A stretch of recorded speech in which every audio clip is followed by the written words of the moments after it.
Our story begins with disturbing events in one of the city's office buildings. Smoke was coming from the windows of the lower floors. The building was surrounded by policemen. They tried to solve the problem with the terrorists without a shootout. However, the terrorists had civilian prisoners and were not interested in the conditions offered by the police. Well-armed fighters held a dozen office workers captive and expected the mayor's office to fulfill their conditions. Dissatisfied with their work, the policemen began to discuss this situation as a mistake of the heroes, believing that it was their fault that it happened. Suddenly, their conversation was interrupted by a confident man in an expensive suit and with a stylish hairstyle. His name is Jade, and he is one of the popular heroes. He heard the entire conversation of his colleagues without superpowers. However, he didn't care. Yawning from such a routine, he started his work. Jade possessed incredible speed. After a moment, he found himself in the window next to one of the terrorists. The shocked man did not even have time to react, but immediately began to threaten that if Jade started a fight, the prisoners would suffer. The hero looked at the criminal in surprise, then asked who he was talking about. A moment later, with lightning speed, Jade ran beside her enemy. Not even a second passed for the man in the mask, but he felt the body of one of the prisoners in his hands. Mocking the enemy, the vile hero asked the masked man how he dared to do this to an unarmed, innocent civilian. The angry terrorist pointed the gun at his enemy with an angry scream and started shooting. However, he couldn't even come close to matching Jade's speed. That is why, after a moment, the hero grabbed this man and took away his weapon. Disguising himself as a man in a mask, he said that the death of the prisoners was his only fault, after which he started shooting at innocent people. Finishing his miserable plan, he destroyed the unarmed masked man. Looking in the direction of the armed terrorists, the hero Jade said that it was time to do real justice. There was no one among ordinary people who could fight against a man with superpowers and such incredible speed. Jade did not need the help of the police. A mysterious girl watched these tragic events from the roof of one of the buildings. She asked her teacher if this was the person they were talking about earlier. The man sitting in the assured chair heard that it was him. The girl would be able to complete the work of her parents by destroying Jade. The girl rudely replied to her friend that a lot of time has passed since they worked together and now she doesn't need help. She intended to prove to the teacher that she was capable of making her own decisions. Therefore, she went on the task herself. Returning to the far from ideal heroes, it is worth saying that given a choice between more people and fewer, they will prefer to save the bigger one amount. However, at one point this rule changed, and now the heroes have to sacrifice the minority to save the majority. Therefore, even if there are casualties on the mission, it is generally considered successful, and the heroes do not bear any responsibility for it. At this time, it makes no difference whether these sacrifices were accidental or just a hobby of Jade's.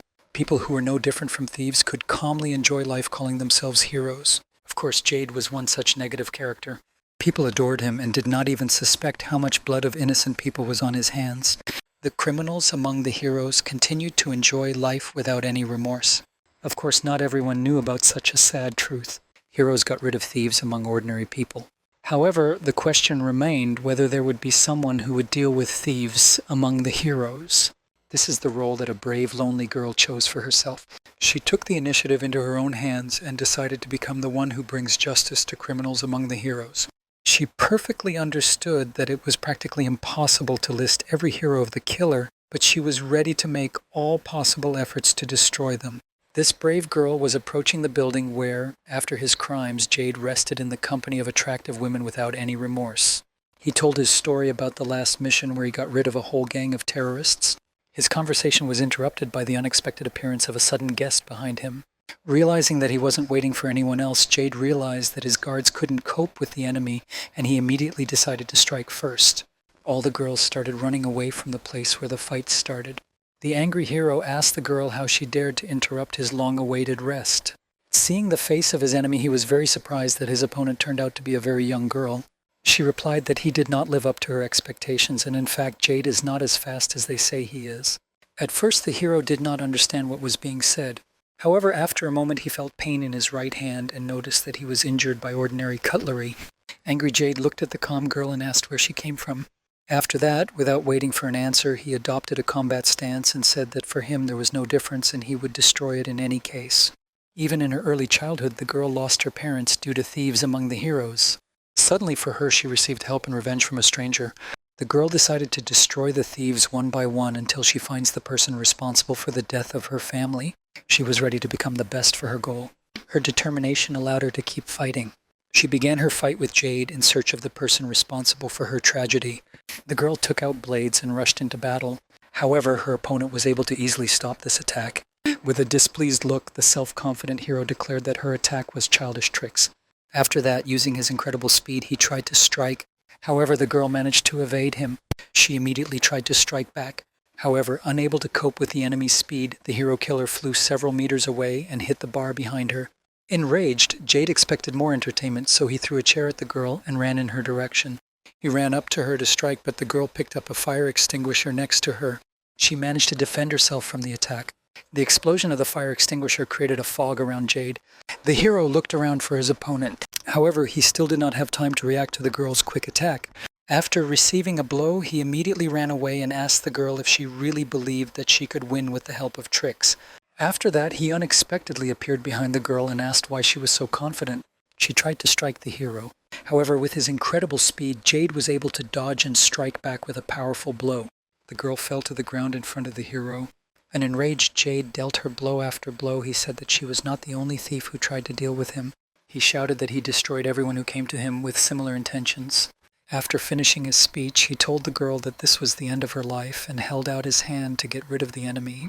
However, after a moment, he was overcome with extreme fear. For a moment, he felt that he was at his own death. Cold sweat covered his face in an instant. The girl easily caught his final blow. She looked confidently and coldly at her opponent. Jade didn't understand what had happened, but the feeling seemed familiar to him. Rising to her feet, the girl said that after such blows, she managed to understand how Jake's gift works. Her look was so menacing that it caused even greater fear in the hero. Jade realized that he needed to immediately run away from such a dangerous enemy. However, he did not have time to react to the extraordinary speed of his own strength, which the girl was able to copy. He did not understand what had happened and grabbed the wound and screamed in pain. The girl calmly looked in the direction of her opponent. Enraged, Jade shouted that she had lied to him and was not fighting at full strength the whole time. The girl replied that she also has the right to entertainment. The enraged man immediately rushed into battle. However, he had no chance against a serious opponent. She did not know how strong the other criminals among the heroes were, but she understood that she would not be able to carry out her plan overnight. Frightened, Jade began to panic, unable to move after the last one.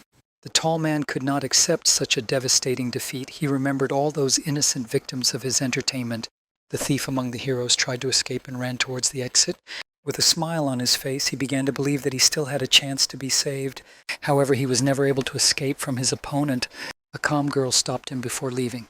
Holding the killer's face, the girl said that this was the end of him. After that, she asked the thief to be born a normal person in the next life and delivered the final blow. Looking at the body of her enemy, she was sure that the other thieves would also meet their end. After completing the mission, the girl met with her mentor. The man said that after the recent events, the heroes would start hunting for her. He warned that there were many heroes much stronger than Jade, and fighting them would make her regret that she dared and wondered if she had enough determination. However, the self-confident girl calmly answered that if she was scared, she would not have started this business. She is a killer of heroes, ready to destroy everyone on the way to her goal. She has no choice but to keep going towards her goal. Meanwhile, the scene of last night's events was cordoned off by police. They found the body of the hero Jade and could not believe that someone managed to get rid of it. The investigators came to the conclusion that it happened so quickly that the attacker did not even plan to get rid of the hero's body. This was all the information they could get from the scene. They hoped that a more adequate hero would take Jade's place. However, they were not lucky and their wish did not come true. A moment later, an inadequate girl burst into the room and approached the dead hero's body.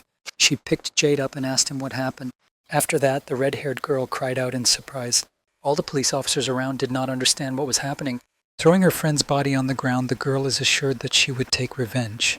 She tasted the blood of the deceased hero, so she was able to learn about all the events that happened and remembered the face of the hero's killer. Full of determination, the maddened-looking girl said that she found her opponent, this hero who will take Jade's place. Her name is Psycho, and now she will begin the hunt for the hero killer. Meanwhile, our protagonist was beginning her routine. Every day she did hard training. The girl exhausted her body as much as she could for the sake of better physical shape in order to fulfill her plan. In the background of her training, interviews with heroes she hated so much were shown on TV. I think that this was a great motivation to become better in order to achieve the goal. If we return to the Clan of Terrible Heroes, we know that this is an organization that contains most of the heroes, a community higher up the hierarchy that is authorized to give them orders.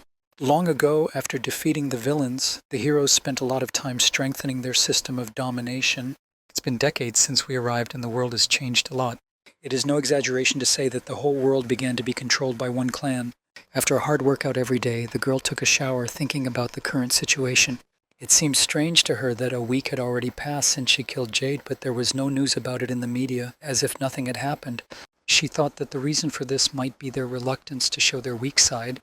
On the other hand, I figured that it's possible that I simply don't care about my consumables, the same as ordinary people. In fact, she didn't care what the Hero Clan organization thought about. She wanted to tear off the arms and legs of all her enemies, in which case they would no longer be able to pretend that they knew nothing. The girl drew a cross on the picture of one of the enemy heroes. For her, it didn't matter at all who would come to take revenge, because she was still ready to take the fight. The morning routine of the entire city began. In the small cafe Get Back, an old man stood behind the bar wiping down his equipment. He looked carefully in the direction of his waitress. It was our hero killer. He called her Ihwa and said that she came very early this time. The girl simply agreed and, putting on her work uniform, said that there were usually no guests, but she liked working in such an environment. I asked why she liked to work in an empty establishment with no visitors. Without waiting for an answer, he said that in fact they already had one reserved table. The girl answered without emotion that this was simply incredible. The man said that he would go check the warehouse and would come back soon. Ihwa did not react to this and silently continued to wipe the plates behind the bar. After that, she looked towards the only occupied table. A strange and arrogant girl with red hair was sitting there. She only ordered coffee and was holding the morning newspaper in her hands. The hero killer immediately became wary. Suddenly, the red-haired girl held out the shotgun towards the owner of the establishment. She looked towards the waitress with a crazed expression on her face. Inhwa immediately understood what was happening. She used her stolen Jade gift. With incredible speed, holding it in her hands, she approached her enemy and immobilized him. She asked for this too and said that she just stopped by this cafe to say hello. Sweating a little from the tension, she said with the same crazy expression on her face that the hero killer looked too calm for someone who had disturbed the hive.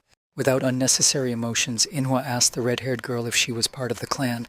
Looking at the hero killer, the stranger began to analyze her behavior. She believes that in addition to restraint, she is also very good at assessing the situation since she used Jade's previously stolen gift.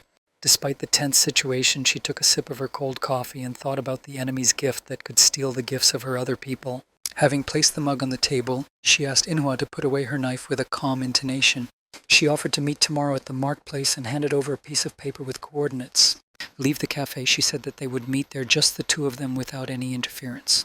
After the owner of the cafe returned, he asked the waitress what had happened. The girl calmly replied that there was nothing interesting. The next day, Inhwa went to the meeting destination, which was a restricted and fenced area. This formerly residential area looked destroyed by the force of the heroes. The girl did not care about this and simply walked forward in search of her opponent. At one moment, she felt that someone was watching her. She was already in the red-haired girl's sights. Anticipating the fun, Psycho smiled madly. She had a good feeling about this fight. A moment later, she shot at the hero killer. Having incredible reflexes, Inhwa was able to dodge the first bullet. Psycho reloaded her rifle to continue. While fleeing to a less open area, Inhwa tore off the rear-view mirror from a nearby car. She hid near a nearby building. Looking in the mirror, she calculated the trajectory of the bullet and found the building from which the enemy was shooting at her. The next shot accurately destroyed her mirror. She understood that the distance between them was approximately 1 mile. For her, this distance was quite enough. Inhwa took out metal balls from her pocket. Spinning her weapon, she decided to attack from a distance. Running around the corner, the girl threw the first ball towards the building. She almost hit her enemy, jumping away from the destroyed wall.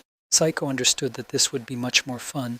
She understood that her enemy was a real monster, because a small ball had just destroyed part of the floor from such a great distance. Inhwa wasted no time and activated the stolen gift of acceleration. She took a low start before quickly dashing towards the building. With a satisfied laugh, Psycho said that she would not lose such an incredible loot to her clan and handle it alone. The girl reloaded her rifle and aimed at the hero killer. She couldn't figure out where her opponent was hiding and looked around the buildings around her. Suddenly she heard a strange sound from the lower floors of the building. She was surprised that Inhwa actually made such a sudden decision. The girl was closing the distance between them with incredible speed. When she appeared on the sniper floor, Psycho realized that she needed to change weapons and took out her favorite shotgun. With a smile on her face, she managed to take aim at her enemy. But using her amazingly fast gift, Inhwa was able to easily knock the weapon out of the red-haired girl. After an unsuccessful shotgun blast, Psycho reached for her pistol. But when she took the weapon out of the holster, she did not have time to shoot because Inhwa managed to take it away. The girl with a serious face dealt a heavy headbutt to the hero. Leaning against the concrete wall behind her, Psycho held onto her forehead, which had been bruised by the blow. Inhwa took out her big knife and, looking at the object with a calm face, said that she would now kill the hero and send him straight to hell. With her usual crazy smile and murderous gaze, the red-haired girl asked what was going on. The hero killer immediately rushed into battle and repeated her cruel phrase. Psycho immediately covered her face and moved away from the wall. The girl felt something was wrong. Hands began to emerge from the wall opposite her. The girl immediately struck. A hero in a purple suit jumped out at her. The hero killer realized that the enemy's gift allows him to pass through various material objects. Catching his hand, she decided that this skill did not touch his flesh. The girl tried to throw and hit her opponent on the floor, but the unfamiliar hero was able to stand on his feet. Without wasting any time, the hero killer delivered a powerful kick to her opponent. The guy's hood came off. The guy with red hair and a leather mask is Viper. Slightly surprised, Inhwa asked Psycho what he was doing here. They agreed to meet, just the two of them. The cunning girl replied that she didn't know what they were talking. She offered to miss this moment and asked the hero killer why she stopped using the stolen gift of acceleration of the hero Jade. Psycho decided that the hero killer couldn't really use this skill anymore. The young girl approached her opponent to strike with her hand, but Viper was able to dodge her blow. Looking at her watch, Psycho decided that the stolen gift had its own time limit, or limit on the amount of use. In any case, her new opponent was much better in battle than Psycho. The red-haired girl believed that if the stranger no longer had any tricks up her sleeve, then she had better run away. Otherwise, she will not be able to defeat such an experienced fighter. From a strong blow, Inhwa bent towards the floor. Surprised Viper saw something he was not prepared for. His partner did not talk about such a skill of the enemy. The hero killer stole his gift and began to walk through the floor. The girl understood how to use this skill and decided to escape from this building. She landed on the floor below and then decided to jump out onto the street. Psycho was surprised. She thought that her opponent did not care about other gifts, and an important condition for activating a new power was physical contact with the owner of the power. Viper turned to his senior colleague and said that they did not have time to think. To catch up with the enemy, they needed to go after her. Adjusting his mask, the guy asked her why she decided to call him and not inform the rest of the clan heroes. Psycho said that she had a bad feeling, but she was glad that she took such a strong fighter like him with her. Psycho and Viper happily continued their hunt for the wounded hero killer. The girl hid among the destroyed area of the city. She believed that she had undergone induction, and this was too naive on her part. She could not believe that Psycho had really lied and brought her partner with her. Moreover, Viper turned out to be a fairly strong hero, and besides, his gift belongs to a type that is difficult to get used to in a short time. She understood that she had the worst possible skill compatibility with this experienced enemy. Taking out her knife and looking in the mirror, she decided to kill Psycho first. Meanwhile, the team went outside and began to look around. Viper noticed the enemy's movement and immediately went to meet him, leaving Psycho standing in the middle of the street. He realized that it was the sound of breaking glass. Using his ability, he examined the broken window. A moment later, he realized that the enemy had distracted him and walked through the wall to attack his partner. The guy shouted the name of the red-haired girl and asked her to be careful. Psycho saw everything around perfectly because she was standing in the middle of the street. The crazy girl started shooting at her opponent. Inhwa was in the middle of the road and could not open up anywhere from enemy shots, but her reflexes were enough to deflect bullets with her blades. To stop the enemy's fire, she threw her blade at him. The knife slammed into Psycho's shoulder with great force. Inhwa closed the distance between them. Her opponent was not ready to defend herself. The hero killer struck, but the wound was shallow. A moment later, she took out another knife, realizing that the second enemy should already be nearby.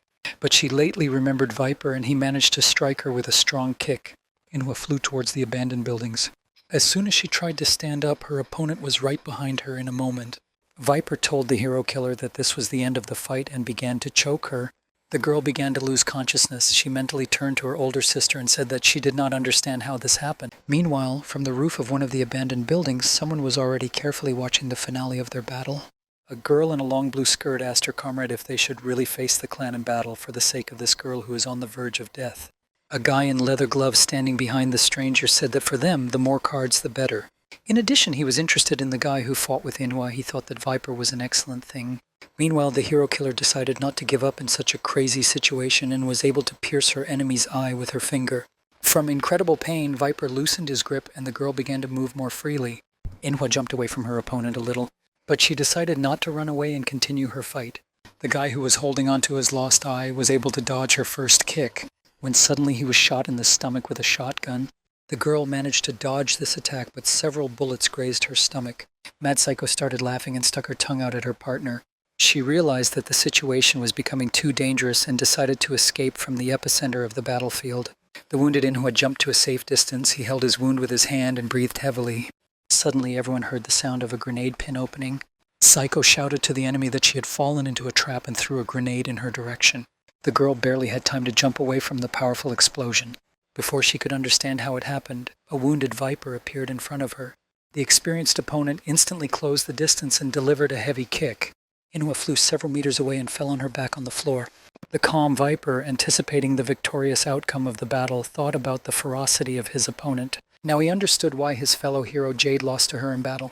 Lifting the exhausted girl into the air, holding her by the neck, he recognized the danger of his enemy, realizing that in the future she would become even more dangerous. The guy was glad that he could finish her off before she became a real monster. Suddenly he felt an unfamiliar presence nearby. He turned and saw a huge man with cold eyes and a heavy suit. Viper did not have time to ask the stranger who he was when he immediately received a fatal blow to the head. The girl fell to the ground. She did not understand what had happened, but she no longer had the strength to find out who intervened in their battle. Behind the strong and mysterious man stood a shy girl. She asked her partner who the girl they had just saved was. Soiko watched all this. She hid nearby in an abandoned house. The girl grabbed her head, realizing who had intervened in their fight. It was obvious to her that there was some unusually strong gang of villains. After these events, the girl ended up in a ward for treatment in the lair of the villains who saved her. The doctor said that her breathing and pulse were normal, and he also noticed the incredible strength of her bones. He believes that this is a feature of gift users. The girl began to regain consciousness. She opened her eyes and saw in the distance the doctor's room, who said that her bullet wounds had healed and Sinclair had changed her clothes. He continued to talk about the girl's health and said that it would be good to leave nutritional supplements in her diet. Meanwhile, Inhwa decided to arm herself and carefully picked up a scalpel. He got everything he needed and happily held the necessary things in his hands. He was dressed in medical clothes and he also had a gas mask on his face. Looking at the only bed in the room, he realized that his patient was no longer there. She was already behind him and holding a scalpel at his back. The guy said that he understands that she is already behind him and wants to stick a knife into him, but in fact he prefers to cut horizontally with the blade. In an incredibly cheerful voice, he said that if you were unlucky, he might hit you in the ribs. The still exhausted girl asked the doctor who he was and where she was. Raising his index finger up, he asked the girl if she had heard about the gang of nameless ones. He continued his story. In fact, not so long ago, there was a war between a clan of heroes and an association of villains. He said that one might think that they were the remnants of the villains who survived that war. In fact, none of them participated in that war. His name is Vector, and he is a doctor among the nameless, so he believes that Inhwa should treat him more gently as her savior, even though he, in truth, did nothing and her incredible body managed on its own. The girl removed the scalpel from his body. A moment after their tense conversation, a cute girl in a blue skirt came into the room. She was holding a basket of apples in her hands. She was very surprised because their patient had already woken up. She gladly told the stranger that their boss was calling her. Looking sweetly at the hero killer and the doctor, she invited them to go to the living room together.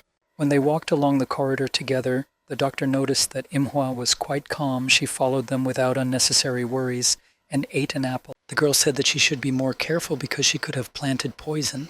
The hero killer replied that no, that poisons had a bad effect on her and she had long ago acquired immunity to them. Turning around in surprise, she asked where the tail of the apple had gone. The calm girl replied that she ate it. The villainess was surprised by the behavior of her new friend. She thought the hero killer was pretty funny. Then they simply silently walked to the meeting with their boss. Looking at her hand, the hero killer thought that she should maintain her caloric intake in order to use the gift. She understood that she should start acting right now since they were most likely leading her to their partners. She began to examine the villains accompanying her. To her left was a guy named Vector, and he didn't look like a fighter. Inhwa believed that she could suppress him in a few seconds. On the other hand, the real problem was the girl to her right. She was not sure that she could knock her out quickly. She thought about what would be the right thing to do in such a situation, but to her regret, Sinclair said that they had already arrived at the meeting place with the boss. With a sweet smile, she opened the door and welcomed her new friend to the den of the nameless gang. They went inside the hall. 2 fighters whom we had seen earlier were already waiting for them. With a sweet smile on her face, the girl in the blue skirt said that her name was Rachel Sinclair. A strong man with a scar on his face, dressed in dark and gloomy clothes, is called John Nace. The leader of their gang was a young guy with a huge scar on his face. His name is Engen, and Inwa immediately realized that he was very dangerous. Meanwhile, in the building of the 17th branch of the Hero clan, they had already begun to discuss recent events. Psycho was called clueless because she left Vapor to die.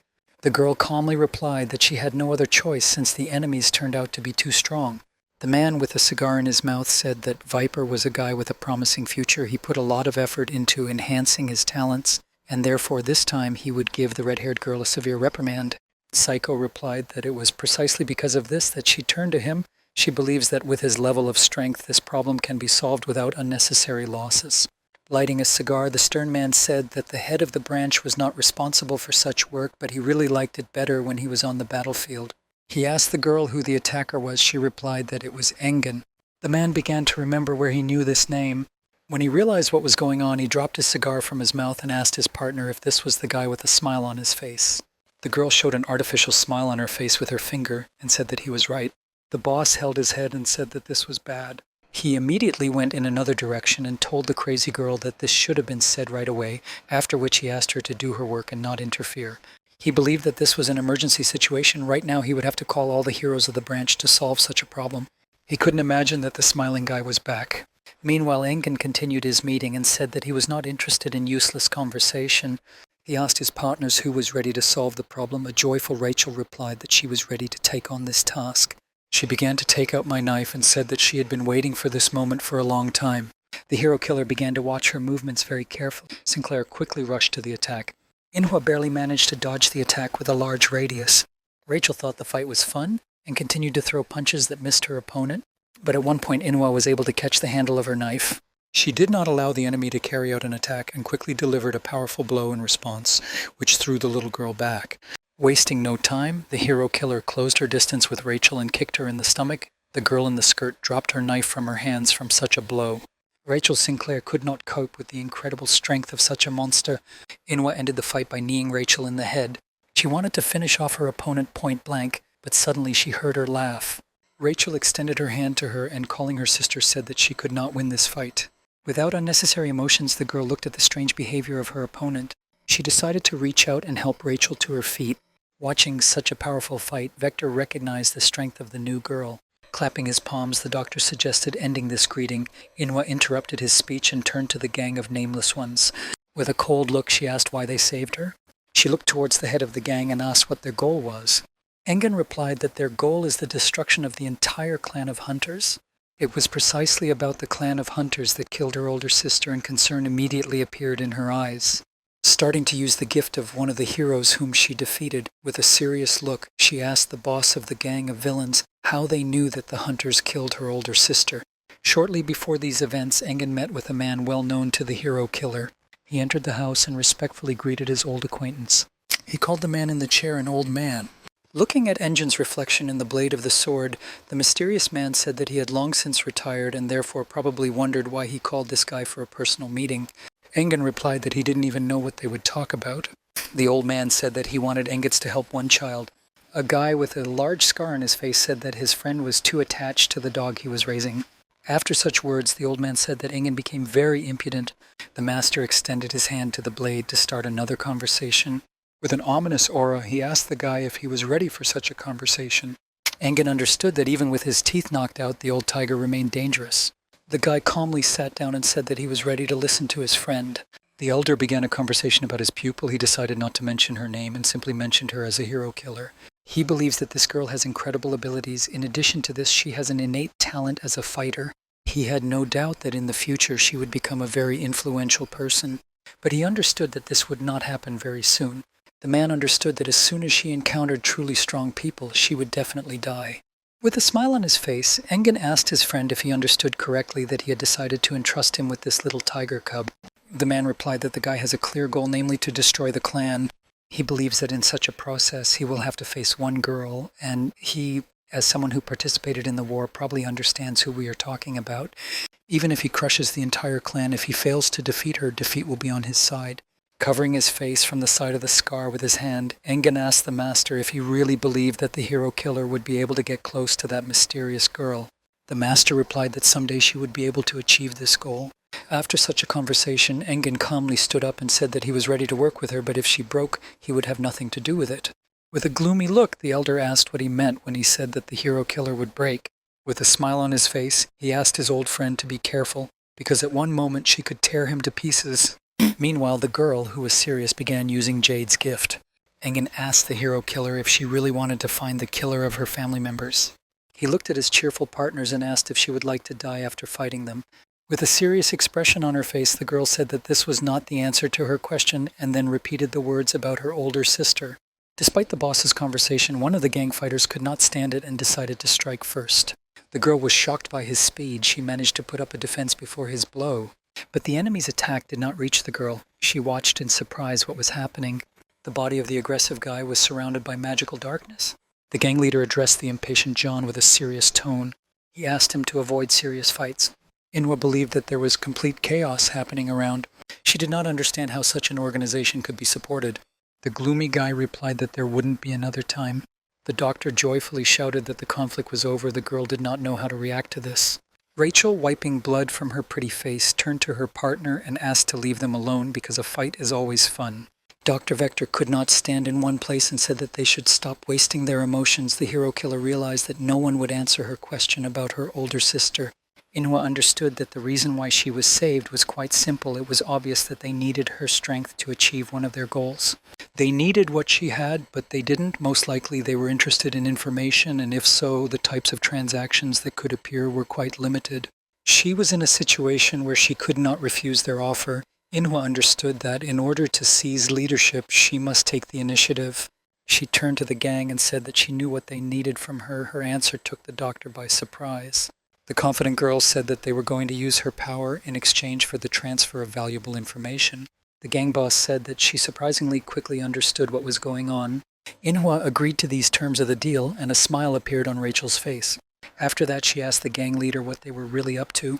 Without hesitation, Vector decided that he would answer for everyone. It was an exciting moment for him. The doctor said that they planned to destroy the 17th branch of heroes. This branch also includes Psycho. The surprised girl said that they seem to be out of their minds if they are going to destroy the 4th branch. The head of the gang decided to ask why she decided that this was so. With a smile on his face, he said that there were 5 of them with her, and that was more than enough. Meanwhile, in the desert outside the city, there was an unusual incident. A girl in a suit with blue hair looked at her notebook and said that all days, including weekends, for the next 2 weeks are simply filled with plans, including today, and after the end of the raid on the villains, they will need to attend the filming of a commercial for the clan. The woman hero replied that with such a schedule you could simply die from stress. Her name is Victoria, and she believed that such a difficult schedule was due to the fact that she was incredibly cool. She believed that representing all the heroes was actually very difficult. She had a lot of medals hanging on her chest. Her manager was a little scared by these words. Anticipating an interesting battle, Victoria said that their enemies began to advance. In the distance, a lot of dust from the movement of her opponents was already visible. These were villains in cars with excellent weapons. They were going to destroy everything in their path. One of them looked into the distance in surprise. He didn't understand why some unfamiliar girl was blocking their way, but in fact they didn't care and decided to just run over her. Extending her hand to the side, the hero Victoria used Mimun, the power of beautiful dreams. A moment later, with a great noise, a huge sword fell from the sky. She asked the manager if there were reporters or cameras nearby. She received the answer that the area was clean and no one would watch their fight. With a joyful expression on her face, Victoria said that in this case she could not hold back. The girl made a strong swing with her sword. It was directed towards the crowd of villains. Within a moment, a powerful flash appeared that began to destroy everything around. Such a force left her opponents no chance to escape. With a smile on her face, Victoria said she was going to have a drink after finishing all her business in the 17th branch. John was dissatisfied with the boss's decision and asked if she should just let her go. He didn't particularly like this girl. After that, he turned to Sinclair and asked why she didn't use her gift. The girl with a smile on her face replied that she did not want anyone to die in this fight, and besides, she liked this girl. She thinks that Inwa is quite attractive and has a straightforward personality, which are great traits for her. The doctor said uncertainly that he didn't know if this was really true. He believes that he was almost deceived, and moreover, her every action was calculated in advance. Perhaps the moment when she got angry was also just a game. Rachel was very surprised and asked how he understood this. Putting his hand to his chest, he said that her heart beat the same all the time. He noticed this from the moment they met in the doctor's office. and even up until the moment when she came out of hiding, nothing changed. Placing her wounded hands on her blue skirt, Rachel said that her new sister is the complete opposite of her older brother, Engen. She believed that even if he pretends to be cool on the outside, everything is boiling inside his soul. Their conversation was interrupted by the gang leader himself. He asked to stop this discussion and said that he would not accept a different opinion. I appeal to all my soldiers, he said, that they will indeed carry out an attack on the 17th Corps, and this decision has already been finally made. He added that they will carry out this attack together with the hero killer, in which case there will be 5 fighters. Rachel was very happy and jumped. The excited doctor grabbed his head. End of conversation. Engen decided to remember the recent situation and turned to John. He repeated to him once again that he should not get involved in a fight without permission. With a menacing look, he warned his partner that next time he would kill him. Vector and Rachel said nothing and just watched in silence. After a short silence, the doctor, in a cheerful mood, invited her to go have something to eat. She happily agreed. Meanwhile, the hero killer continued her hard training. She recalled the recent situation, realizing that she was too carefree and self-confident. Meeting a gang of villains showed her an obvious truth that she had not noticed before. She is surrounded by incredibly strong people who really have a noticeably higher level of strength than her. Inhwa remembered her previous opponents and admitted that, for example, Viper was also strong. But if you remember the leader of the gang named Engen, we can say that he is on a completely different level. In addition, she understood that despite his strength, there would definitely be heroes who would be stronger even for him. She wasn't sure if she could reach them. To improve, she continued her grueling training in order to improve the quality of her use of stolen gifts. Each time she did better and better, but such progress required a lot of time. At this point, her maximum duration of using Jade's gift was almost 8 minutes. The tired girl fell to the floor. She understood perfectly well that her results were indeed getting better, but this was still not enough to compete with real monsters. In fact, she believed that this was just the beginning of her journey. Her own gift was improved by stealing other people's gifts, and she wasn't going to stop there. The confident girl decided that she would kill all the heroes and take away every gift from the real criminals.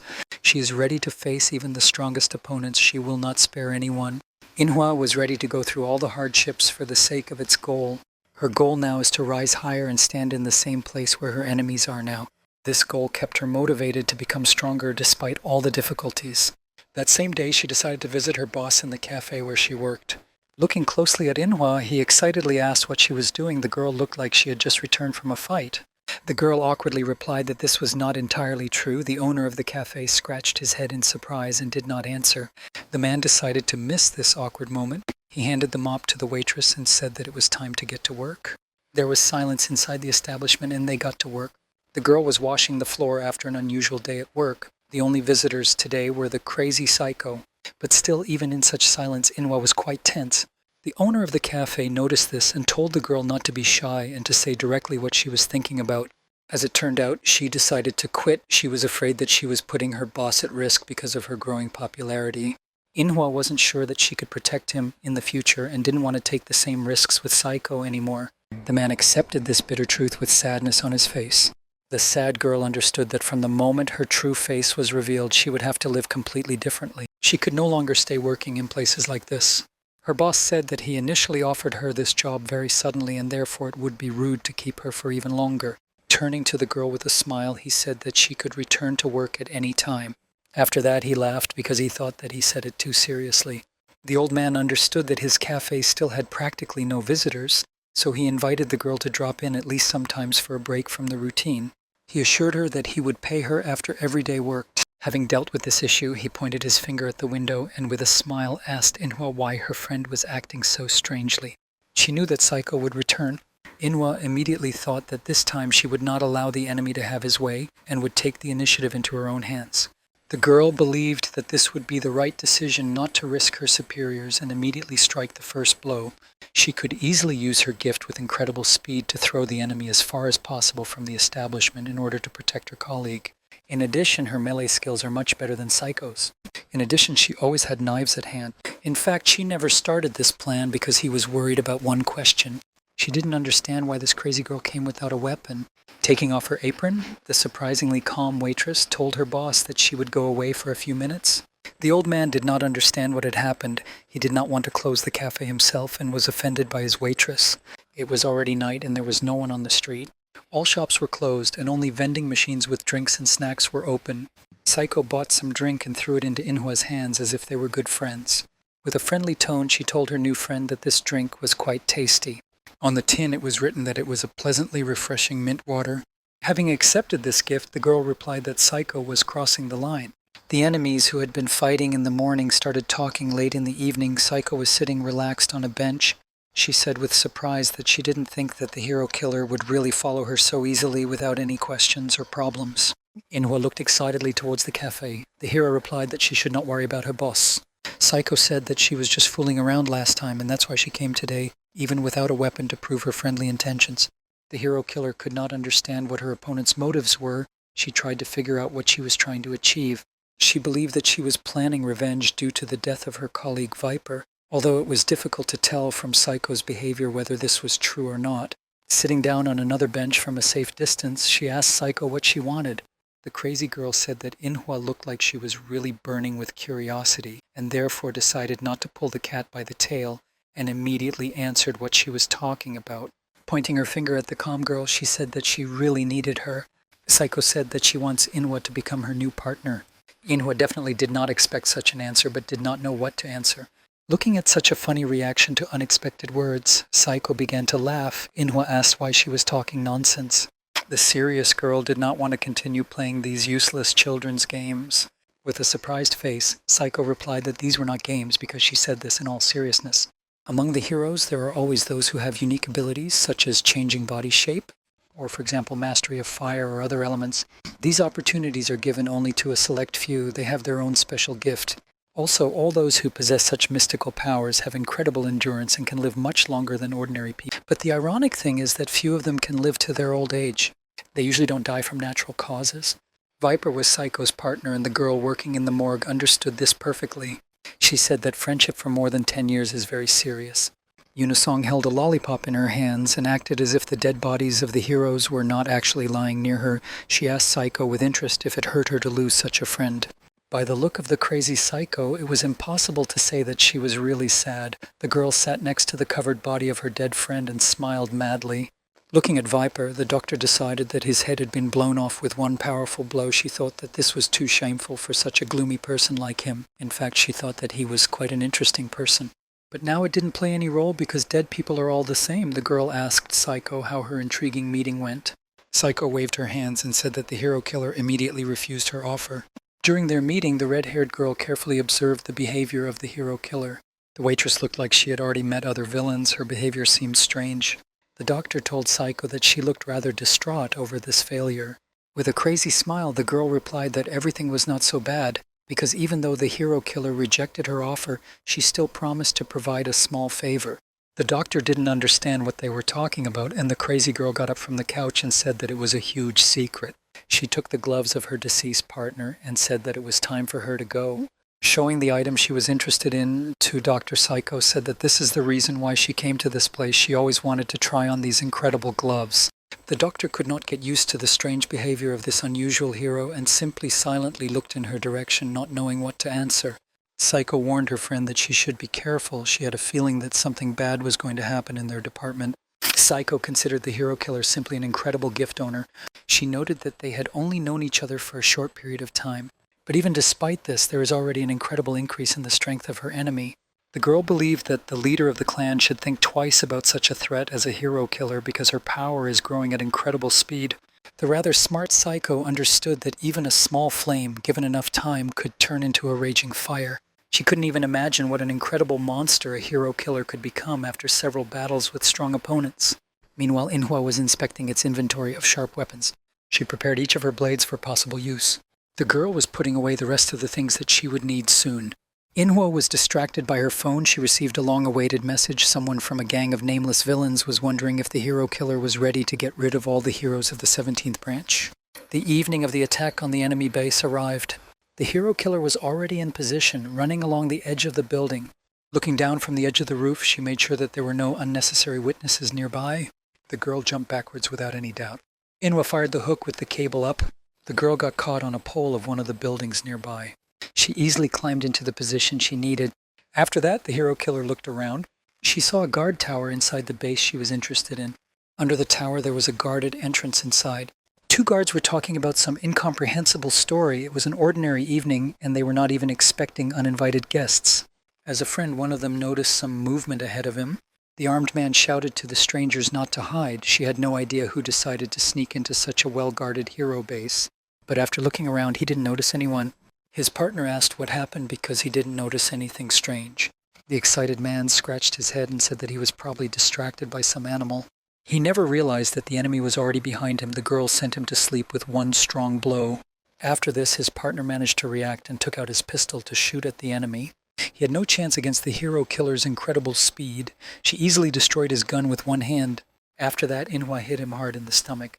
The building guard was thrown in the other direction and fell to his knees in pain. The calm girl said that she would save his life if he continued to remain silent and asked him to take out his walkie-talkie without unnecessary movements. The guy decided not to risk his life and obediently took out the walkie-talkie. The guard, filled with fear, had his hand shaking very much. A moment later, Inhwa destroyed this radio with one strong blow. After that, the cold girl broke her promise and hit him with one strong blow so that his head broke the asphalt. Having dealt with two guards, she made her way inside the building. Inhwa remembered her conversation with the leader of a gang of villains inside one of the destroyed areas of the city. It turns out that they already penetrated the 17th branch once. She asked if they had any plan of action. Excited about future events, Rachel Sinclair said that first there would be an explosion and then many more incredible, powerful explosions. With insane interest, the doctor asked his colleagues if they could simply grind their enemies into powder. Angrily breaking the stone with one hand, with a cold look, a huge man named John said that they should kill all the heroes of the branch, and this did not require some stupid plan. The hero killer didn't even know how to respond to such stupid behavior of her allies. She covered her face with her hand and thought that they were some idiots. After that, she looked to another corner of the building. Engine stood there, and she turned to him with her last hope. He suggested that the first thing to do would be to disable the guards of this base. He meant the guards of the entire territory of the enemy branch. In fact, the security guards were much stronger than expected. It was about people maintaining public order under the flag of the clan of heroes. These fighters do not use superpowers, so they are often sent to me for dangerous operations where a gift is not needed. Thinking deeply, Sinclair asked if their security was really so weak. She wondered if they really should worry about such opponents at all. Despite this reaction, the hero killer believed that the villain boss was right. In her opinion, it was best to minimize the number of variables in the equation. She understood that first of all, it was necessary to destroy the clan guards. In this case, all the heroes will have to switch their attention to something else. In fact, they did not know which of the heroes was on the enemy team. Despite this, they were sure that the enemies would be forced to act after such events. Suddenly, the doctor diverted the attention of his friends. He said that he heard that the head of security was actually in the 17th branch. The man in question is a retired hero. The doctor thinks that it will be quite difficult if he gets involved in the case. Boss Engen agreed and said that they should eliminate him so that things could go as smoothly as possible. Sinclair raised her hand and said that she could take care of this matter, but the hero killer interrupted her and said that this would be a task for her. The upset girl continued to listen to her speech. Inhwa said that she was sure that there was still no trust between. That is why she believes that this will be a chance to prove her loyalty to the team. With a confident grin, she asked what they thought about making such a decision. The boss agreed to her proposal with a smile, but he still believed that this was not a completely fair deal. He approached the girl and asked what she wanted in return. Extending her hand, Inhwa said that she wanted to receive his gift. Most likely they managed to come to an agreement. After all, Inhwa continued to fulfill its part of the plan. She destroyed all the guards inside this building. Her incredible strength was able to clear the path further. As she approached her destination, she stopped. Behind the door was the one she was looking for. Looking at the surveillance camera screens, a male voice said that the villains had gone too far. He realized that they most likely eliminated all his subordinates. The man smiled as the hero killer entered his room. The young girl said that she was not sure that they were all dead. Starting to warm up before the fight, Inhwa said that on the other hand, she was definitely sure that their boss would die today. The head of security stood up from his workplace and said that he had already heard noise on the lower floors. He understood that it was she who killed Viper and Jade, so without any doubt he reached for his weapon. The head of security was the former hero Grayman. Despite the fact that he was already old, he still looked very intimidating with a huge amount of muscle. The girl was still calmly warming up and asked if this changes the situation if she really killed the two of you. Without further ado, Grayman threw his axe to the girl. Despite such incredible power, Inhwa was able to catch the weapon. Without wasting any time, she decided to give him his axe back. She accelerated it with the steeled gift of Jade, but her enemy turned out to be quite fast, and he was able to dodge this incredible attack. Looking at her opponent, the hero's killer asked him not to hold back and immediately begin the real fight.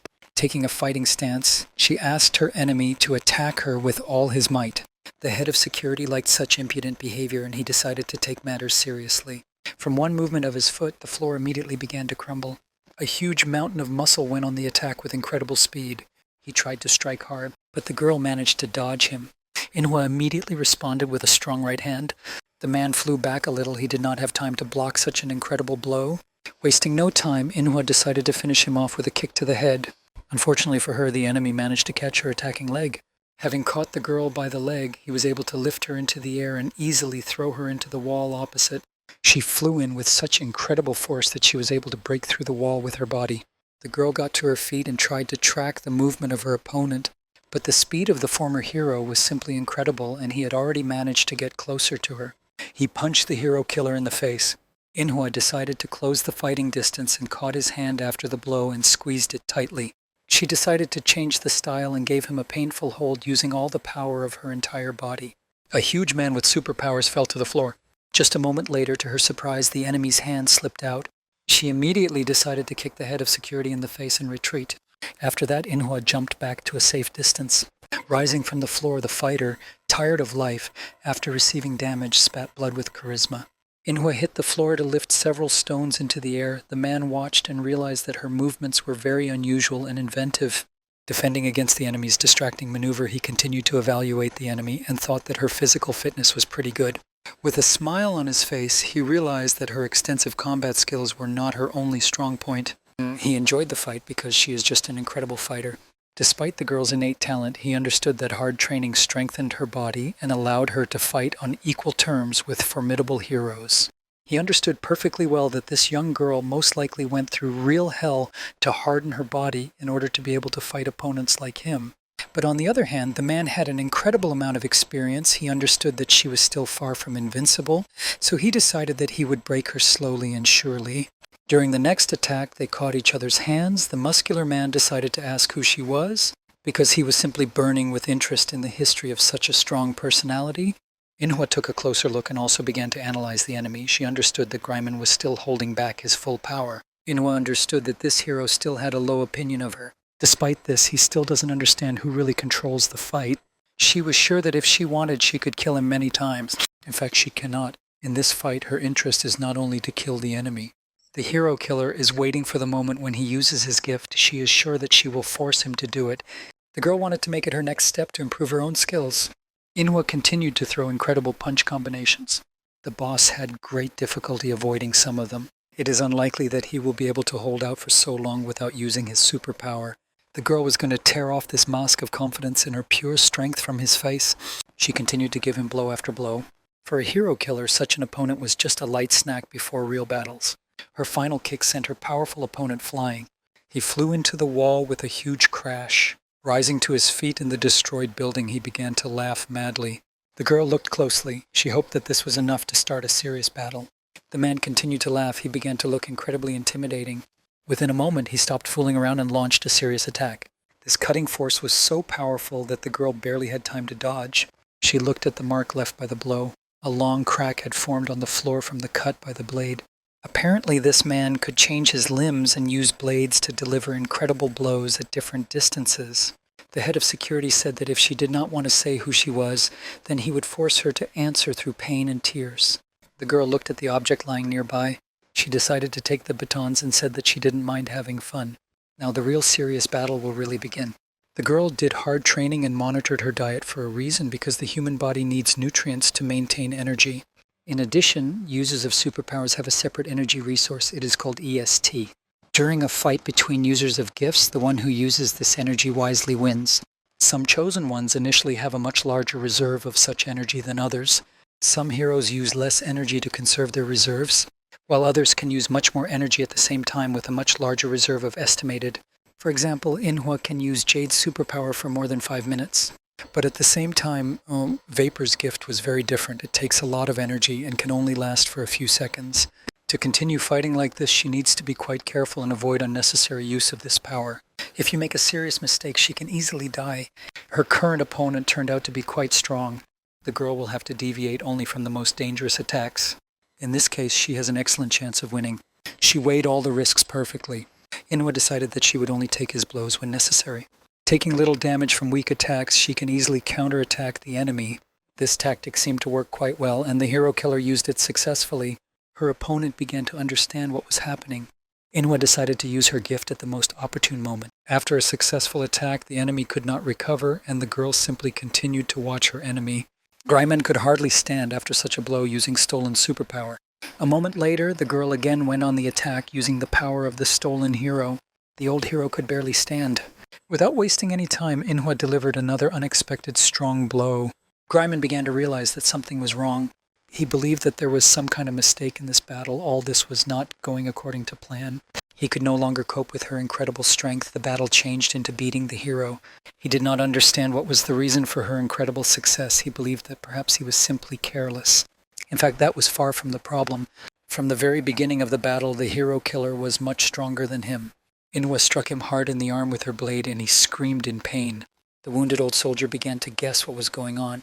The girl approached her opponent and admitted that from the very beginning she was much stronger than him. The former hero was very angry. He violently tore her dagger out of his hand and threw it aside. He shouted his name furiously and said that he couldn't just lose in a fight against some young girl. Easily dodging all the enemy's attacks, the hero killer said that her first opponent, Jade, was too weak. But on the other hand, the boss of the villains of the Nameless group was much more powerful than this first hero. Therefore, she was just looking for an opponent of such a level as Grayman. He was the golden mean between the mentioned opponents. The furious man wanted to grind her into powder. In fact, he had no control over the situation at all. The girl said that this was her lucky day. Without any problem, she made her way to close range to Gryman, and through the blades of his body delivered an incredibly strong blow with her hand, piercing his body right through. The seriously wounded man could not believe what had happened and held on to the wound that had formed on his chest. Sitting under the window, he began to think about the situation and what happened.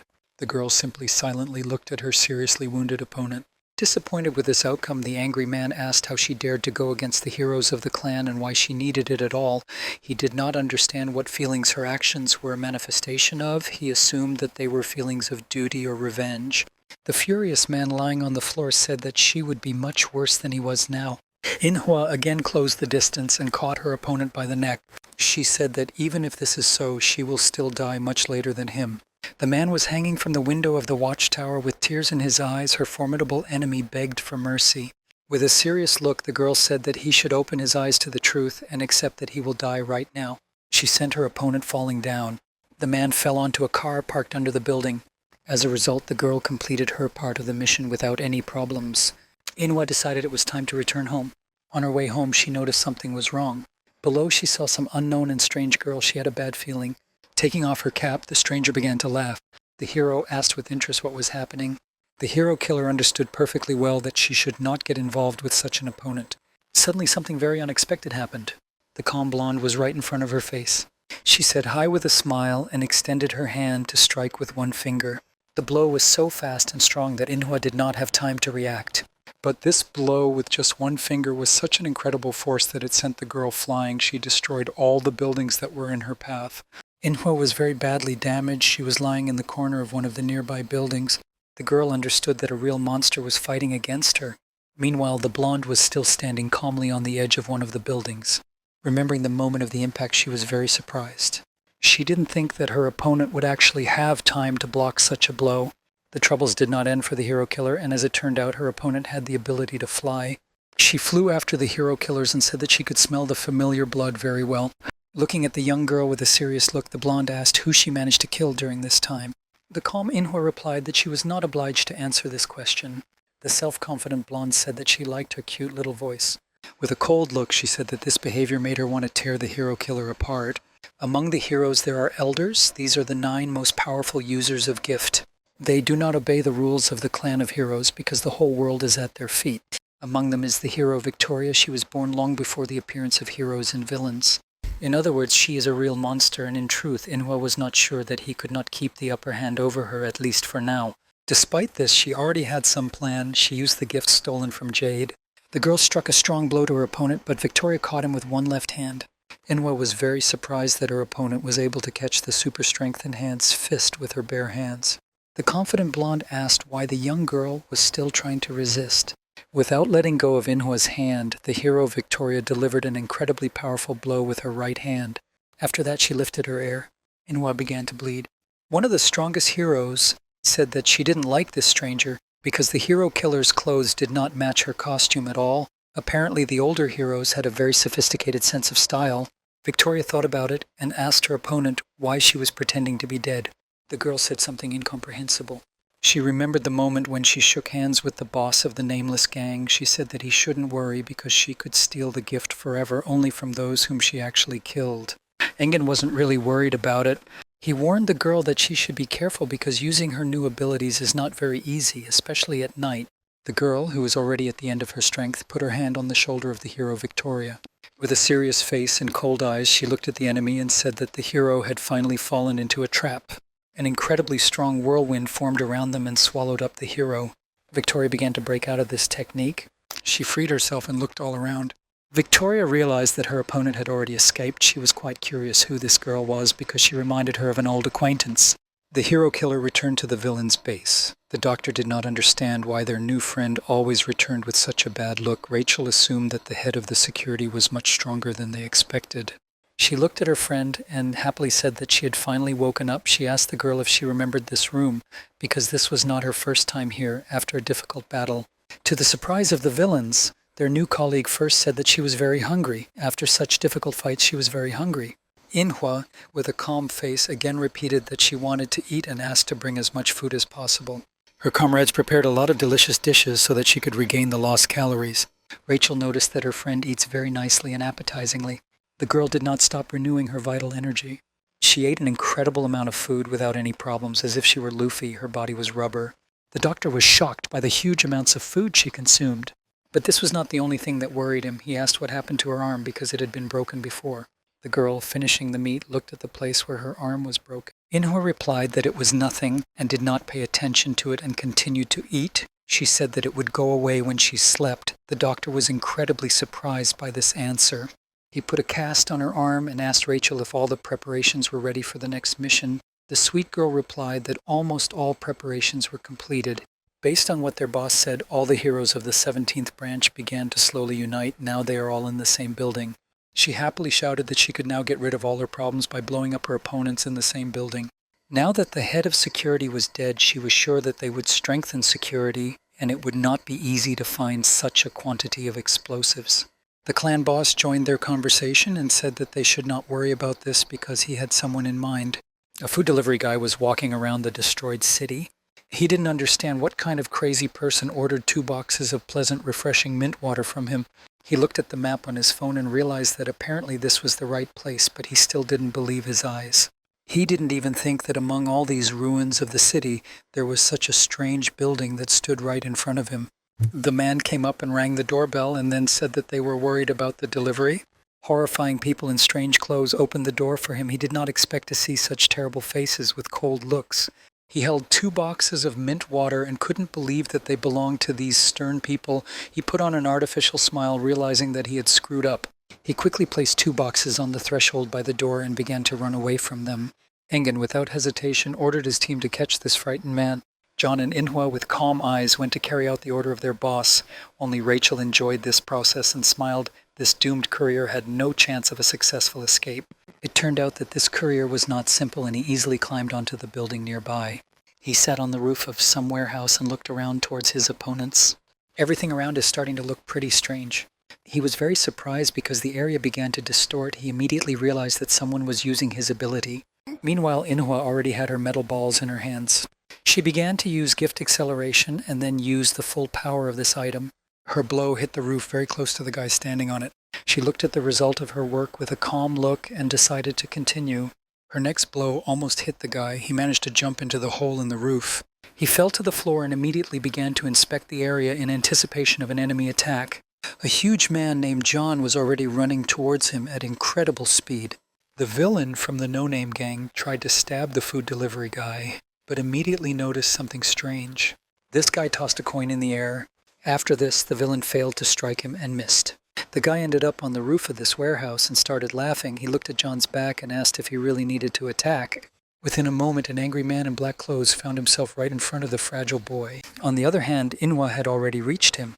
The guy understood that he was in a rather unpleasant situation from which it would be difficult to find a way out. Despite this, he said with a smile that he was clearly not here for show and confidently asked if they could cope with his incredible speed. Inhwa, with a calm face, called him a liar and said that if he was really that fast, he wouldn't be here a long time ago. In fact, this guy was not as fast as he says. The girl said that his gift was to be invisible while the coin is in the air. The guy's face became covered with sweat after he realized that his secret had been revealed. This is true, and he is not visible at the moment of tossing the coin until he catches it, but if he does not catch the coin, he will not be able to use his ability for some time. The guy couldn't believe that this stranger was able to figure out his ability so quickly.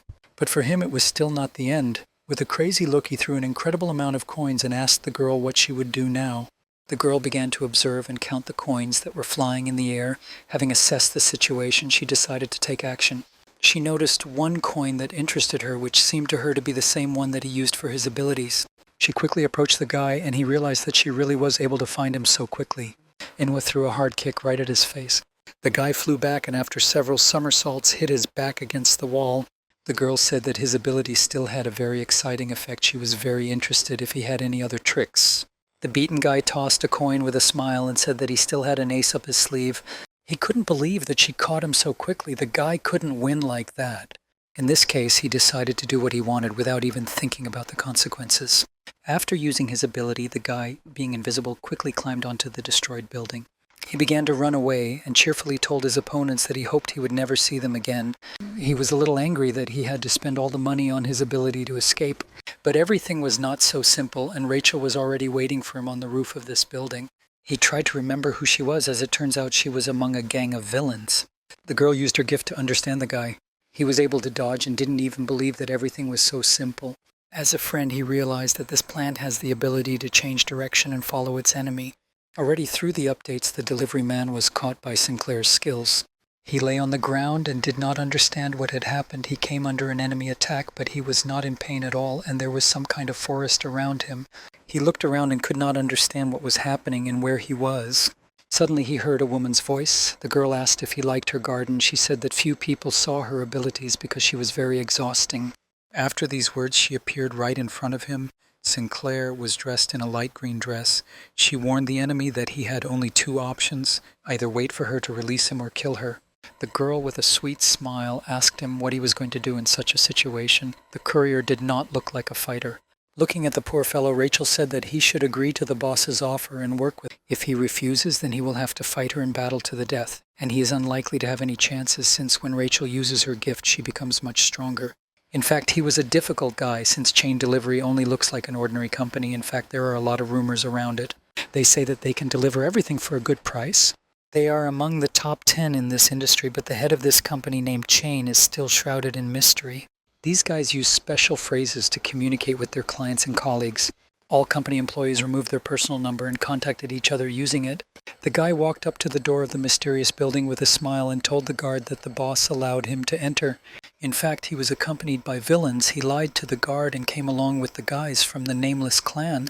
They made their way inside the delivery company building without any problems. The girl with a smile asked this guy if he would lead them into a trap. He replied that he would not risk his life, and therefore they should be patient a little and go a little further. Ahead of them was a very long corridor, at the end of which the only source of light was visible. The head of this company was there. He was at the end of a very long table with company employees standing at each chair. This man was wearing a white suit with a white shirt and was enjoying his steak with a lot of precious stone rings on his fist. He did not understand what happened and who interrupted his pleasure. All the delivery people looked angrily towards their guests. The smiling guy again greeted his colleagues and turned to the boss. He said that people had come with him who wanted to see him. After his words, the guy barely noticeably tugged at his shirt. His boss noticed this sign and immediately understood what was going on. He immediately raised his fork and everyone understood what they should do. Taking sharp weapons into their hands, the delivery men rushed at their enemies. A calm Engen stood in front of them. He decided not to play for a long time and began to use his gift with his right hand. Within a moment, all the people who tried to attack him were shackled by his power. No one was able to get to him.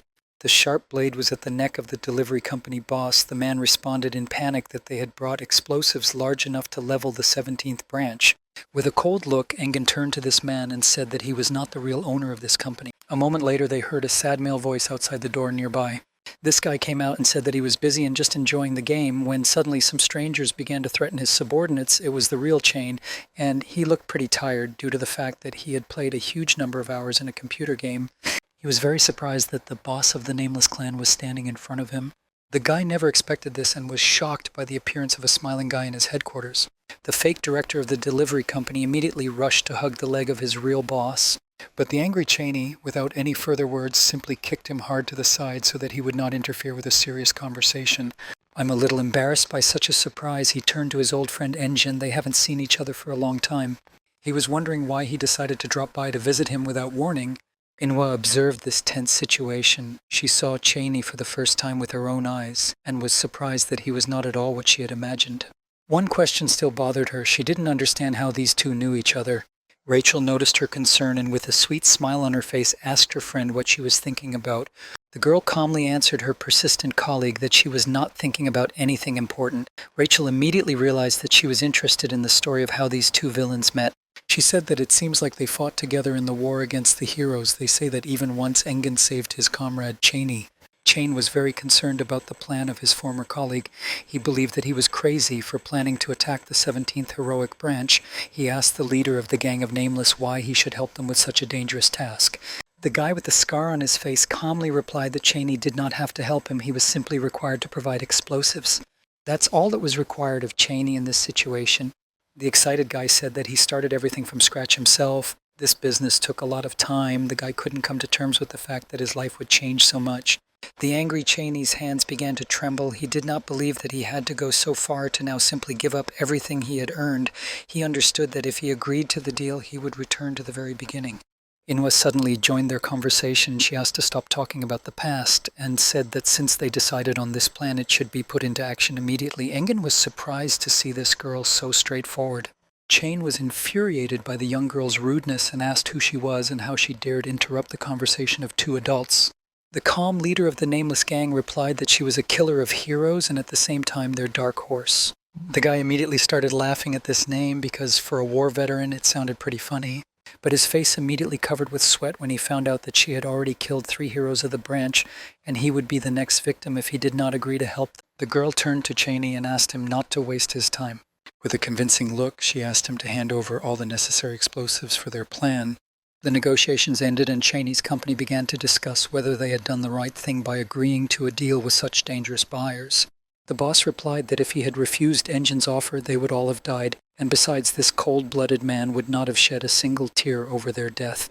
The guy continued to play games even though they annoyed him madly. He was trying to distract himself from the unnecessary problems that appeared in his life because of an old friend from the past. 2 company employees approached their boss and asked him to take a break from the game. Chain asked the vile traitor what they needed from him.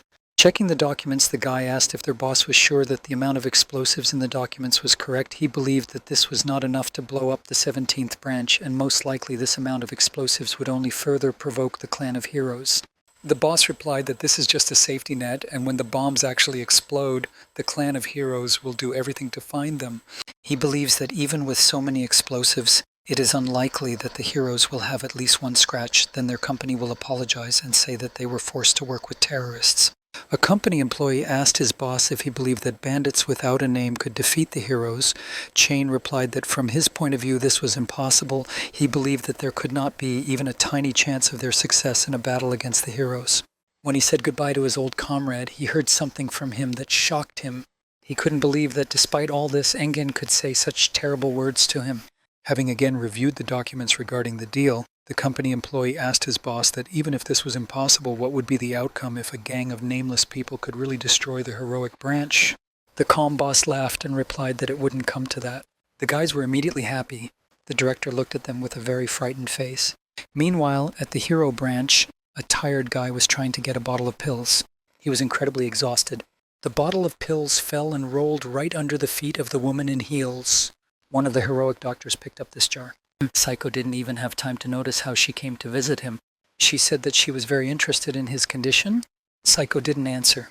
Now we can believe that Psycho is actually a man, but the plot defines him as a non-binary person, so he can be addressed as a girl. This mad hero's entire body was bruised, and there were countless scars on his back. The doctor from the heroic branch said that all his actions no longer make sense, and in fact he should think about his resignation. Psycho really didn't like this phrase and was very furious. He threw the girl aside. "I'm hitting the wall next to the girl." Psycho said that this definitely won't happen today and he won't resign so early. He couldn't leave his job as a hero because he still hadn't finished some of his plans. The girl understood that it was impossible to correct him. He was as crazy as his ideas were. The doctor told him that she would increase the dosage of the pills, but this was temporary since his condition could not improve after such stress. She believes that Psycho fought too much throughout his career. The hero should not continue in the same spirit because this will greatly worsen his physical condition. Psycho replied that he didn't care at all and the only interest in his life was how this war of heroes and villains would end. The excited girl said that the war had long ended. The guy came to the window and said that in fact the war was still going on. He believes that it didn't end even for a second and his girlfriend should be more attentive. He said that it looked like new recruits had come to them. 3 people appeared at the entrance to the building. It was a swordsman, a marksman, and a stonefist. The 3 heroes joined their branch's help. Stonefist was surprised that despite their return, he did not see stormy greetings.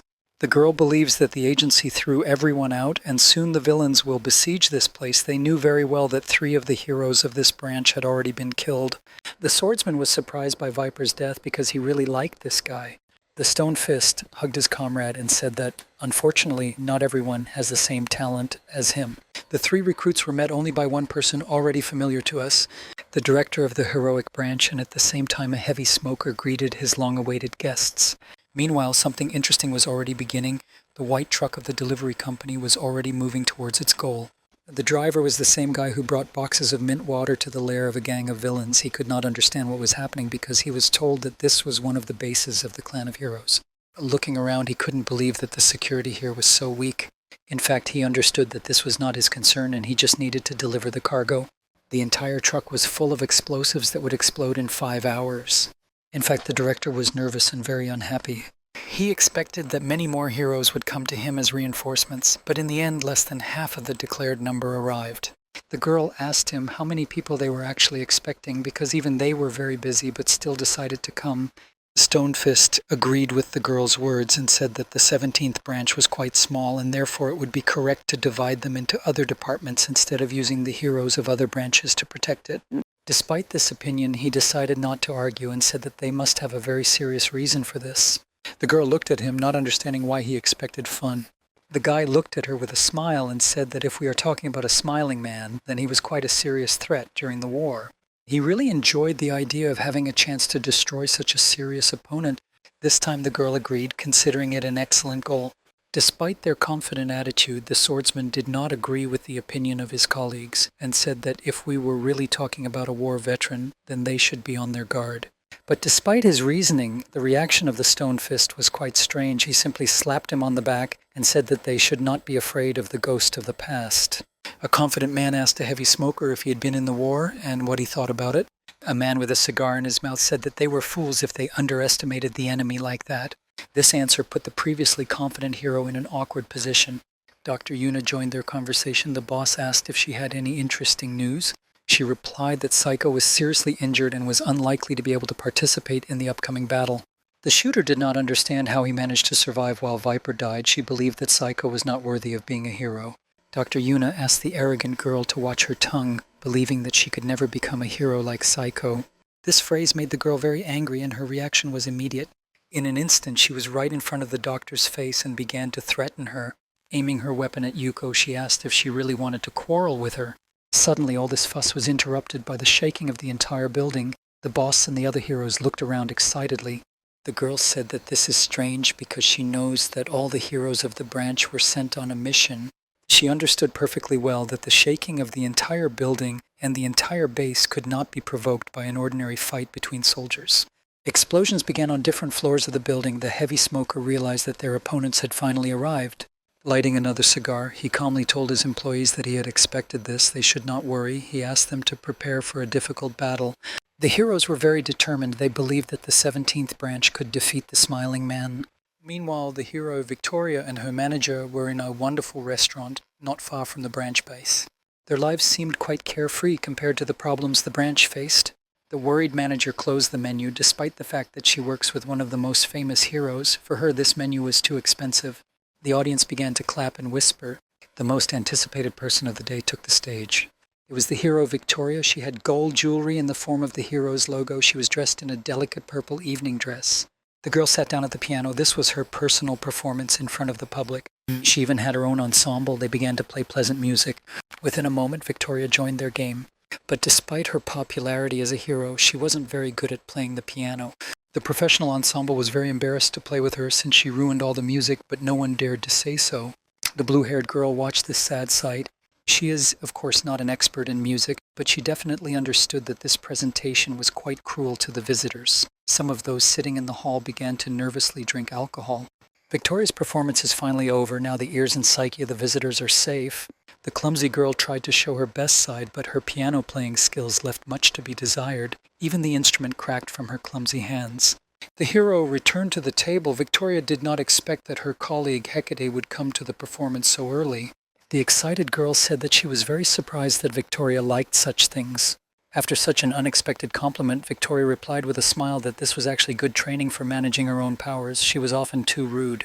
When she doesn't pay attention to the little things, everything breaks under his hands, so she thinks she should train.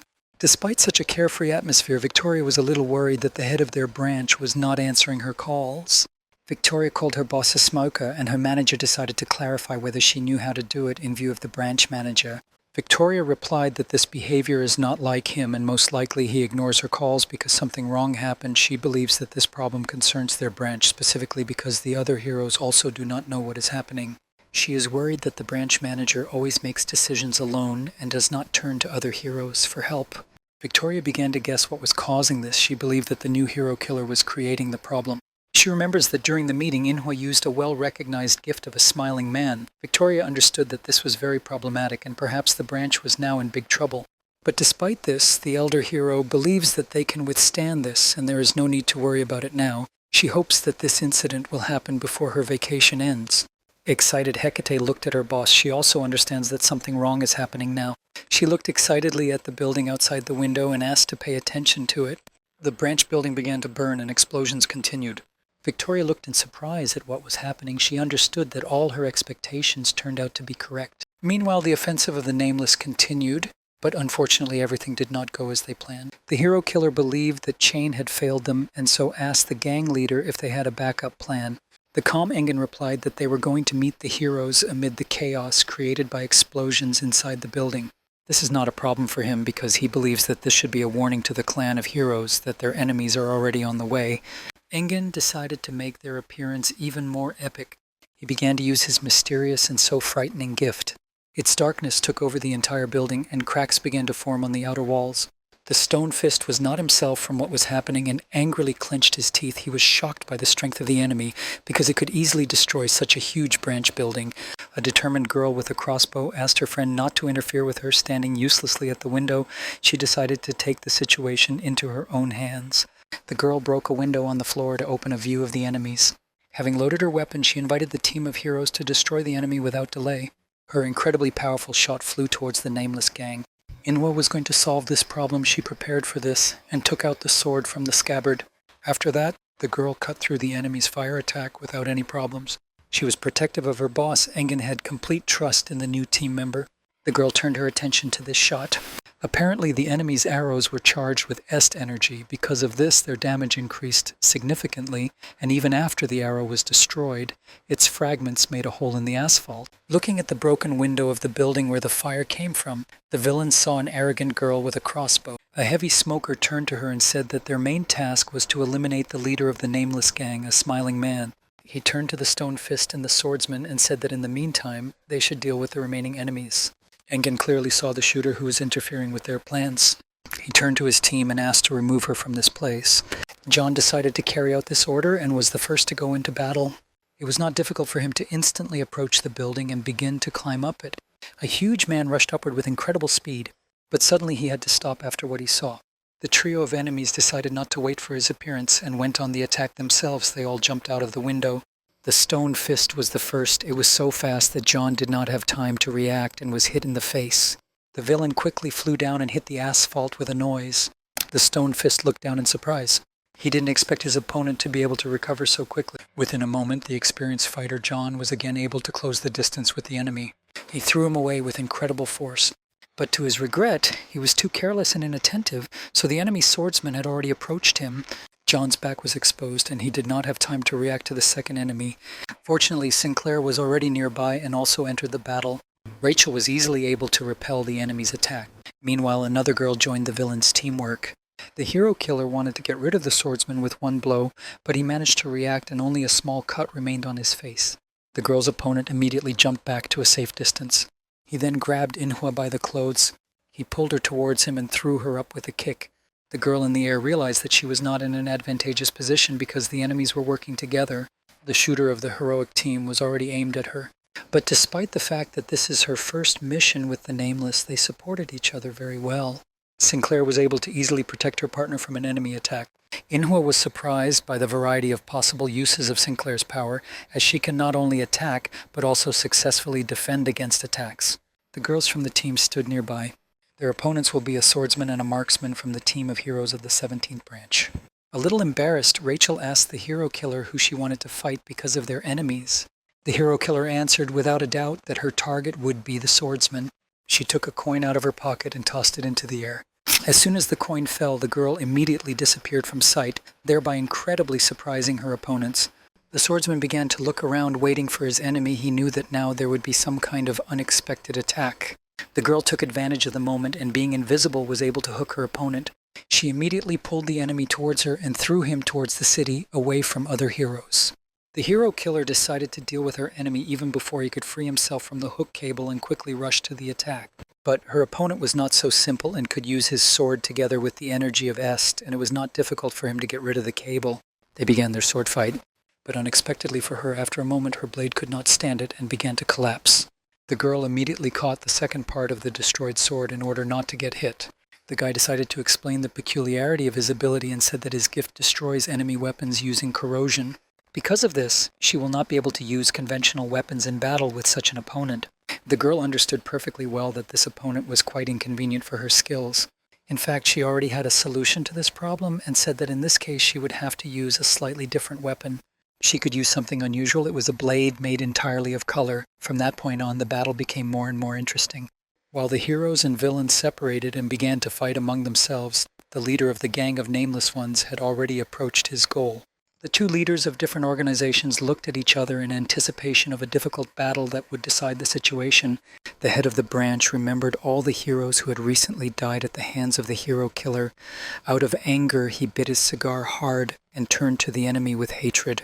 While clearing the ashes from the window of the building, he asked Enyin how he dared to return to them after running away with his tail between his legs. Remembering the past, the leader of the nameless gang furiously covered his face with his hand. The arrogant chain smoker said he was ready to face his old enemy. Engin's hatred knew no bounds. During the war, when he was much younger, in a difficult situation, an enemy hero held his face, asking why he was so sad. Most likely it was Victoria, an incredibly strong woman, told Engin that she would put a smile on his face. The guy with the huge scar agreed with the smoker and said that he had been waiting for this moment for a very long time. Let's go back to the fight between the hero killer and the swordsman hero. All the girl's abilities can be divided into two groups, that is, temporary and permanent. In the case when she kills the owner, she can use the gift stolen from them an infinite number of times. It all depends on the Est energy reserves. But with the abilities that she borrowed from living people, things are a little different. Inhwa can, of course, use their gifts whenever he wants, but there is a limit to this. The girl will not be able to constantly use the abilities of other people whom she has not yet killed. Because of this, her fighting style is similar to playing cards. The girl used the stolen gift from Victoria to get a durable weapon. Now she will have less problems in battle with the enemy. After they crossed swords, Inhwa took the initiative and struck. Her opponent was able to gracefully block this attack. After this, it became clear that he was quite good with a sword. The girl decided to shorten the distance and caught her opponent's hand. Thus she created the opportunity for herself to attack the hero, but the swordsman managed to miss his sword and block another blow. After that, he turned his sword and tried to hit back, but the girl was able to dodge. Their hard fight continued. Inhwa again closed the distance. She made a mistake and the opponent was able to throw over her back. Inhwa hit her head on the asphalt. Of course, the swordsman could not miss such a moment to attack. The girl dodged the enemy's next blow. After that, she decided to worsen the enemy's visibility and threw stones at his eyes. The swordsman probably expected such a dirty trick and covered his eyes with his sword. Inwa took advantage of the situation and quickly found itself behind the enemy. The swordsman repelled her attack and then asked the hero killer where she got such a sword. It very much reminded him of Victoria's gift. He understood that he was unlikely to be able to get an answer from her. The girl was not going to reveal her cards. The hero was worried about one more question. He was very interested in who could teach her such fighting techniques. The girl replied that she was still not sure about it, but most likely today she would learn from her opponent. They continued their fight, but after a moment they were distracted by an incredible amount of energy near the branch building. Everyone immediately understood and felt incredible power. It was the power of the smiling man that Engen entered the battle. The leader of the nameless gang waved his hands and released a huge amount of EST energy. He decided to make his life easier and create a staircase directly to the floor where the head of the hero branch was located. Keeping his hands in his pockets, the guy calmly rose towards his enemy. With a calm face, he entered the floor through the broken window. When he stepped onto the floor, everything around him changed. It turns out that this floor has already been swallowed up by enemy forces. A heavy smoker said that the smiling man must be incredibly arrogant if, knowing that it was a trap, he still came to the floor. Among all this smoke, creatures created by Est energy began to float. The man wanted to upset the villain by mentioning his failure from the past. He said that even when the villains were at the peak of their powers, they still lost. The confident head of the hero branch said that in this case, defeating them today would not be difficult, so he promised his enemy that this time he would destroy him and not allow him to escape. Engen waved his hand and was surprised that his enemy was really so confident in his abilities.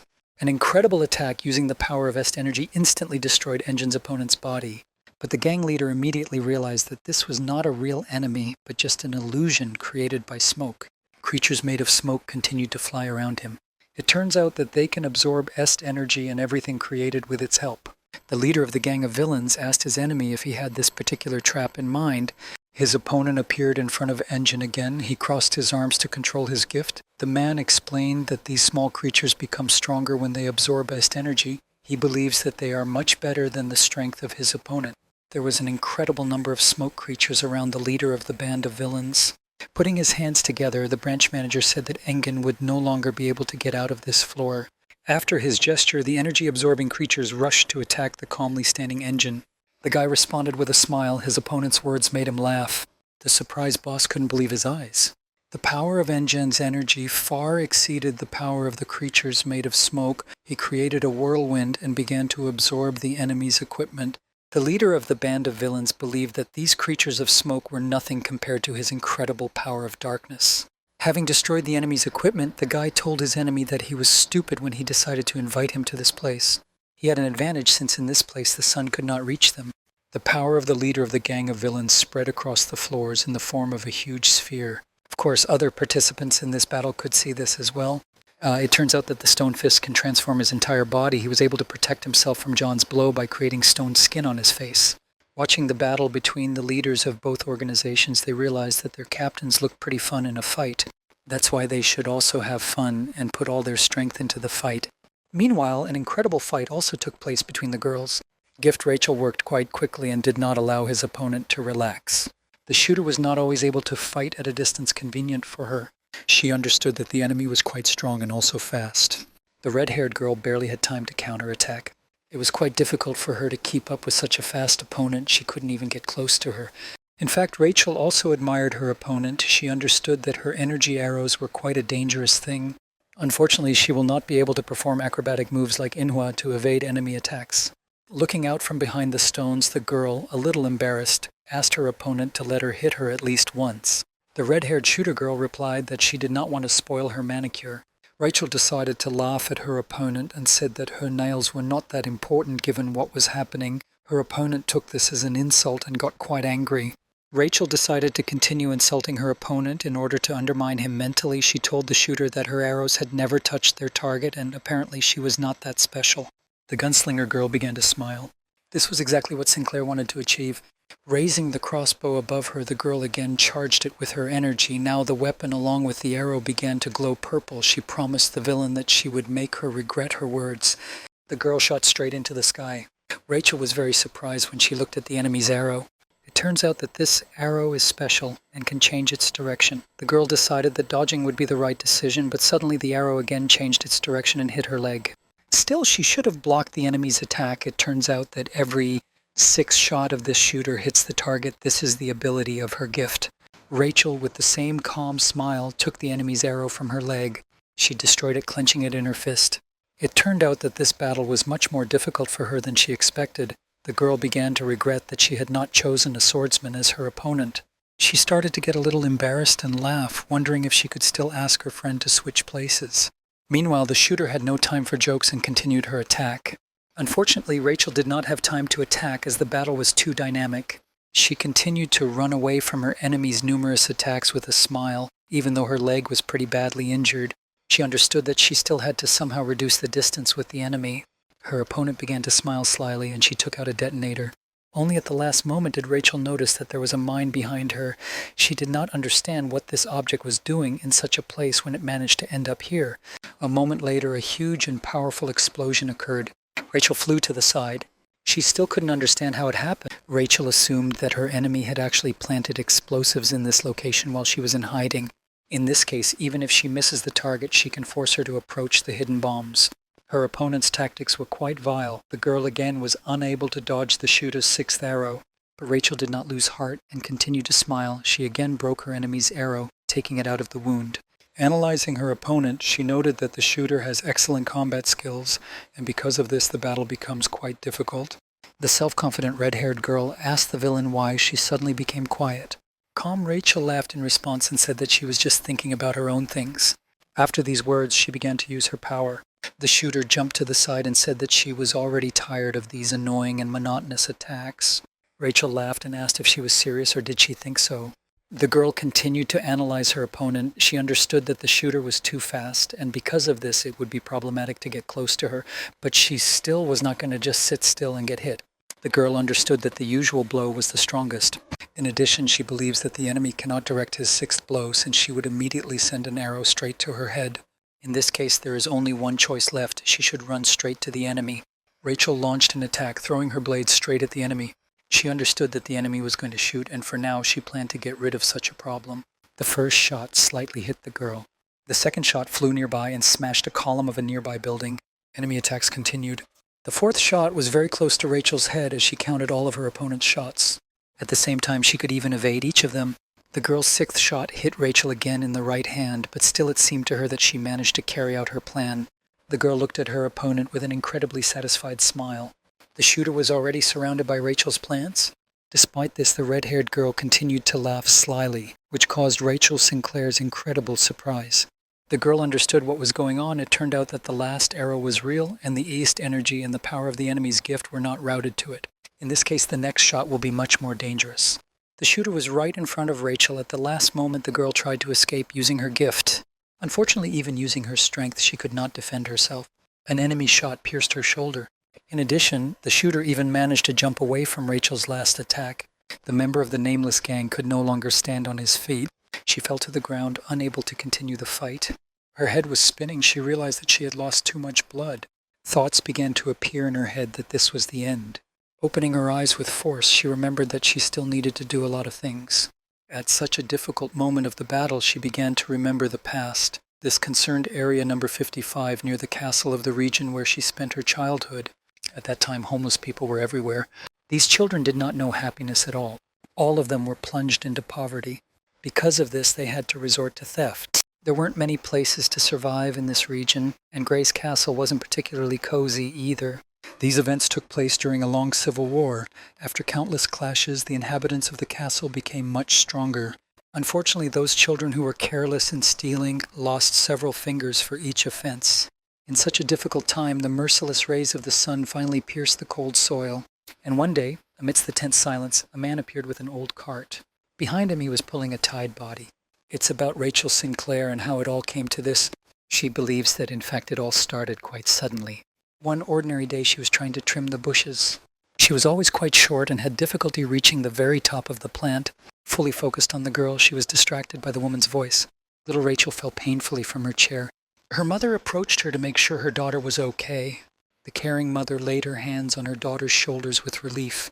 After that, she suggested that Rachel hurry up to the house because her uncles were coming to visit them. It was a cold evening. The doors opened, and a man in eyepieces, a dark hat, and a long cape began to enter the house. The little Growl was very happy to see her uncle. She smiled very much when the man put his hand on his head and asked how he was doing. Mom was also happy to see this man. She prepared a wonderful dinner. Enjoy your food, they started discussing a rather ordinary thing. New line. In fact, the news from the city was quite unpleasant. The owner of the castle had been in a bad mood lately, and in just a week he sent 5 people to attack Vasilisa. Green Rachel immediately slammed the table. With a smile on her face, her mother asked her uncle not to talk about such matters in front of her daughter. Even though she was such a cute little girl, she already had a sense of justice burning within her. New line. She listened very carefully to all her uncle's stories. After that, she decided to mention a recent situation. She said that she accidentally cut off a flower and didn't even know what it was called. Mom told her daughter that it was better to ask her about this since she still knows her plants better. The girl decided to tell me what the flower looked like, and I described it with admiration.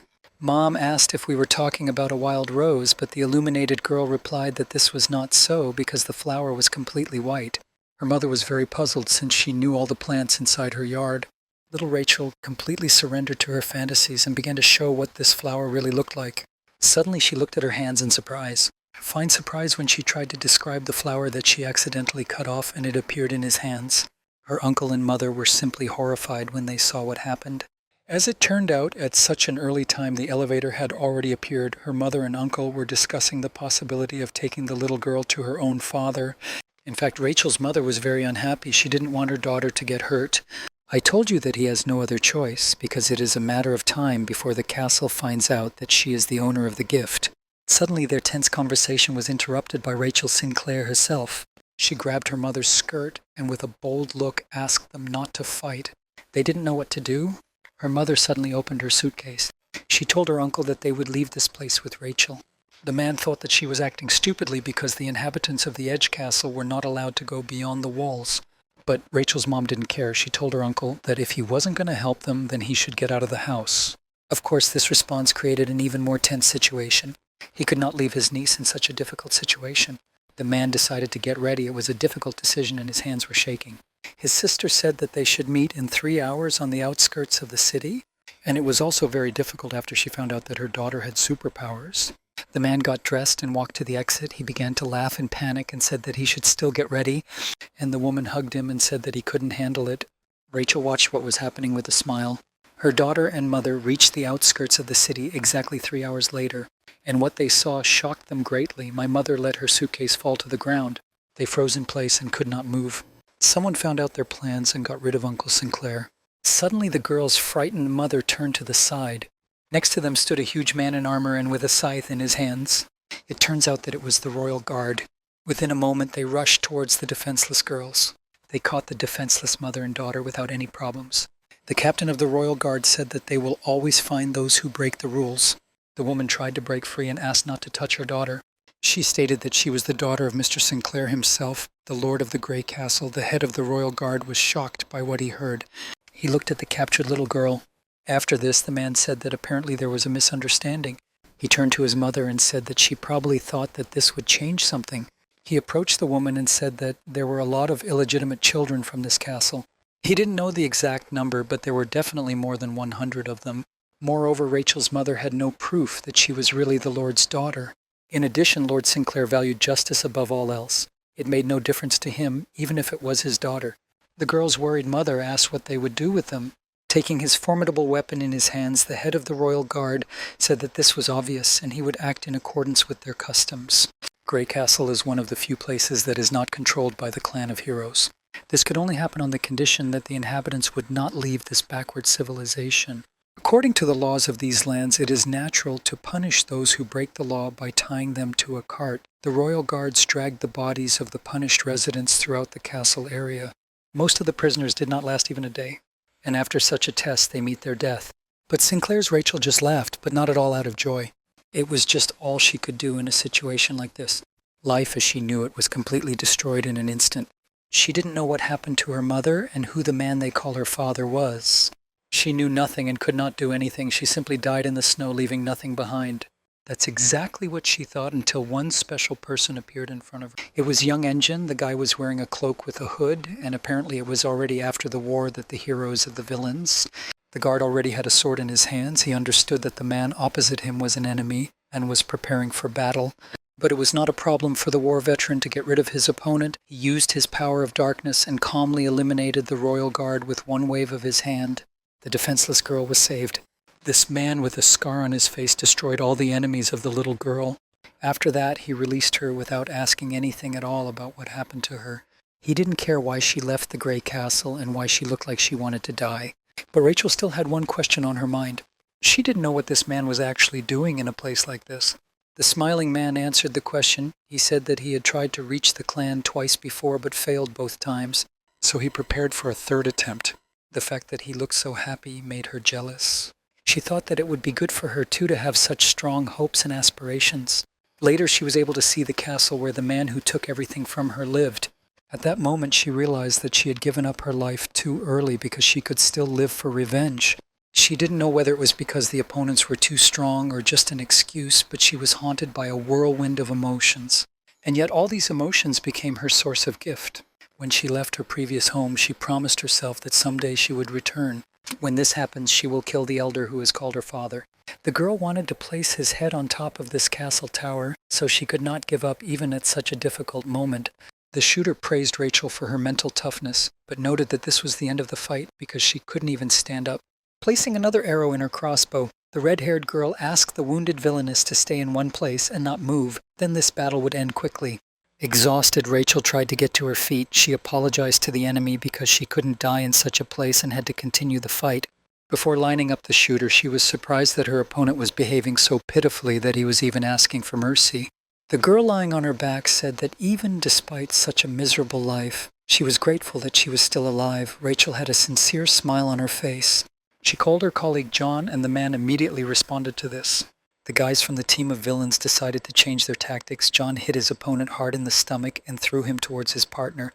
The shooter did not understand what was happening and could only watch the body of her hero partner flying in the air. Lying on her back, Rachel was able to catch a stone fist in the air. She said that she would never lose like that again. After that, she used her gift and said goodbye to the enemy. The stone fist ended up in a place unknown to him. A girl approached him and said that she was now in a bad mood and therefore would kill him quickly. Stonefist looked at his opponent in surprise.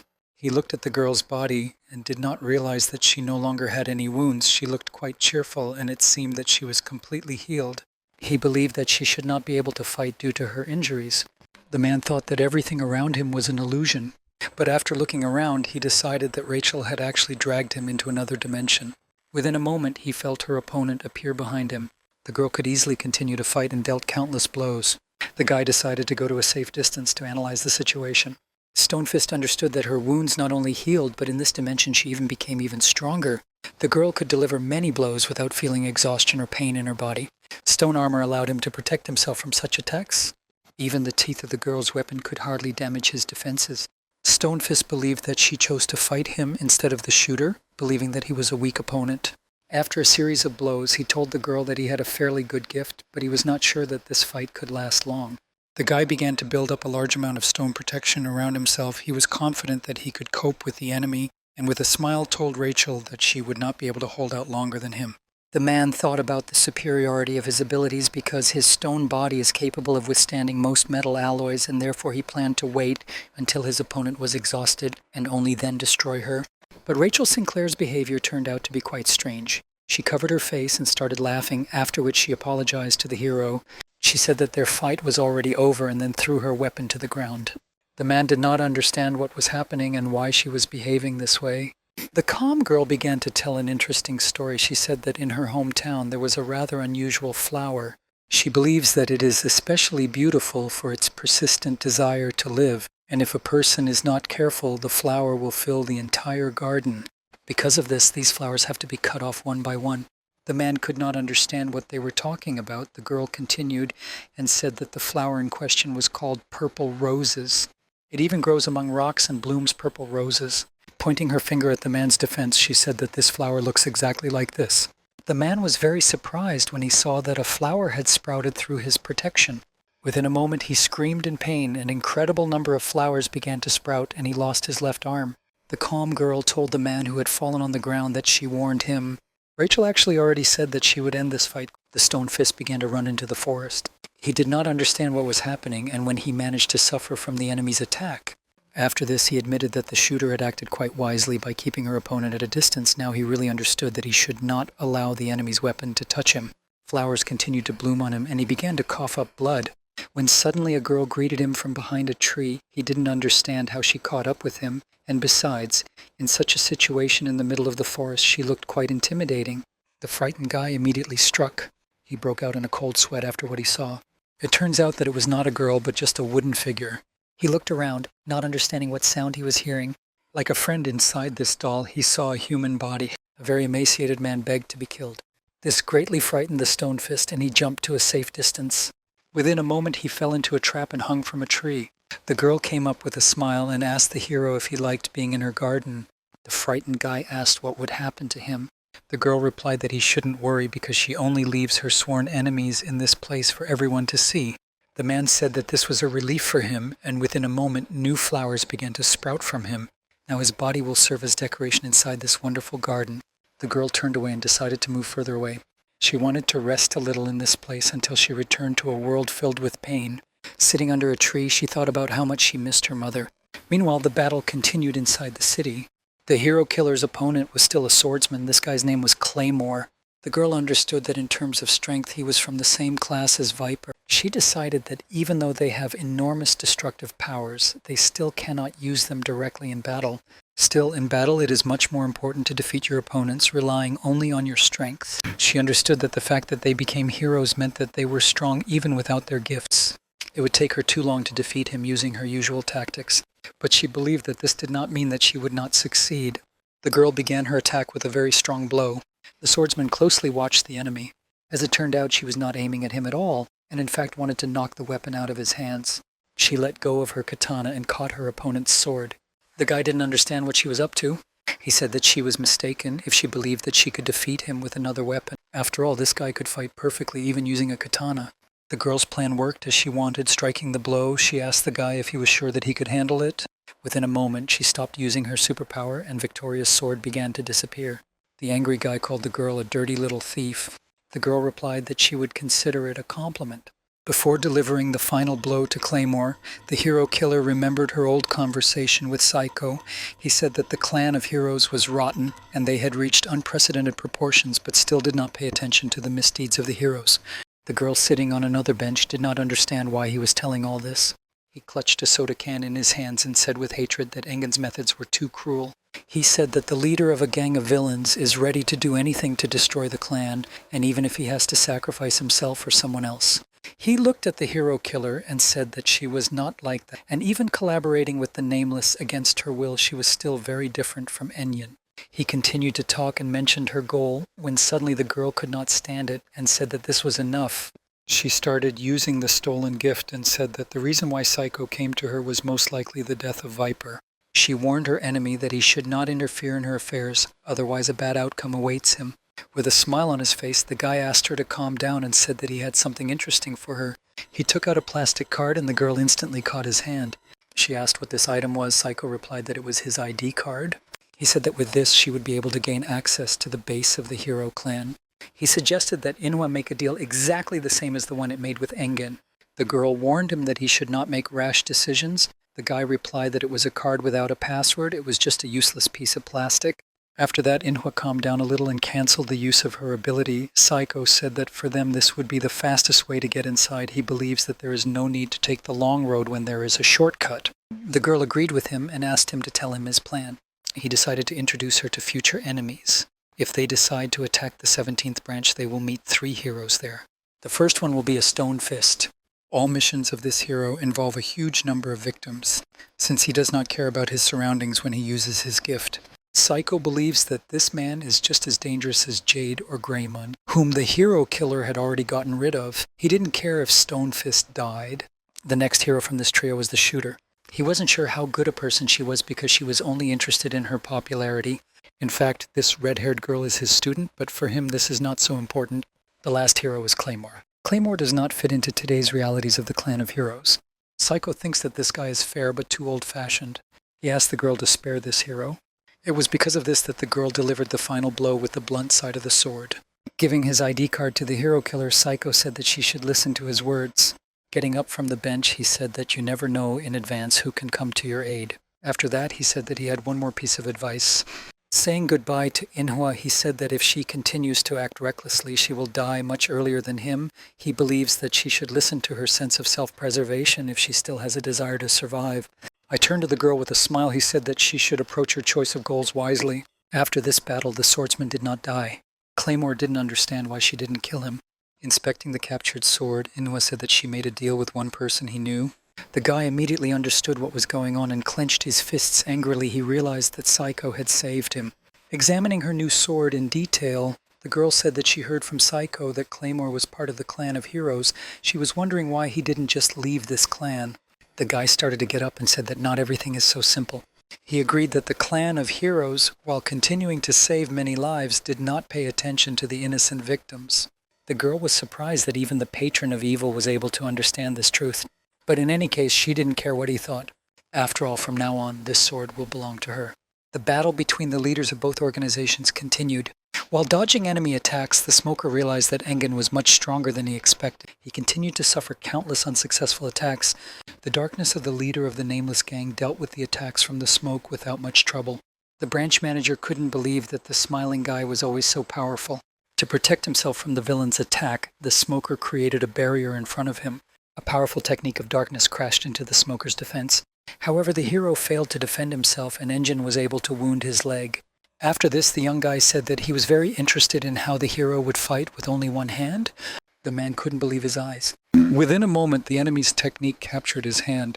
Without much effort, Engen was able to tear off his opponent's left arm. The branch manager never expected such an attack.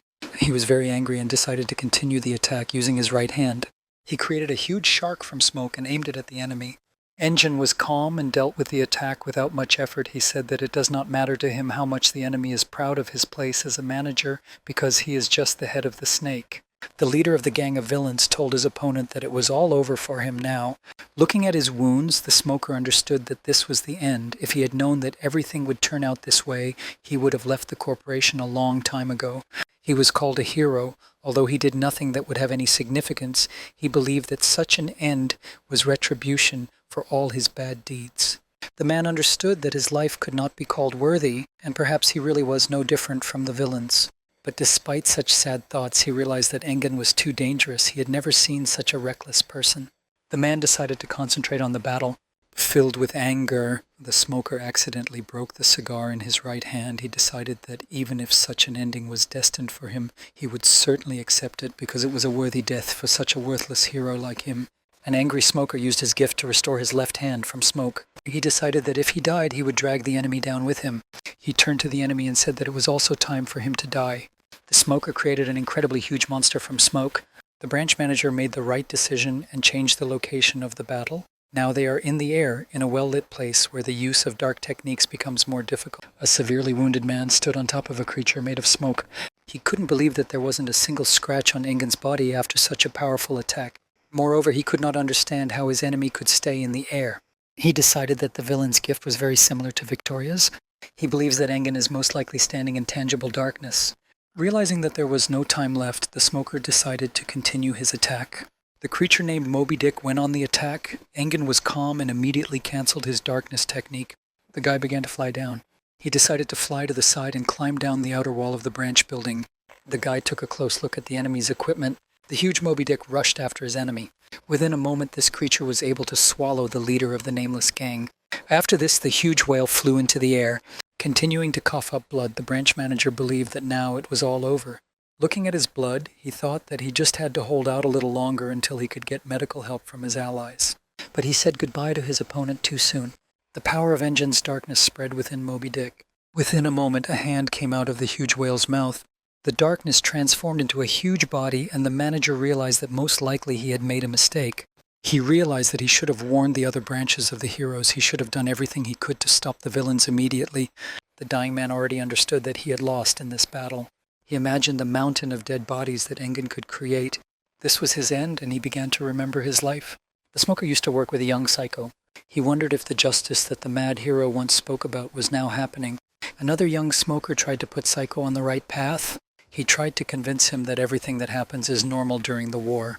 He believed that all the dead bodies of the children were soldiers of the enemy coalition. According to him, even a child with a weapon was dangerous for the heroes. A moment later, the surviving boy attacked the two heroes. The angry smoker threw the guy with the knife aside. He wanted to finish off his last enemy, when suddenly he was distracted by a gunshot next to them. It was Psycho who was wounded in the stomach. He fired a pistol into the air to attract the attention of his partner and stop this fight. The smoker thought that his partner had gone mad and tried to bring him to consciousness. He said that this was not a battle of good and evil. He believed that they were all evil. The heroes were just stronger. The man believed that the world before the heroes of the villains was pure chaos and real wilds. Compared to those times, he believed that now the world is in a much better situation. Psycho was wondering why his partner decided to just close his eyes and ears to everything that was happening. He was even ready to kill small children in the process. The smoker replied that this is exactly the case, and he is going to continue to do this due to the fact that this is the only ticket to the top. He said that there was nothing that Psycho could not do for his own personal benefit. He invited him to become a cog in the mechanism called the Clan of Heroes. Meanwhile, the hero hugged the surviving red-haired child. The smoker warned him that he would go crazy if he continued to deny reality. During the current battle between the heroes and Psycho, he decided to take part in a risky battle. Dr. Yuna has almost finished all the preparations. Activating the mechanism, she asked Psycho if he knew that he had almost no time left. In this suit, he will be able to fight at full strength for only a couple of minutes. The guy replied that he knew and was ready for the consequences. He picked up a cannon that uses his East energy to fire. The guy surveyed the battlefield from the van. He saw a creature made of smoke in the sky. The sight of a huge whale destroyed from the smoke meant that the chain smoker had fallen in battle. The guy remembered his conversation with Viper. Then he asked Psycho why he never uses his hero costume. He heard that this suit looks incredibly cool. Psycho was surprised and replied that it was a little heavy and did not quite suit his taste. But in fact, these words were a lie. Putting on the Viper gloves, the guy admitted to himself that the suit had never been a problem. The real problem was the heavy burden of responsibility on his shoulders. He was very tired of avoiding her. Before he went into battle, he was stopped by Dr. Yuna. She understood that there was no justice in the Clan of Heroes, but still did not want Psycho to rashly give up his life. She didn't understand whether he really needed to participate in such a hopeless battle. The calm guy replied that the justice in which he believed was destroyed a long time ago. He believed that justice gradually disappeared until there was nothing left of it. He understood that this was no longer a battle for justice, but as long as he still wears these clothes, he is alive as a hero. The shooter also noticed that the huge whale began to dissolve from the smoke. She understood that their manager had fallen in battle. She continued the fight without holding back her hatred for her enemies. She knew that the heavy smoker was too self-confident, and because of this, he lost. She didn't have time to help her boss. She was worried about the enemy because he was incredibly strong. He could withstand her crossbow shots. She couldn't even say for sure what kind of gift he had. She was angry that this guy didn't understand combat very well. He was really good in terms of endurance and brute strength, but she was really pissed off about the physical types of fighters. She was able to dodge John's blow and jump to a safe distance. The angry girl looked around. She saw that Rachel was sitting calmly on the ground. Because of this, she realized that the stone fist had failed and lost to this wounded child who was on the verge of death. She really hoped that the swordsman still had not lost and would come to her aid. As a friend, all her thoughts were dispelled by the calmly walking hero killer with a captured sword in her hands. As she dodged another blow from John, the shooter realized that things were looking very bad. She reached into her briefcase, realizing that she had nothing else to do in such a hopeless situation. She decided that she needed to escape from the battlefield as quickly as possible and notify the other heroes. A moment later, the flashbang exploded and blinded John. I took advantage of the moment and the shooter began to run away. She climbed onto a dilapidated building nearby. The doctor of the team of nameless villains was already waiting for her there. The girl didn't understand who it was. He was holding some kind of chemical weapon in his hands. She immediately managed to react and knock him out of his hands. But the enemy turned out to be very fast and managed to catch his weapon and inject her in the neck. He apologized and said that he really didn't wish her harm. He was simply told to catch the shooter alive, as she would be useful to them. The guy still didn't know how far Engen was ready to go to destroy the Clan of Heroes. He raised his hand to inform his leader that his task was completed. After this, a huge stone fell on the body of the branch manager. Hiding his hands in his pockets, the calm Engen began to sink to the ground, when suddenly he heard the shot of an energy cannon. The guy managed to react and extend his hand in his direction. Using his darkness, he was able to defend himself from an unexpected enemy attack. Another hero appeared in front of him and told the leader of the nameless gang that he was mistaken if he assumed that this was the end of the battle. Saika said that he shouldn't think that he could escape so easily after the destruction of the hero branch. Engen looked at his enemy dressed in a hero costume. Now he became much faster and was able to disappear from sight in an instant. After that, Psycho suddenly found himself next to Engen. His shot almost hit him in the head. In response, Engen began using his darkness to trap his enemy.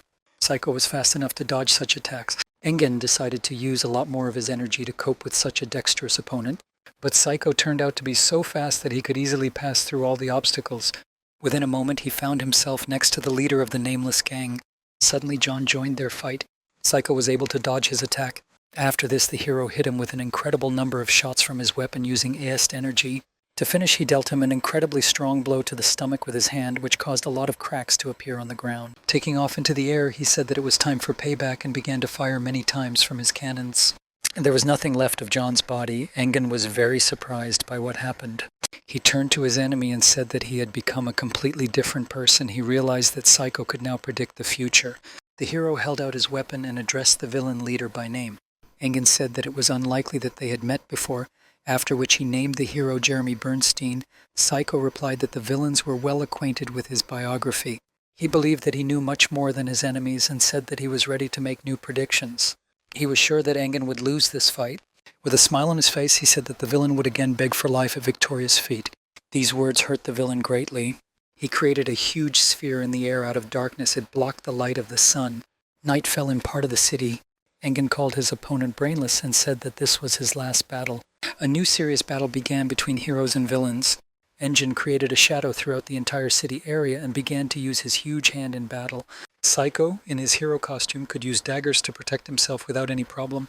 After numerous blows, he was able to get rid of the fingers of the enemy's technique and protect himself from the attack. After this, the leader of the gang of villains began to use spirits created by darkness. Psycho immediately continued to fight. Engen began to think about his enemy's ability. He said that predicting the future is an incredibly rare gift. That's why he wasn't surprised that the hero clan wanted to get Jeremy's powers. But he also understood that this ability would most likely greatly exhaust the user, because this is the price that must be paid for such amazing skills. Using a huge body created by darkness, the leader of a gang of villains asked Jeremy what kind of future he sees at the moment. After that, he delivered an incredibly strong blow with a huge hand from the darkness. In fact, Engen did not guess the enemy's true ability by assuming that he could see the future. Psycho replied that he did not have the ability to see into the future. In fact, he can only see the past. We are talking about everything that characterizes his opponent. He memorized all the small habits and minor changes in facial expression during enemy battles in the past. Psycho did not let out the only details regarding his enemies. He memorized the past movements of the villains. Thanks to this, he could predict the future and fight much better. Having calculated the trajectory of the villain's blow, the hero in the suit was able to strike him. The smiling guy was surprised when he found out what his opponent's ability actually was. Psycho fell into a trap due to the fact that his enemy learned to recognize his movements and began to change the direction of the attack. The next attack by the leader of the nameless gang threw the hero into the building. The exhausted guy sat under the destroyed wall. He couldn't believe that Engen had figured him out, which is why he hates quick-thinking and witty villains so much. Engen began to slowly approach him and said that this was a pretty good attempt, considering the insignificant state of the hero's body. In response, Psycho smeared his blood across his face and with a crazy look told his enemy that he was mistaken if he thought that they had already finished the battle. After that, he fired another shot from the energy cannon. The gift of power is usually a reflection of people's inner world. In other words, the evil spirits used by the villain were not real. But the fact that these evil spirits were created by Engen's soul greatly frightened Jeremy. He feared that many lives would be lost if someone who contained so much darkness within themselves walked freely in the world. This was the reason why the hero continued to fight. He believed that he had to get rid of the leader of the nameless gang. His body was worn and torn, but he believed he had unfinished work.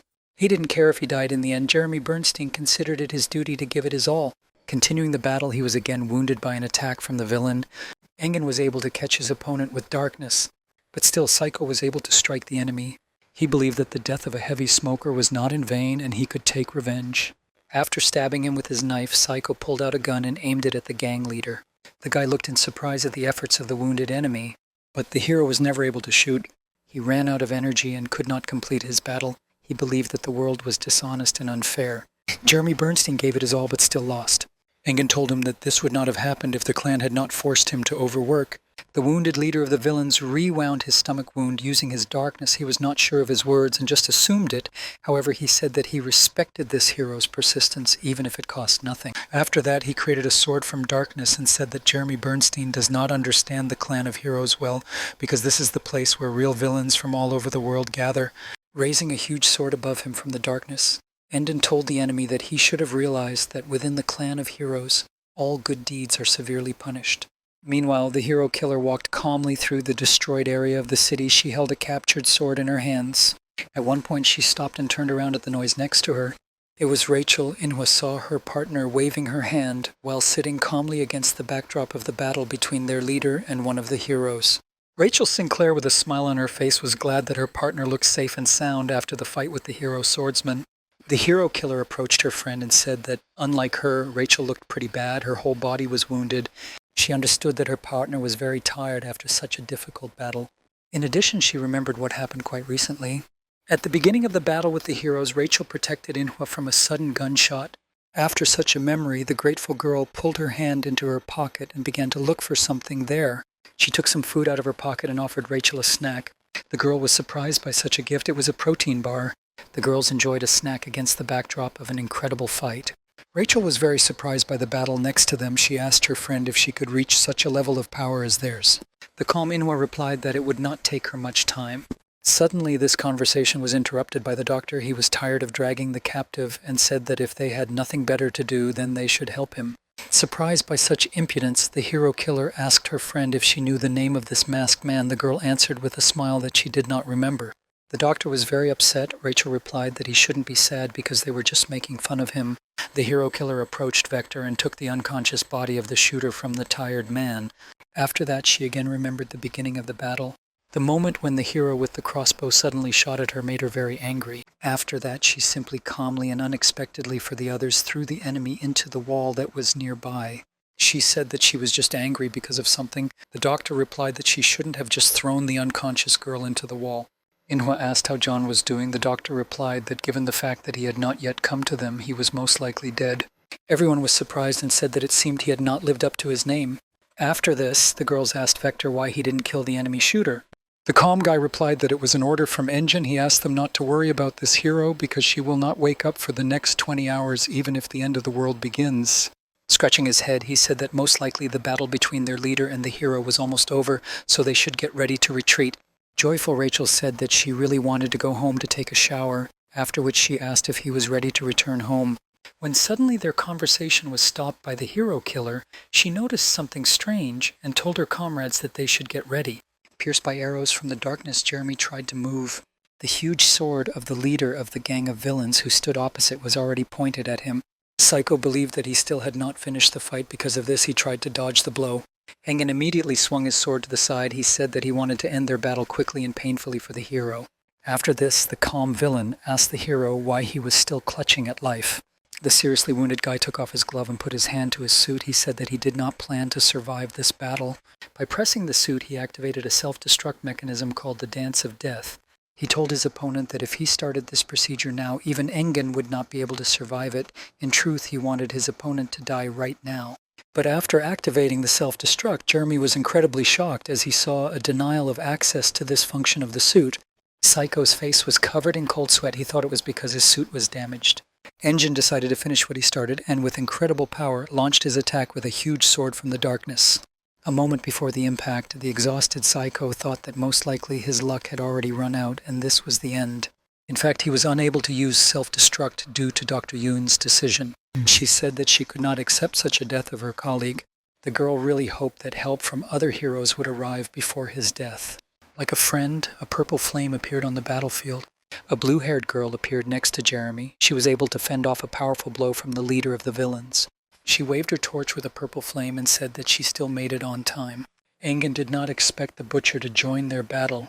Placing her weapon on her shoulder, the girl answered him that she no longer uses this old name and now her name is Gakota. The guy didn't care what his opponent's name was and he started using his huge sword again. But after a moment he stopped because he understood what was happening. He knows that this girl would hardly come to the battlefield alone. After that, he looked at his sphere from the darkness that blocked the light of the sun. Cracks began to form on it. As it turned out, it was Victoria's strength. She said that they had not seen each other for a long time, but still it was time for them to say goodbye. The confident girl said that she would create a beautiful dream for him for the rest of his life. Half an hour earlier, traffic began in the city. The hero's guards escorted the people with their suitcases. A guy with a bandage on his head approached his friend and asked why he was messing around. He said that he should get ready to leave because almost all the civilians were already safe. The guy asked his comrade if he was worried that the 17th branch might end up in the clutches of the villains. Besides, he was afraid that he would come out of the huge black sphere that was covering the sun. His comrade replied that they should not care, and even if it turns out that the 18th branch fell, all the villains will still be broken by the clan of heroes. The guy remembered how suddenly a woman in an evening dress suddenly approached him. It was Miss Victoria. The guard was very surprised that she was in this place. But the girl said that starting from this moment, every guard of this branch of the hero clan would evacuate people and lead them out of the danger zone. She then grabbed her elder hero emblem. A heroic costume began to appear on her. A determined woman said that people need to be taken as far as necessary from here. Putting the backpack on his back, the guy was calm that now they were all safe. He turned to his comrade and said that it was time for them to get out of here since it makes no sense for them to die here. Suddenly his friend asked him to pay attention to something strange in the air. They saw a huge sword that was located above the branch building area. This was Victoria, and she had no intention of holding back her powers. Engen looked into the air and realized that someone he did not want to see had joined their fight. The woman looked at her opponent and said that judging by his face, his friend did not tell anything. The guy didn't understand what they were talking about. It turned out that Victoria was talking about the hero killer. Meanwhile, manager Victoria managed to steal Psycho's body. She understood that a terrible battle was about to begin. Engen answered the enemy that this was not his problem at all, and again began to use his sword from the darkness. He delivered a strong blow towards the hero. Victoria began to defend herself using her light power. The self-confident woman said that he was in vain thinking that he could defeat her during the day. She believed that he had no chance, since before he could not defeat her even at night. Her words did not change the expression on the face of the calm leader of the gang of villains at all. An angry Victoria said that she considered his calm and indifferent behavior unacceptable. Flying into the air, she asked him to let her remind her who was in charge among them. Her huge sword fell on a district building. This was followed by a blinding flash and explosion that destroyed part of the area. A huge area was destroyed by such incredible force. Among the rubble of these concrete buildings were some of the villains. Inhwa was shocked by what happened. She was dissatisfied and threw away the stone that pinned her to the ground. A moment later, her colleagues emerged from under the rubble. The doctor began to cough due to the huge amount of dust. In such a situation, even a mask could not save him. The hero killer started looking for something. The explosions continued all around. As usual, Rachel continued to laugh. The girl in the red jacket realized that things were only going to get worse, so she grabbed her friends and started running away. Sinclair couldn't believe that Inhwa remained so calm despite the hopelessness of the situation. Fleeing from another explosion created by Victoria's hands, the hero killer decided to use one of the stolen gifts to hide underground. After they got out, she continued her search. The doctor asked what she was looking for. He was very interested in where their captive sniper was. The calm girl pointed her hand at the shooter's leg sticking out of the stones, after which she said that she was actually interested in where her sword had disappeared. As usual, joyful Rachel held her captured weapon and said that she had the sword. Inhwa began to inspect her new sword for any scratches. In fact, she did not expect that here she would have to use the power stolen from Vector. He seemed quite useful, and she thought that maybe she should kill the doctor right now and take his gift. The man was very scared because of this. Meanwhile, Rachel continued to watch the fight with admiration. A few seconds later, she turned in panic to her comrade and said that there was no time for chatting, after which she turned to the doctor and said that he needed to get out of this place. In addition, Engen was seriously injured and they should save him. After a difficult battle, the guy began coughing up blood. Victoria came down to him from the air. She didn't even have a scratch on her. She approached the guy and said that it was better for him to crawl like a beetle than to fight with heroes. She said that in fact he knew that everything would end like this and asked why he returned. He replied that she knows the reason he wants to defeat the clan. In addition, he wanted to kill a specific woman. After that, Victoria understood him and asked if she had heard everything correctly. Engen was covered in blood. He asked Victoria why she was bothering him. He said that they want to achieve the same thing. The guy said that Victoria understands him perfectly, and as long as the Iron Witch is alive, her problems will continue. He said that she could never become the strongest until their opponent died. The angry woman replied that the Iron Witch had already escaped long ago. The guy with a smile on her face said that she was wrong if she thought that she forced such an opponent to hide. He believed that it was the Iron Witch who decided to hide. Looking into the guy's eyes, Victoria replied that she could defeat this opponent and that she would do it herself without anyone's help. The guy closed his eyes and said that it was a big pity. Apparently he thought that their relationship would take a good step forward. Engen said that during his last defeat, he learned that he could not do anything on his own. That is why he has good comrades for backup. The girl did not understand what he was talking about. He replied that she simply forgot whose territory it was in the past. Engen said that the last piece of the puzzle has already arrived on the battlefield. After that, he asked Victoria if she knew who really trained the girl in the red jacket. Meanwhile, the girl in the red jacket had already begun to warm up. Inwa decided that it was time for her to join the fight. She looked around what was happening around. Victoria stood at the side of the destroyed area of the city. The beaten and exhausted leader of the villains stood in front of her. She didn't know what the two of them were talking about, but they probably weren't going to kill each other anytime soon. Still, Engen's death was not in her plans because she had not yet heard one important story from him. The girl turned to her comrades and said that she would distract the attention of these ferocious fighters, while Vector and Rachel should capture their leader.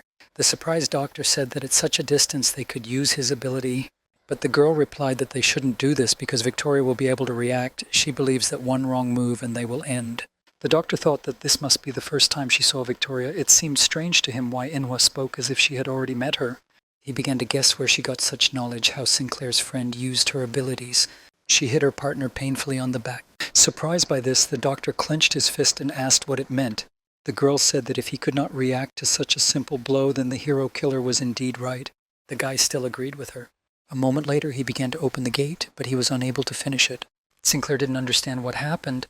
The hero killer replied that their East energy began to disappear. Inwa realized that it was the power of the blue-haired girl that began to approach them. She struck hard with her purple flame torch, but failed to hit the hero killer.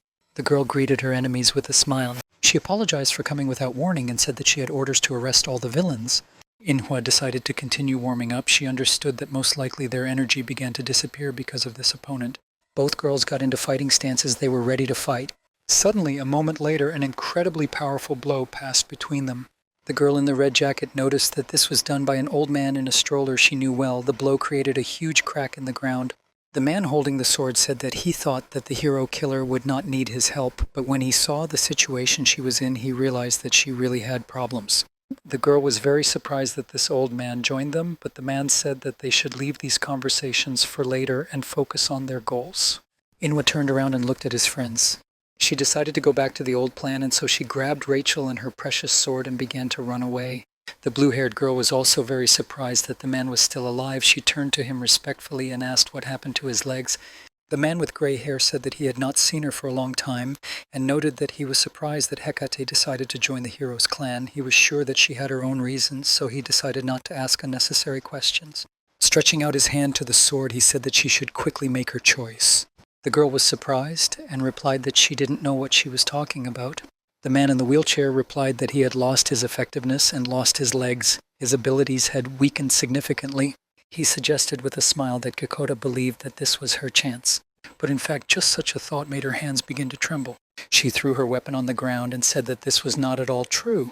She said that she was under no circumstances going to fight him because she was not stupid enough to fight the past elder once and for all. The old man accepted her answer and said that in this case she should take him to Victoria. After some time, his carriage approached the battlefield. He turned to Victoria and asked if she had fun playing the hero. After that, he made an incredibly strong blow. Victoria's light power was able to protect her. After that, she paid attention to what was happening nearby. The hero killer approached them. She used one of the stolen gifts and began to help the wounded Engen. Within a moment, they ran away. Victoria was surprised to see the old man. Yushin replied that they really had not seen each other for a long time. The angry girl grabbed her head. She kept thinking why these guys were interfering. I now believed that it was his doing. The man replied that he was just an assistant and the idea belonged entirely to Engen. The girl created a huge sword behind her back and leaned against it. She said that they should move closer to the conversation because most likely the old man came to say something. The man asked Victoria if it was curious why this incident happened and why Engen caused such a commotion. He wonders if she thinks it would be better to wait and plan a little more. The girl was infuriated by this conversation and she asked to come closer to the point. The old man replied that the attack on the 17th branch of heroes was never a declaration of war on the heroes. Yushin said that his cunning student Engine would never have acted this way. In fact, he made a loud statement, but not as a hero, but as a villain. He believes that he declared the scattered villains and that the nameless ones are the next generation of villains. Because from now on they start playing big. Now all the villains, those who returned and those who will know that they have a chance to return, they have yet to leave their mark on history. The old man expected the secretive elders and countless other villains to appear on the scene. And in the center of this scene there will be two people. The man believes that the wheel that was stopped will spin again, and the one who goes up on stage will not be able to get off it until he dies. The girl replied that in this case there would be countless deaths. The man replied that this was true, but in general it didn't matter to them. Hero Victoria began to laugh and panic. She said that her enemy was right because it would be a lot of fun. After that, she took out her sword and said that he would have to pay for interrupting her fun with the beaten villain. She believes that Hecate's powers will be enough to defeat Yushin in his current state. She admitted that in fact in the past she was even a little afraid of him. The old man prepared for battle. He made a cut on his hand to use his blood techniques. The old man said that he was ready to do anything for his student. He believes that the hero killer will avenge him in any case. The battle among the strongest began. The old man began to use an incredible number of blades created with the help of his blood and abilities. Victoria took a fighting stance with her huge sword made of light. With one powerful swing she was able to repel her opponent's attack. The man, moving in a wheelchair, continued to attack.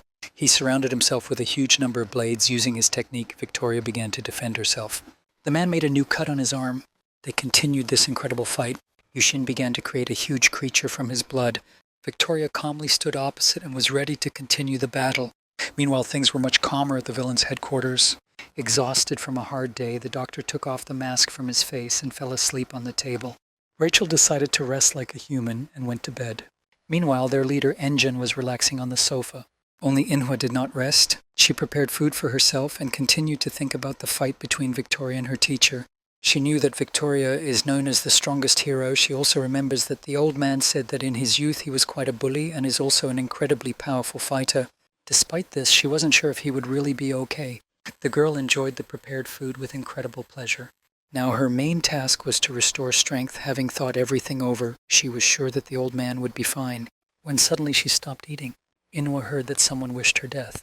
She immediately started looking around. The sounds came from the direction of the chair opposite her. The frightened girl carefully looked at what was happening. These threats were John's. She was incredibly shocked by what she saw. The guy didn't look the same as before. She thought that he died in battle, but in fact he returned, although he had significantly decreased in stature. A few hours later, the doctor continued to work. He looked at the tests of his comrades and said that the hero killer should not worry about anything because she was completely fine. This also applied to Rachel. Looking at the test results, he said that they were both pretty strong.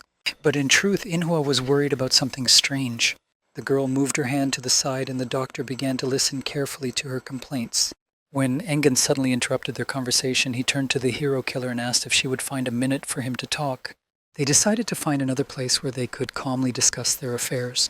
The girl said that the leader of the villains looked good and asked if everything went as planned. The guy said that he was not sure if all this happened according to the plan. After that, the girl said that she really didn't expect that she and the old man knew each other. The guy turned to her and asked why she was hiding the fact that she had already met with Victoria. There was an awkward pause and the girl stopped. The guy said that they should consider that now they are even, but now he wanted to talk about her older sister. They decided to go to a separate room where no one would entice them.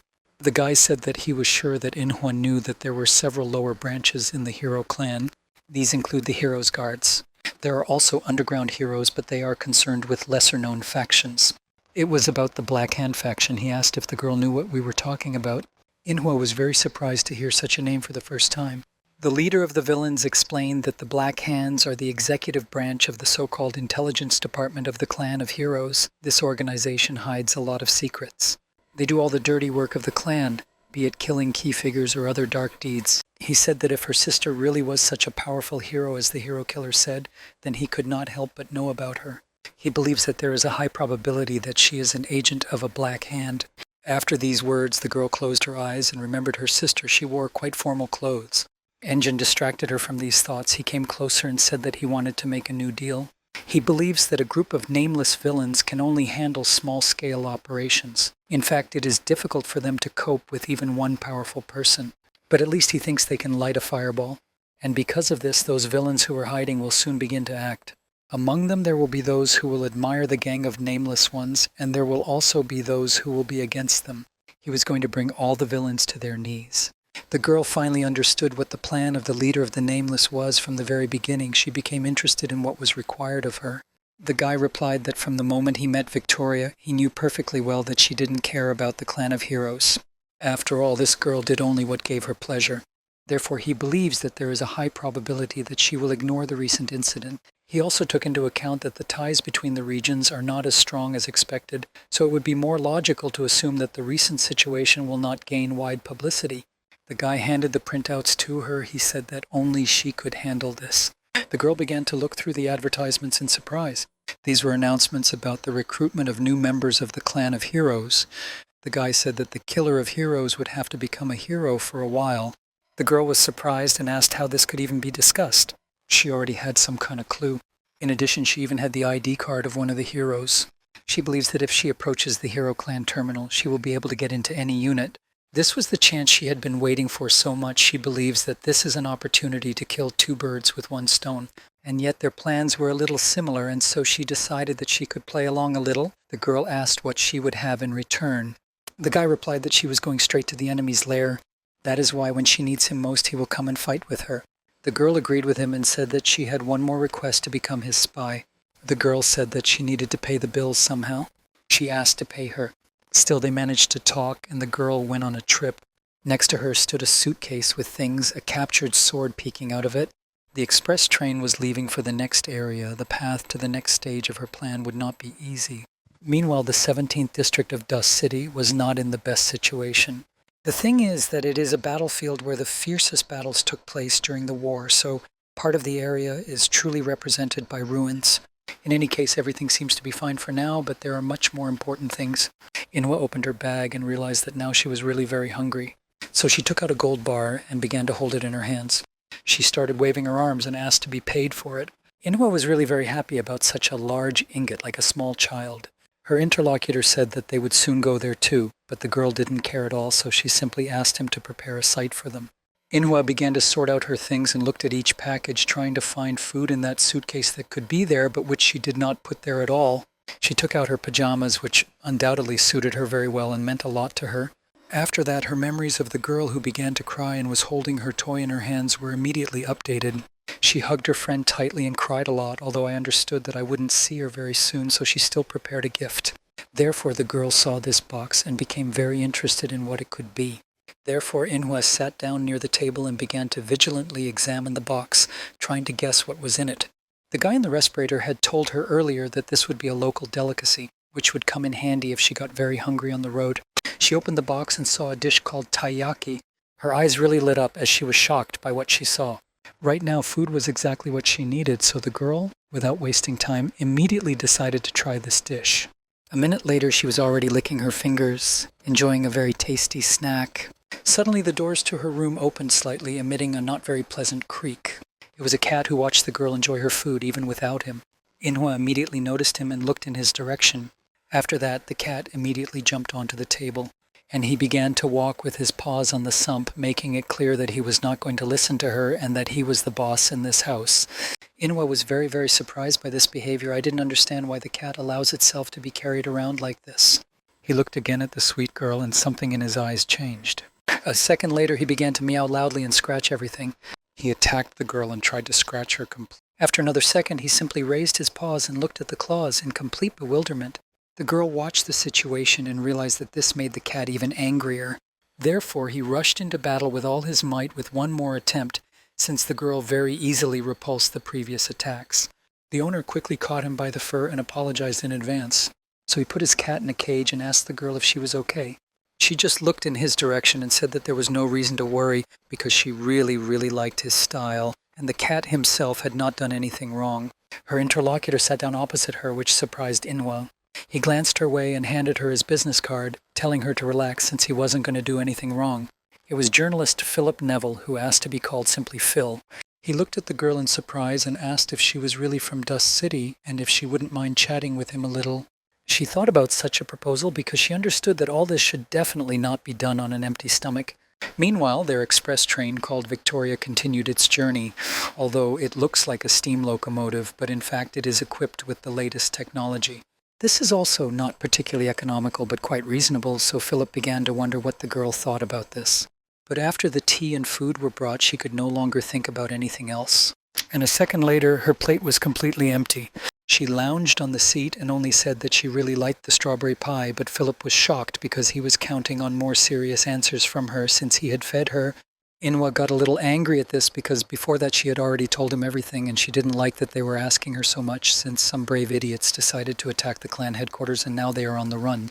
As a journalist, he should know a lot more than Inwa, who is a random passerby, right?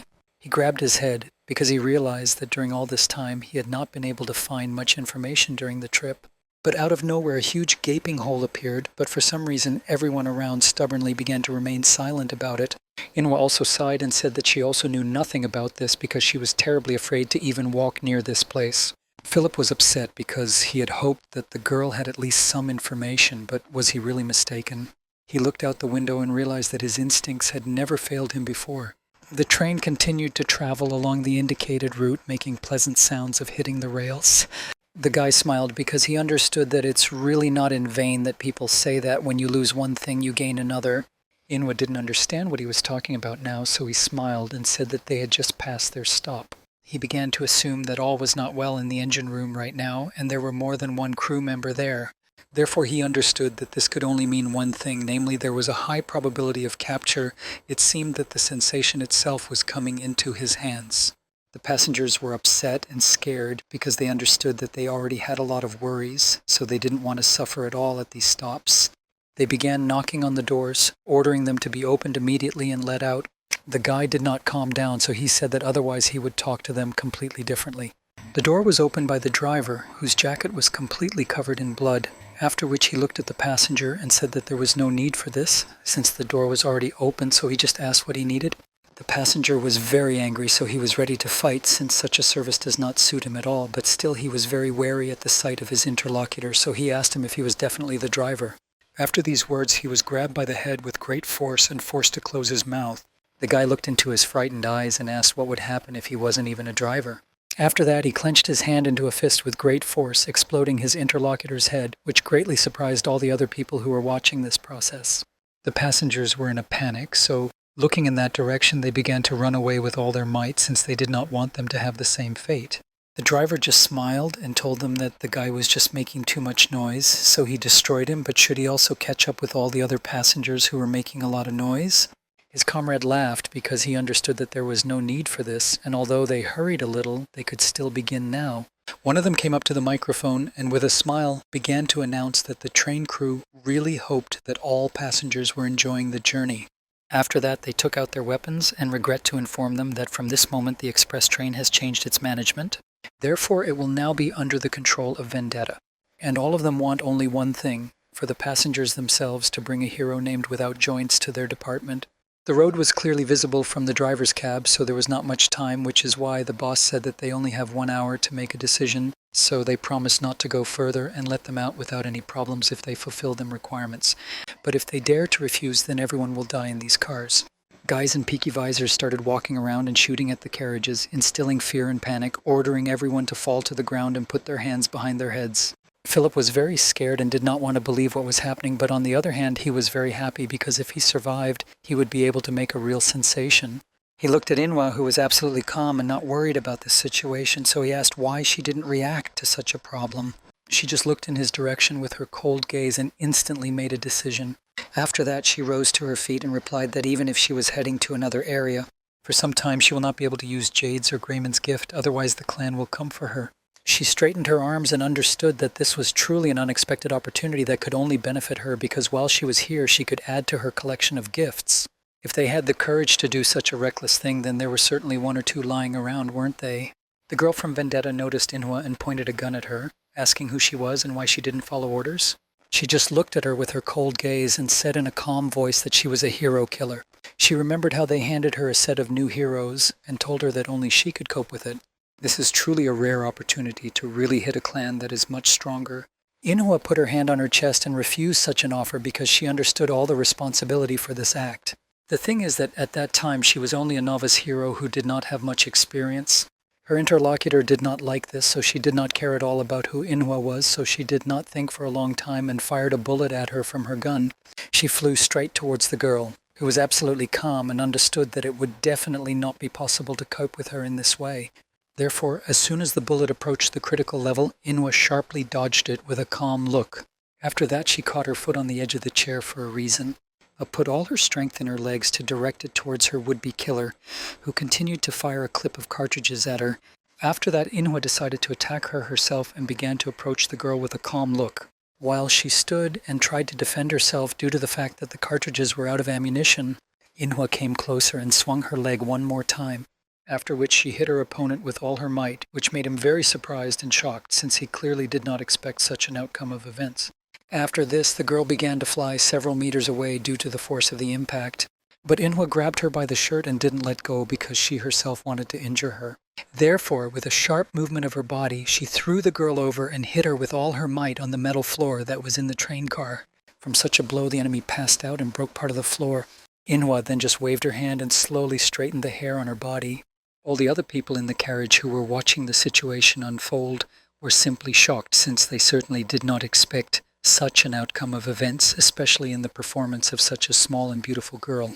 They all looked at her in surprise, just like the journalist Philip, who simply did not understand who she really was, since it was simply amazing.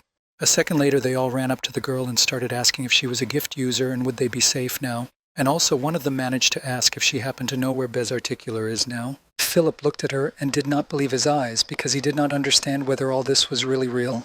They shot her at point-blank range, and she didn't even blink an eye. This is not normal at all.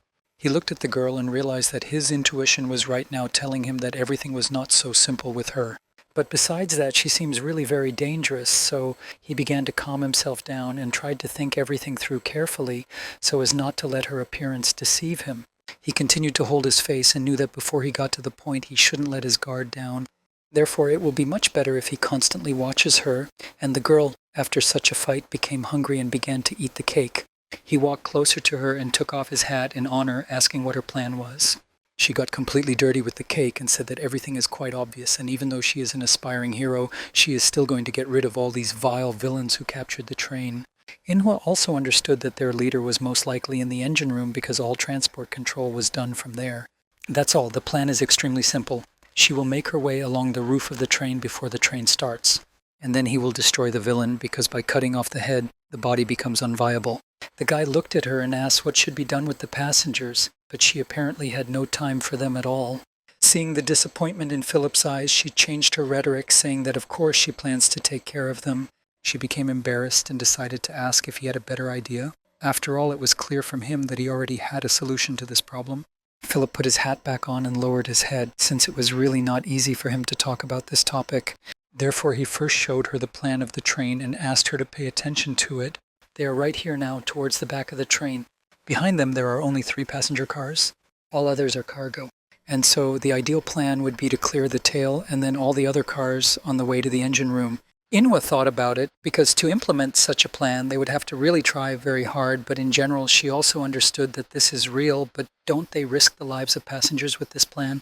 Philip smiled and asked her not to worry, because this was part of the plan. They will leave this role to Katerina, who will happily be ready to have fun. The seats in the carriage began to be rearranged correctly in preparation for the battle. A second later, a sharp dagger flew into the tree like a blade. Passengers were already kneeling on the floor and no one was rocking the boat, which was very boring for the invaders. After all, usually at least one pretends to be a hero, but here everyone sits quietly and does not try to fight. His comrade came up behind him and grabbed the blade while he continued to talk.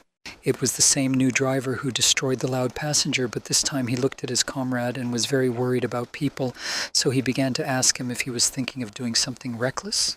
When the subordinate saw Scar, he was very frightened and began waving his arms, saying that he understood everything and knew that the boss ordered not to touch anyone for an hour. The passengers were perplexed. They did not understand why they could live just 1 more hour. Scar grabbed his partner and told him to calm down and not worry so much, because he simply had to do all this in memory of what happened before. He turned to him and inhaled with all his might, after which his interlocutor immediately changed his face, which made him laugh very much, because Scar understood that he would never get tired of doing something like that. This is a gift that allows him to change his face, but his interlocutor corrected it a little because he does not completely change his face, it just seems so. Scar kept his hand on his shoulders and turned towards the sharp squeaks, asking whether his interlocutor heard them in the same way. So they went, and the subordinate just stood there and realized that Scar didn't consider him a person at all, so if it weren't for him, life in the gang would have been much simpler.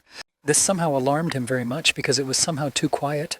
That's why the guy was scared, because he didn't understand. What else is this?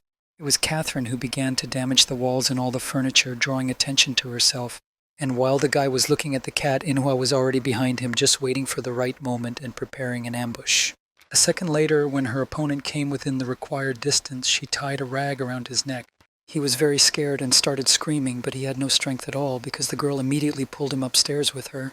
A second later, his legs began to dangle and his weapon fell to the ground. After that, her opponent simply hung in the air and would never wake up again. Inhwa jumped off after a successful operation and prepared to carry out her plan further. They have already dealt with the rear, and now they need to start moving towards the engine compartment, but first Philip has a small request. This surprised the girl very much, so she looked at him and asked what he meant. He said that thanks to her skills, the plan is going perfectly without any mistakes, but she should not underestimate her opponents because she may have already heard about these guys from the news, since they call themselves the group of villains Vendetta. And they really are very bad jokes. The most ordinary members of the team are not worth worrying about, but there are two particularly unpleasant guys who you better be always ready to meet. The first is their leader, named Toccata, who has escaped from several prisons, and his sworn enemy is No Joint, because he is the one who sent him to prison the first time, so he is absolutely sure that the reason for the train hijacking lies here.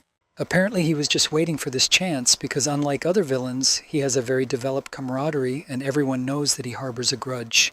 The second member of the group is Scar. This is his deputy, and no less dangerous character than Toccata, because he even killed more people than him. Philip raised his finger and said that he even heard that he also killed one or two heroes, and people also say that he is very hot-tempered. Inhwa looked at him and began to get angry because she was unpleasant to hear about this, since for her, this information means absolutely nothing. She just wanted to know one thing. What is their gift? After these words, the real fun began, as something terrible began to approach right now, and it moved with great speed. It was Scar who looked at the girl and asked what she was doing with his toy. After that, he decided not to wait for an answer and immediately threw his tentacles into battle. Inhwa understood that she was now facing a battle with one of the most important bosses, so she braced herself and skillfully turned away from such an attack. Scar was very surprised, so he looked at the girl again and couldn't figure out if she really was the Naked Fist. Inhwa was not at all worried about these questions. She just looked to the side and noticed that there were still passengers there. Obviously, if he takes hostages, she will be in big trouble, which is why it is very important for her to have time to move to another place. Therefore, she retreated to a more or less safe distance and stood opposite her opponent in a room that only in its appearance resembled a completely abandoned and destroyed building. Scar got angry because shouldn't a girl answer if he asks her questions? But she didn't care at all. She rushed into battle and began asking questions herself, asking whether Scar was really not a starfish. After it got even closer, she tried to kick him with great force, which Scar clearly did not expect. Inhwa landed on her feet after the attack and prepared to continue. But still, she was very curious to talk to him, so she turned her back to him, making it clear that he did not pose a threat to her at all, after which she decided to laugh at him, saying that she already knew that he was called Scar.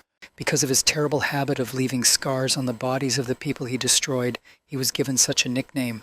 Therefore, the girl began waving her arms and said that it was because of this that she was ready to put one scar on his face, after which she invited him to go to the roof and fight. She grabbed the window and pulled it up sharply, after which, swinging with all her might, she went to the roof. Once there, she understood that those guys only knew how to bluff, but in reality they would follow her, no matter what.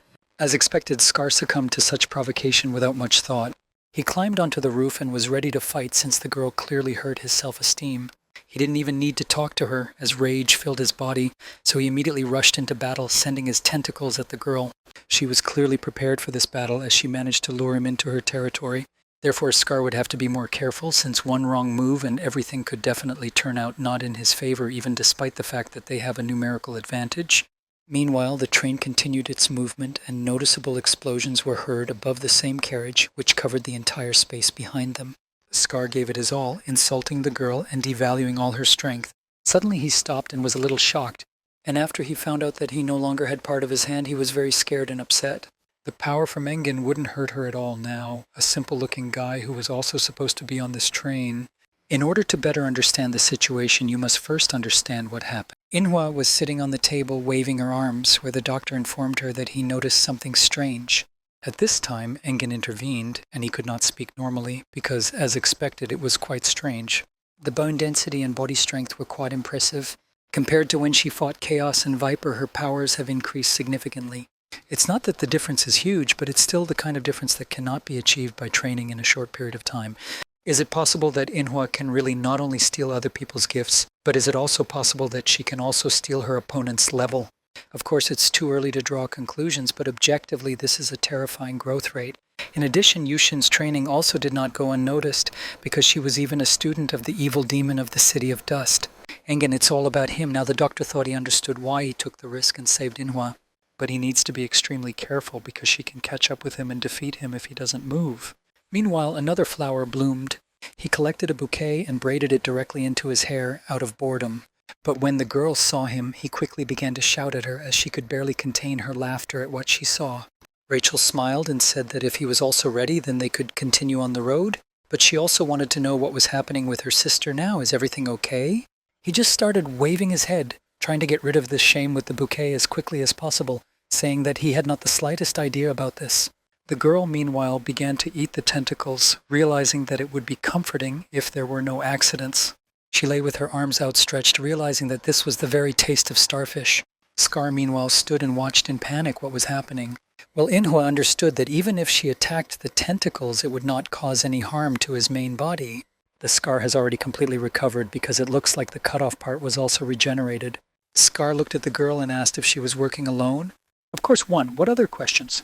This surprised him very much because could she really clean more than 10 compartments on her own in such a period of time? She sat on her lap and said that he might not believe it, but Scar just laughed because he wasn't particularly interested in what she did with these toys. But looking into her eyes, he realized that they were the same type of people together.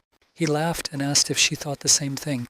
After these words, Inhwa stood up and said, does he really want to hear an answer from her? If this is indeed the case, then he should make it more exciting. Therefore, a second later, she was already near him and was preparing to hit his leg with all her might, tripping him. After that, she used all her strength to knock her opponent to the ground. Unfortunately, she failed to do this, but she was able to throw him back several tens of meters, which is also not bad. She dodged his counterattack, where he wanted to at least pull her along with his tentacles. But after she succeeded, for the first time in her entire life, she asked herself a question because she did not understand what she should do with it now. Now she has taken possession of his tentacles, but why does she need them? Well, there wasn't much choice, so I had to fight on them, even though such a method obviously shouldn't have worked in the first place. Then she raised her arms and stopped the tentacles since she did not see any point in them. That's why Inhwa jumped, because she understood that she would obviously have to use another weapon. She jumped on the shoulders of her opponent, who was clearly not used to seeing such impudence in his direction, and simply watched what was happening. So far, Inhwa has completely dominated, demonstrating its superiority. After that, she swung her leg with all her might and struck him on the head. Upon landing, Inhwa realized that the work was done really well and everything worked out for her. And in order to finally consolidate this result, she hit Scar with all her might again so that he would not relax. After that, she sat down on her knees again and relaxed. After all, she understood that her work was simply excellent. Scar was shocked by this and began to fall, since he had no strength at all. In order to speed up this process, Inhwa raised her hand and hit the guy with her fist. But not everything is so simple, because at the moment of the blow, her hand was suddenly grabbed. Scar was very angry because he managed to catch her, and it seems that now it is his turn to take revenge. But Inhwa just smiled and said that everything was not like that at all, because now he had fallen into her trap and not the other way around. Scar was very shocked by this because he clearly did not expect to hear this now. A moment later, there was a strong blow that pierced Scar's body. Blood began to fly through the air. Scar began to panic and ask if she really thought she could be in the same category as him. Inhwa just smiled because there is also a difference in level between the villains. This is said truly wonderfully. There is nothing even to add. Therefore, a powerful magical explosion occurred on the train, which clearly no one expected. After that, they put a hand on Scar's shoulder and said that now there would be a change of opponents. The leader of this team smiled and asked, does Inhwa think he is good enough for her to give him a chance? Inhwa just looked at him and said that she would see what he could do. Tokata also understood that now he would have fun because he could not fully assess the strength of his opponent, since he thought that he was just a small upstart. He took his friend by the head and asked what happened to him had he really relaxed his vigilance. Scar was very ashamed of his actions, so Tokata let him go and stopped hoping for anyone's help. This girl is much stronger than she seems at first glance. But is this really true? Tokata didn't believe it, but Scar simply begged him to be extremely careful with her. Dave is also dead, so he is even afraid to imagine what happened to the other guys. Tokata was very surprised by this, since he clearly did not expect to hear anything like that. Tears appeared in his eyes, and his mood changed sharply because he refused to believe it. So he asked Scar if this was really accurate information. This was the truth, so Tokata took a few steps forward and did not understand how she dared to do such a thing. So he walked closer to her and swung his fists, because who gave her the right to kill their family? With hatred, he swung at the girl and tried to destroy her, putting all his strength into this blow. After this, splashes of blood began to fall on the ground. The guy understood that this was indeed a very good gift, because his hand was also very badly damaged, but if she really thought that this was the only way she could use it, then it was a big mistake. Inhwa began waving her weapon and said with a calm face that if he really thought so, then just let him give it to her. It was clearly evident that such a woman was not ready to come to terms with the fact that she communicated with him so impudently, so he rushed into battle once again. The girl got ready and took a fighting position. After that, she accelerated and began to run towards him in order to strike first. She realized that she was stronger now than before, so she ordered them all to stop. The journalist began to climb to the roof and understood that all the fighting would end here. He also took another guy with him and dragged him to the roof. Tokata was a little surprised, so he decided to ask who this guy was. He just stood in the middle of the train and waited to see what would happen to him next. Therefore he, a journalist, did not waste time and, in a conversation with his opponents, announced that he was the manager of the Naked Fist. Philip reported that during the evacuation of people, he accidentally discovered him among them. He said he saw him once during a press conference. Tokata also said that whether he was his manager or someone else, what does this have to do with them? Therefore, the journalist came closer to the guy and ordered him to tell him what he knew as quickly as possible, because if he could tell them the location of the bare fist, it would help save them. It was clearly visible that he was nervous, because his whole life was at stake, and there were no guarantees that even if the opponents received information, they would not do anything to him and would leave him alive. So he looked towards the invaders and said that Mr. Naked Fist had escaped. The journalist was shocked by this answer, but understood that now the guy was telling the truth. The invaders wanted only one thing, to bring a hero named Barefist into the engine room of the train, because they only had an hour. He told the story of how he tried to wake up Mister, but he absolutely did not react to his words and was fast asleep, closing himself with a newspaper. The guy started screaming, because there was absolutely no time, so he had to act right now. From such screams, Mr. Naked Fist woke up and stood up abruptly, but said that first he needed to visit the toilet. The sounds of gunfire rang out, the vendetta was coming for him, so the time of reckoning was now. His manager was very scared, so he started screaming and banging on his doors, worried that Naked Fist had been taking so long to come out of his cubicle, so he would have to open the door himself. Having done this, he discovered that the toilet was in place, but the wall to which it was attached was completely destroyed and broken down, so he escaped from the train in such a simple way. Tokata couldn't believe it, because is there really no bare fist here? Therefore, he concluded that it would be a good idea to stop right here. Scar is clearly against this, because he also had to cut the same wound on the girl, after which he would definitely be satisfied. Inwa just waved her hands once and smiled a little, because doesn't he think it's too much? Scar only said that he had no intention of negotiating with her at all, so he was ready to destroy her. The fight ended before it even started, as Philip entered into negotiations and said that now it was necessary to deal with the manager and the Naked Fist. He looked at the invaders and said that he understood perfectly why they gave them the conditions of 1 hour, since they had to estimate how long it would take the clan to get to the train after they heard the news. Therefore, he urged everyone to start thinking rationally, but the girl had only thoughts of delicious meat in her head, and the guys couldn't even harm this girl, but what would happen if the clan of heroes also joined to help her? He also went ahead and said that he knows that he does not forget insults, but is it necessary to take revenge for this insult now? The thing is that not much time has passed since he left prison. It seems that he has not yet had time to breathe in the fresh air of freedom, right? Scar was shocked because he didn't understand who he was and why he continued to interfere in their dialogue. Does he really think he can make sounds if he cuts out his tongue? Tokata looked at his watch and knew that the guy was saying the right things because it would take too much time, so they should leave right now. Scar was clearly against this, but Tokata asked him not to worry because this debt would be paid sooner or later. Very quickly, cars drove up to the train, moving at the same speed as he himself. It was a real motorcade, which consisted of several cars. After they arrived at the required distance, the invaders were able to calmly jump from the train into the desired cars. Tokata also looked at the girl and was clearly unhappy. The ashram said that he was absolutely sure that the girl also did not agree with this ending, So they asked her to give her name, which she was willing to do. So she looked at them and said that her name was Inhwa. Takata's eyes lit up and he said that he would remember her and would also return to take revenge. The girl just looked at them and smiled at the moment when they began to drive away from the train. The girl thought about it because she had already actually destroyed him.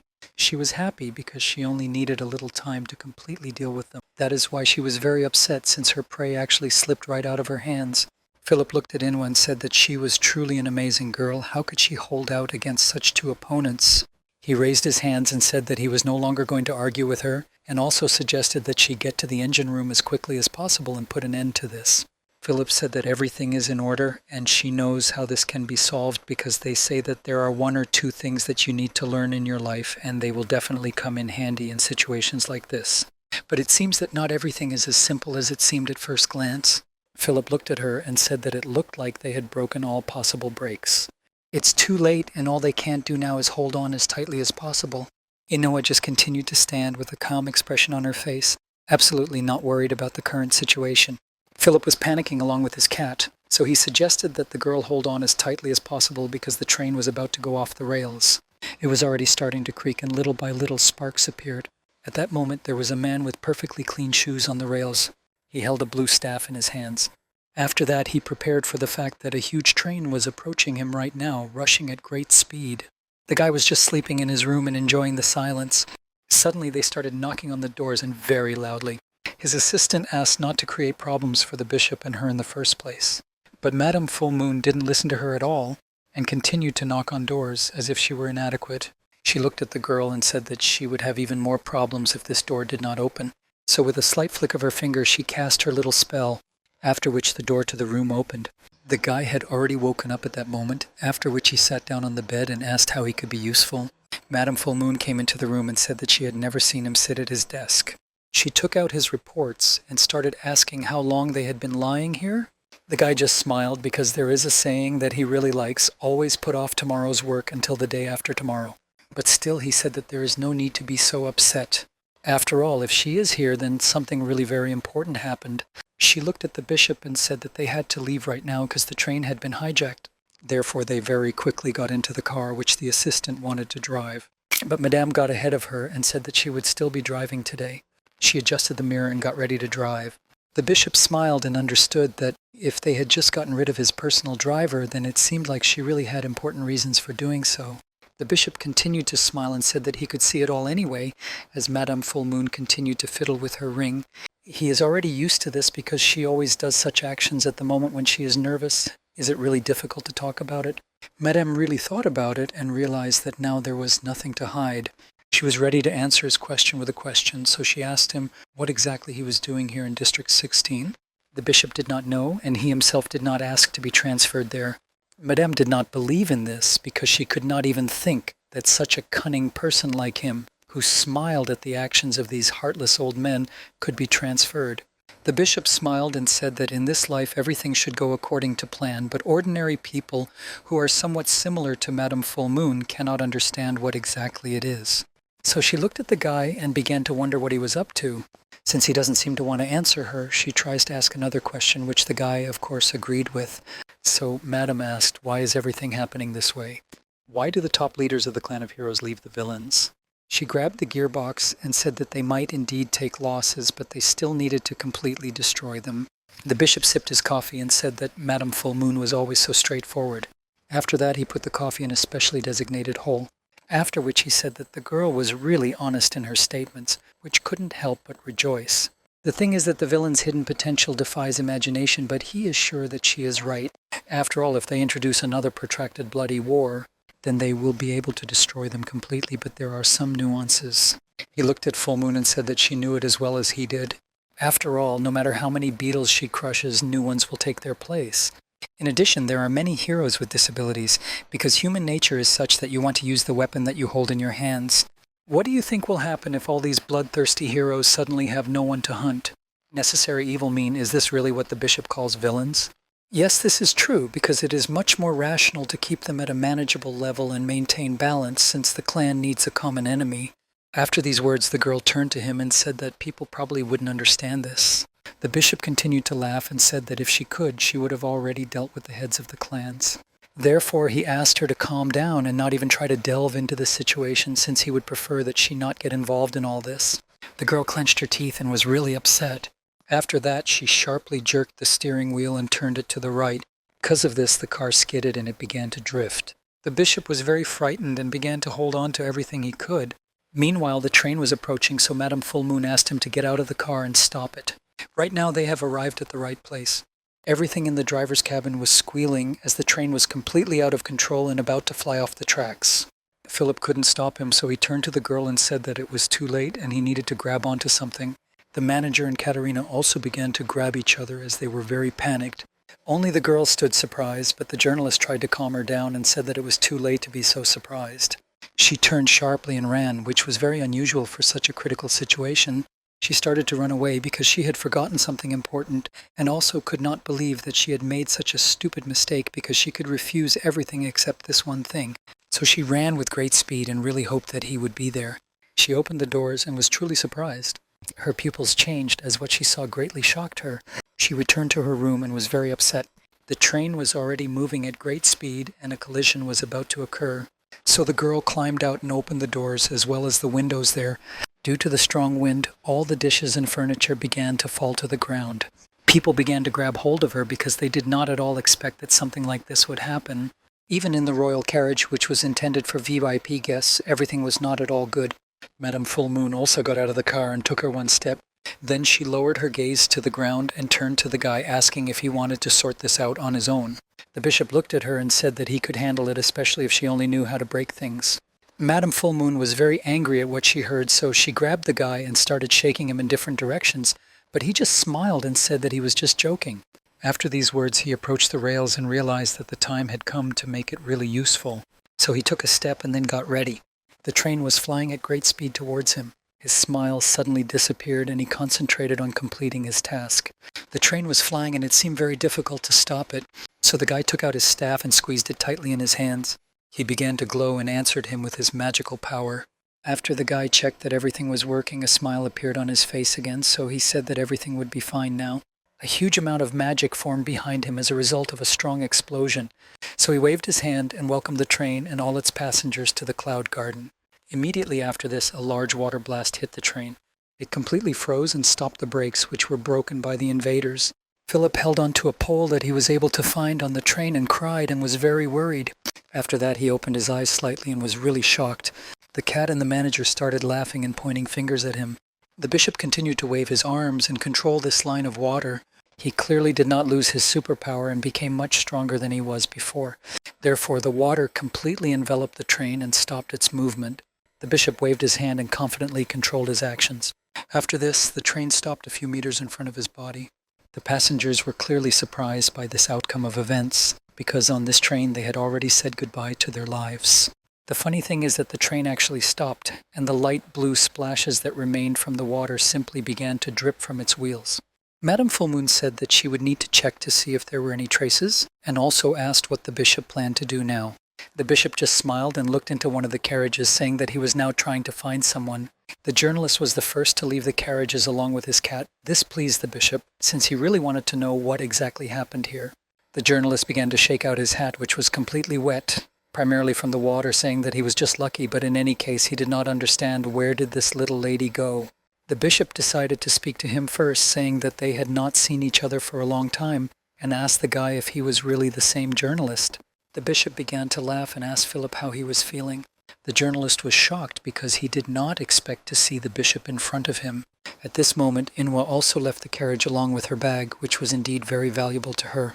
She looked around and still didn't fully understand, was this really it? Is she really facing a new stage in her life right now? This was the 16th district called Cloud Garden. Inwa ran along it like a little lady who is just beginning to explore this world and enjoy every new sensation. Suddenly, out of nowhere, hands appear from the black hole and want to take her weapon. They start grabbing him and screaming, thereby frightening the little girl very much. She began to pull her hands up, trying to take it away, since the claymore sword rightfully belongs to her. After such a dream, she was very frightened and woke up in a cold sweat because she did not want everything to happen exactly like that. Therefore, she extended her hand to the nightstand, trying to pick up the phone, which also began to ring at that moment. She sat in the lotus position and picked up the phone, entering the conversation. She was greeted by a familiar voice who said that they had not seen each other for a long time. At these words, Inhwa jumped and abruptly got out of bed. Was Chaos talking to her right now? He also smiled, because everything was correct and he was actually alive. Chaos said he was only lucky because there was an excellent doctor nearby. So he decided to meet her and asked if she was in the cloud garden now. She found it strange that he already knew about her whereabouts, so she sharply looked out the window. This place isn't as provincial as Dust City, but it's not a big sprawling city with a tight security system, but it's just the perfect place to hide, isn't it? He also said that he was absolutely sure that the girl would choose a place nearby, but she was not at all in the mood for jokes, so she decided to ask him if he really called her in order to mock her. But everything was not at all what she thought, because he called her about their contract. She kept her promise, and Chaos decided to give her the code for the ID card, so he asked her to listen carefully. Chaos continued to laugh and enjoy life. After he told everything, he made it clear to the girl that when they meet next time, a lot will really change. After he finished speaking, a friend approached him and asked if he had finally finished talking. After that, she came closer to him and took the guy by the hand. She showed him the motorcycle and offered to ride it as quickly as possible. She also asked him if he had any regrets. These words made him think, but still he did not regret anything, only that he could no longer fight. Although this problem is actually solvable, so he once again turned to his girlfriend and said that he was absolutely not worried about anything. She hugged him tightly and was delighted at this answer. After that, she threw the trash on the road and said that it really made her happy. Chaos said that his time is not up yet, which means that he still has something to do. He started his motorcycle and said that he wanted to tell the girl a lot of things, but there were still many days ahead. However, the torch had already been passed on. Still, he thought about it and realized that he really regretted that he could not kill Engin, but he was glad that he could show her everything that he could. Therefore, he really hoped that she would be able to surpass him. He hoped that she could break through all the obstacles in her path, and if anyone dared to stand in her way, then let her immediately destroy him. She must not be just another speck in the wind, she must become an almighty flame, which can completely absorb the entire clan of heroes. Inhwa sat on the edge of the bed and realized that all the participants were in place. Therefore, her current goal will be to obtain a hero's license so that she can reach the terminal. It will take her a long time to get there, but she can definitely do it. Engin asked if she wanted to avenge her sister or would she just try to die in a duel. In a sense, Engin was right, but now everything is really different. What she previously considered impossible has now truly become possible, so she must not miss such an opportunity. She needs to become as strong as possible, no matter what. Inhwa looked at her watch and realized that someone was saying that the tests would start at 2 o'clock. But unfortunately, right now she was late. There were already a huge number of people there who were preparing for the start of the competition. One of them sat on the table and told everyone that they were losers and should just go home quietly if they didn't want a conflict with her. The guy talked to her and said that she was asking to be kicked out before they even started the tests. Everyone else watched the conflict between these two and looked forward to the moment when they would start fighting, because they could easily do this since the rector was late anyway. The blonde approached them and tried to stop them, saying that there was no need for this now, since they definitely shouldn't fight each other. After these words, the doors to the building opened and the silhouette of a girl appeared in front of them, who still had time for the tests. Everyone present was clearly shocked and simply looked at her as they clearly did not expect to see such a spectacular appearance. Inhwa just looked at them and asked what was the matter. The guy looked at her and didn't understand who she was and why she was late. 2 hours have already passed since they were waiting for the start, but the guy became tense as he began to suspect that Inhwa belongs to the clan of heroes. She said there was no reason to worry, so she told the guy to just continue his pointless arguments.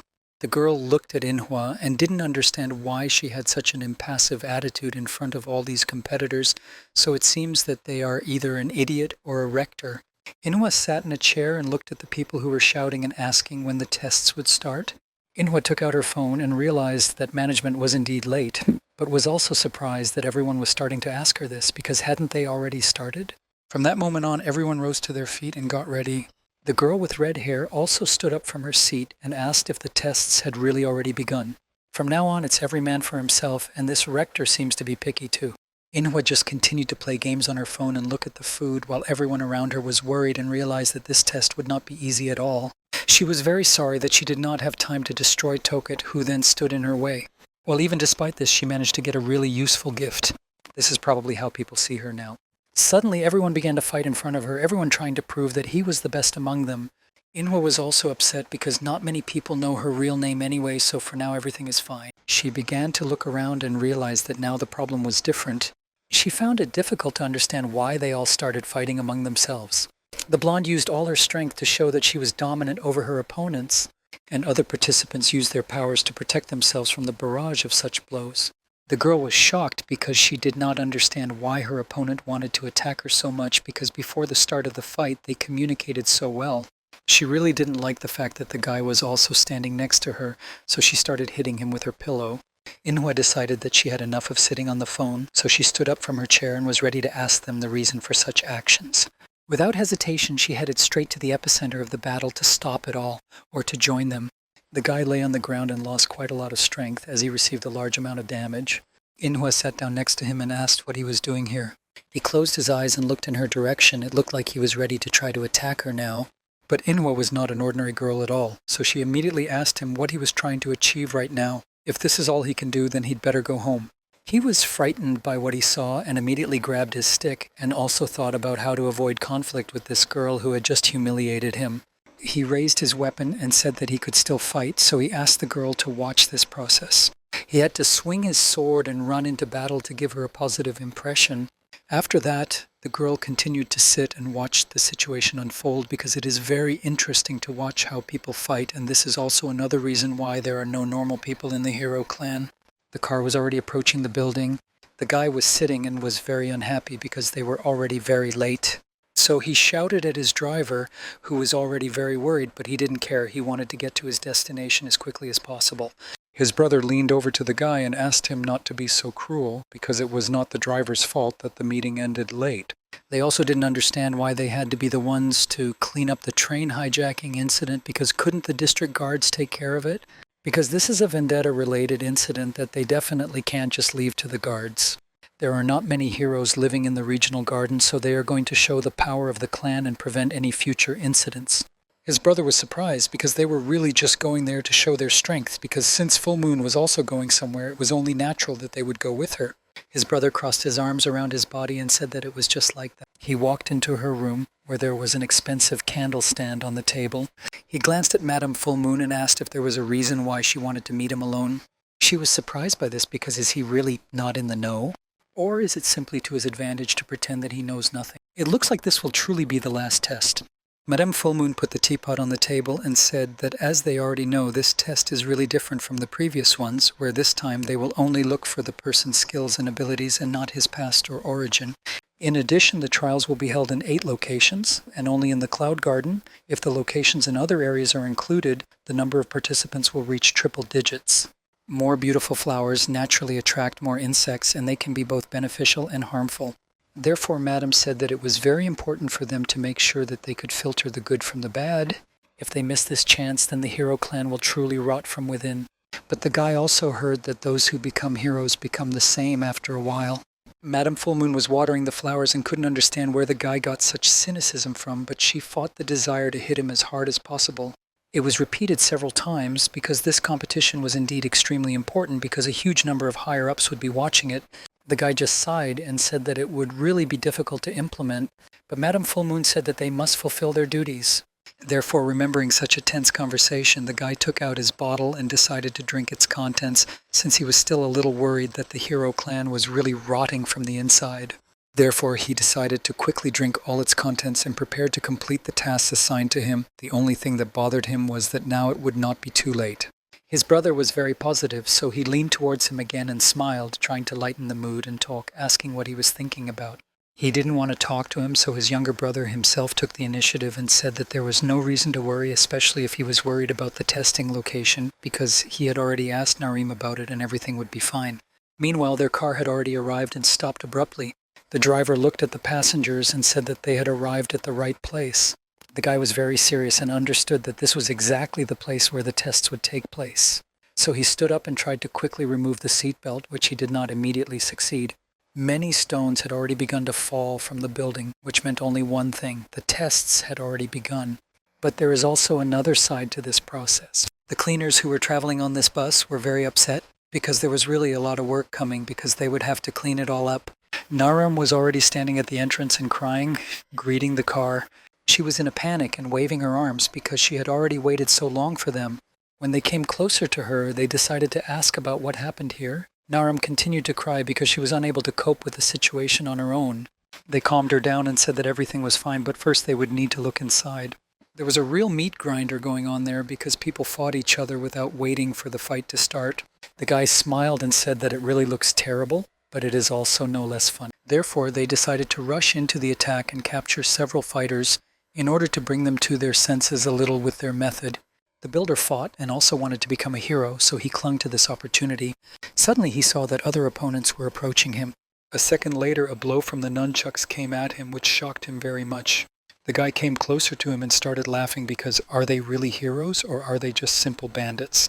It is worth noting that the quality of candidates has really dropped since last year. After that, he decided to pick up his weapon, which was flying in the air.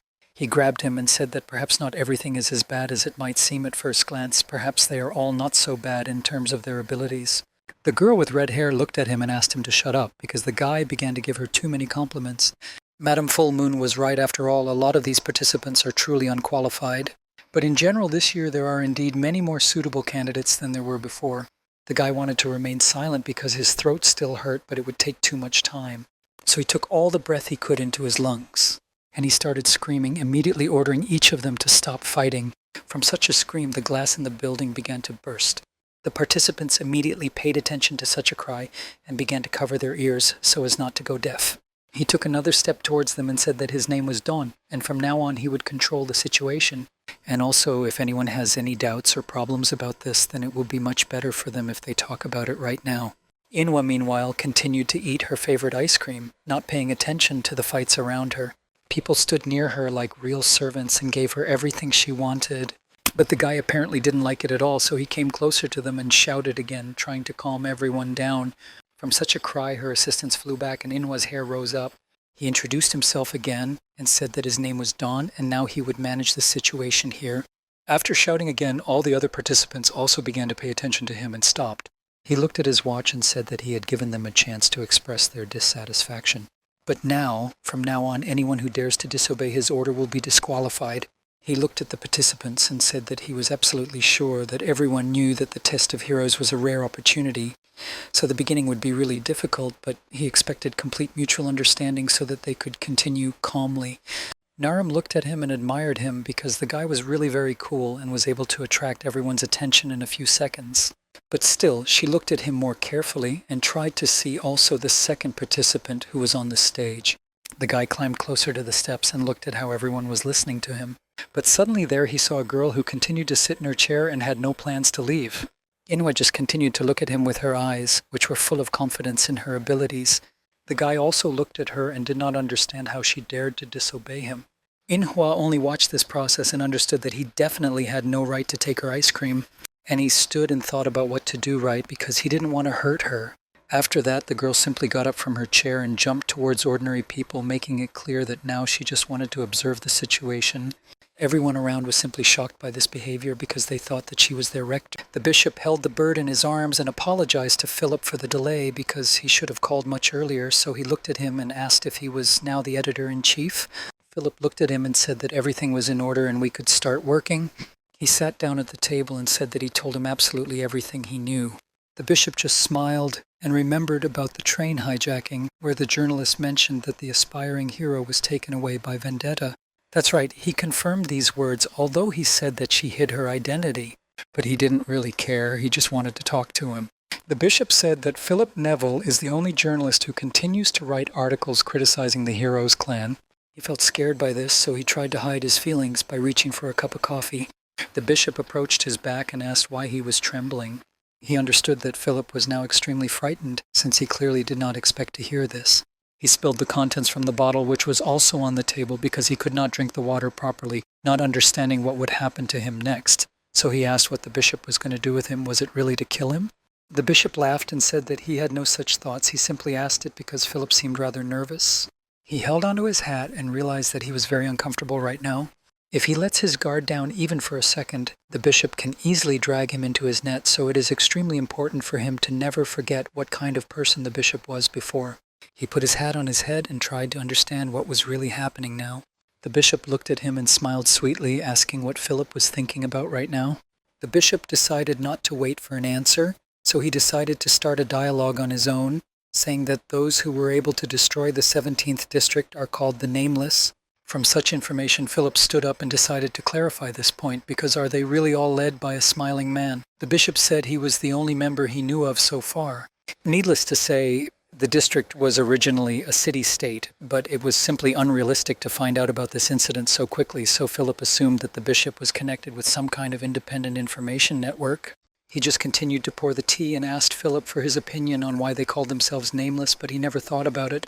Therefore, he decided to answer him because just as they call themselves a clan of heroes, they also had their own name. And they were called Nera, which is how the villains originally called themselves. Once they defeated them in war, they immediately banned them from mentioning the name completely until they were completely erased from history. In other words, after losing the war, they lost their name forever. Now everything became clear to the guy, and he understood perfectly why they were called Nameless, but he was still bothered by several more questions. First of all, he didn't understand whether this meant that the smiling man was again trying to rally the villains. The bishop also said that they are not sure of this information, but they absolutely understand that there will be very strong changes in the near future. Philip looked at the mug of tea and really wanted to know about it in more detail.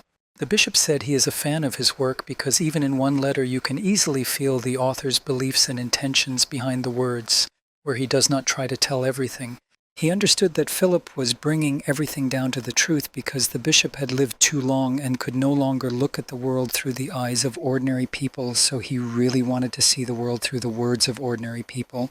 So he smiled and raised his cup of tea, asking Philip his opinion on the world they now lived in. Philip would like the bishop to watch the cloud garden very carefully first, because soon everything will be much more interesting.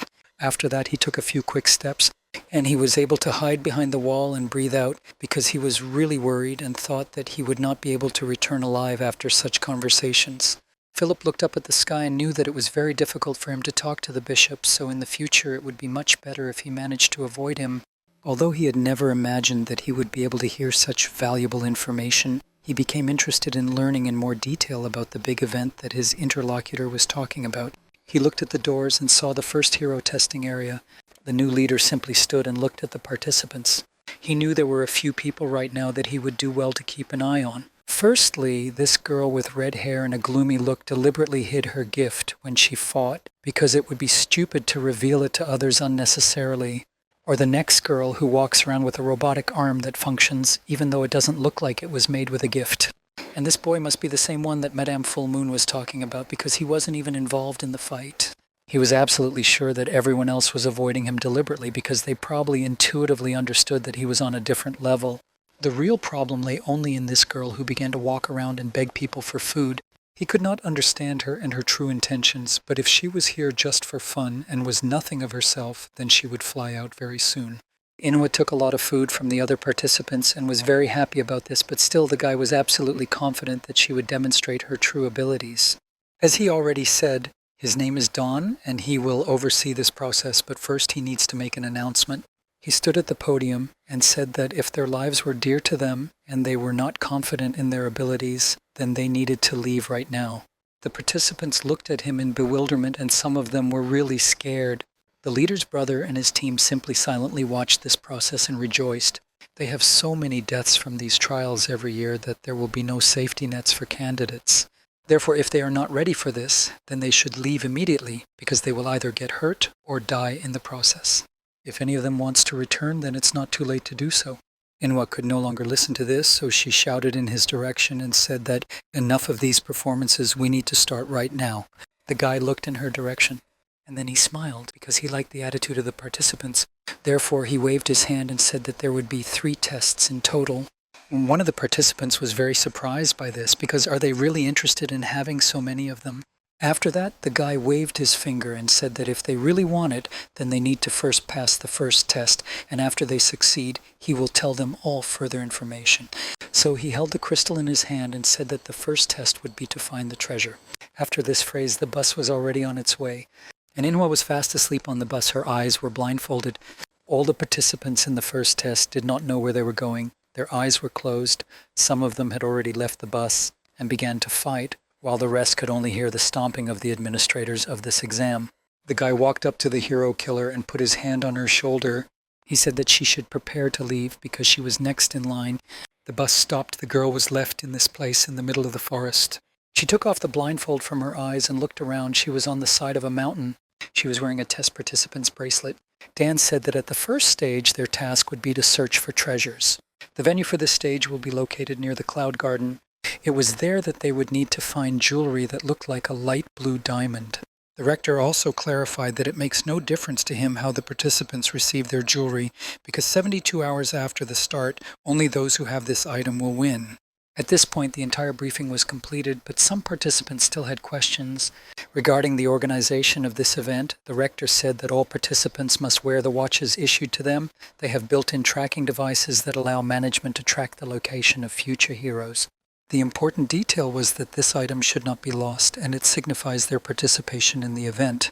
In addition, those who step outside the designated boundaries of the challenge area will be immediately disqualified. The wristbands will sound an alarm if the participant approaches the boundary, so they do not have to worry about being accidentally disqualified. In general, this was all the information that Inhwa received. The girl noticed that her watch had turned on. It was said that from that moment it would be able to start moving. The hero killer decided that she shouldn't rush or even attract the attention of the others. But still she was not calm because of one detail. The girl took out her iron balls.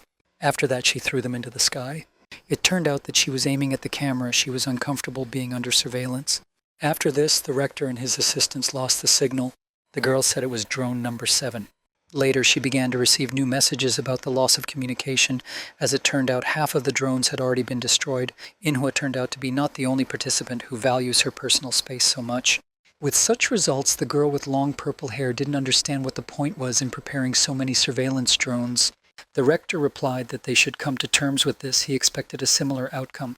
The girl agreed with his words, but she was still worried about one question. She asked the rector whether it was too unprofessional to drink at work. The man replied that it was not alcohol but soda. His assistant sighed heavily and leaned back in her chair. She understood that such a straightforward person would never break the rules. Because of this, she thought that he was boring.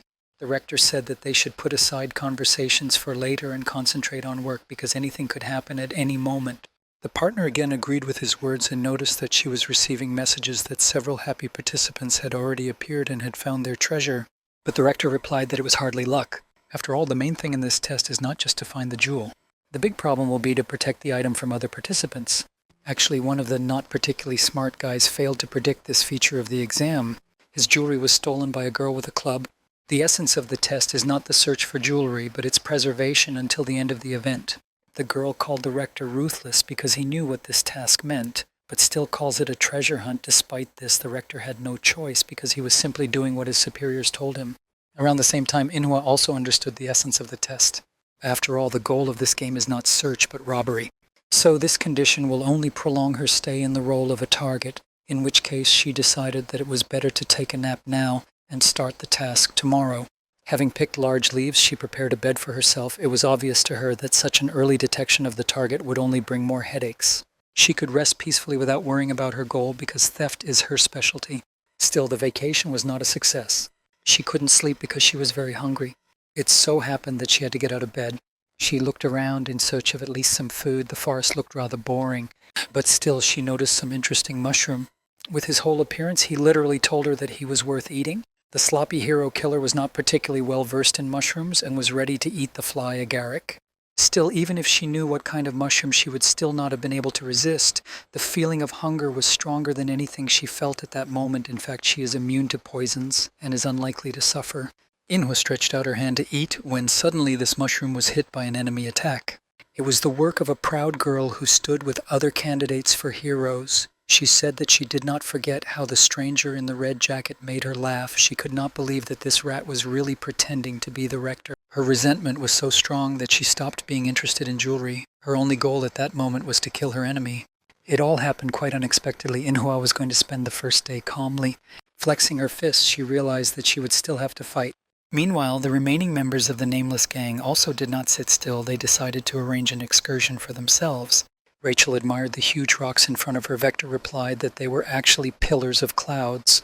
The doctor, as always, did not miss the moment to be smart. He raised his index finger up and said that this is a landmark of the 16th district. These huge stone pillars are the center of the cloud garden.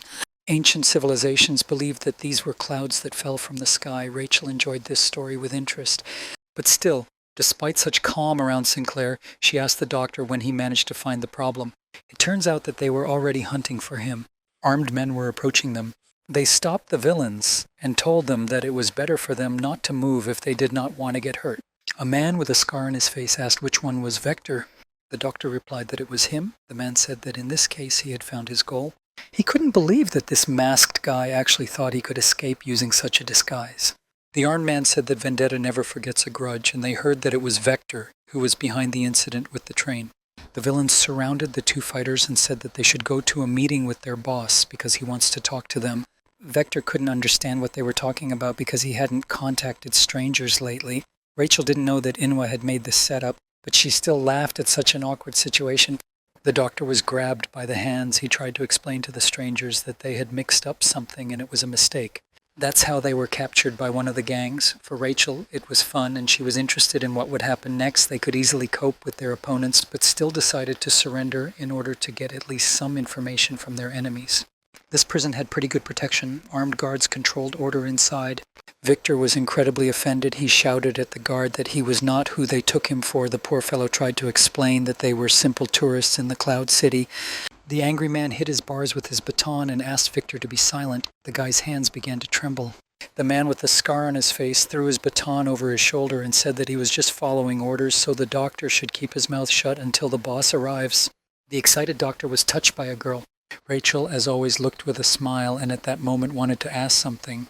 They started whispering to each other. The girl said that she knows that this looks like a bad situation, but this could be an opportunity for them because they should carry out the order that Boss Engen gave. They needed to find a specific object, and perhaps these guys who took them prisoner know where it is. But even if they are not in the know, this is still a chance to get at least some valuable information. The doctor was very angry, but still agreed with her proposal. Unable to bear such an insult from Vendetta, the doctor stood up and shouted that he still hated the situation because in fact he had not done anything wrong and was falsely imprisoned. The guard couldn't stand all the noise the doctor was making and started threatening him with his knife, when suddenly his hand was grabbed by a strange plant with flowers. He didn't even suspect that their captives were gift users. Rachel slammed the man with the scar on his face into the bars with great force. He immediately began to stagger and kept his hand on his broken face. When Vector suddenly appeared in front of him, the guard could not understand how he got out of the bars. Yet he was not the only problem, because Rachel was already standing behind and preparing to finish off the enemy. All this noise was heard by other soldiers of this base. A guy in a brown suit, accompanied by two guards, went down to the basement to find out what was happening, but I didn't see anyone. The villains had already managed to hide. Still, Vector and Rachel could not meet worthy opponents in such a place, and they had nothing to fear. They captured one of the members of a criminal gang. He did not want to cooperate until they pushed him to the limit. As it turned out, these guys infiltrated the hero trials. Vector said that Vendetta is proud of its notoriety, but still openly interfering with the activities of a group of heroes is too much for them. Perhaps they have strong support and therefore are not afraid to take such risks. The doctor understood that now this situation was becoming more serious. He asked Rachel what their boss thought about this. It turns out that Engen believes that Vendetta harmed the Nameless. In that case, it can only mean that, namely, an all-out war between these organizations, which is exactly what he said.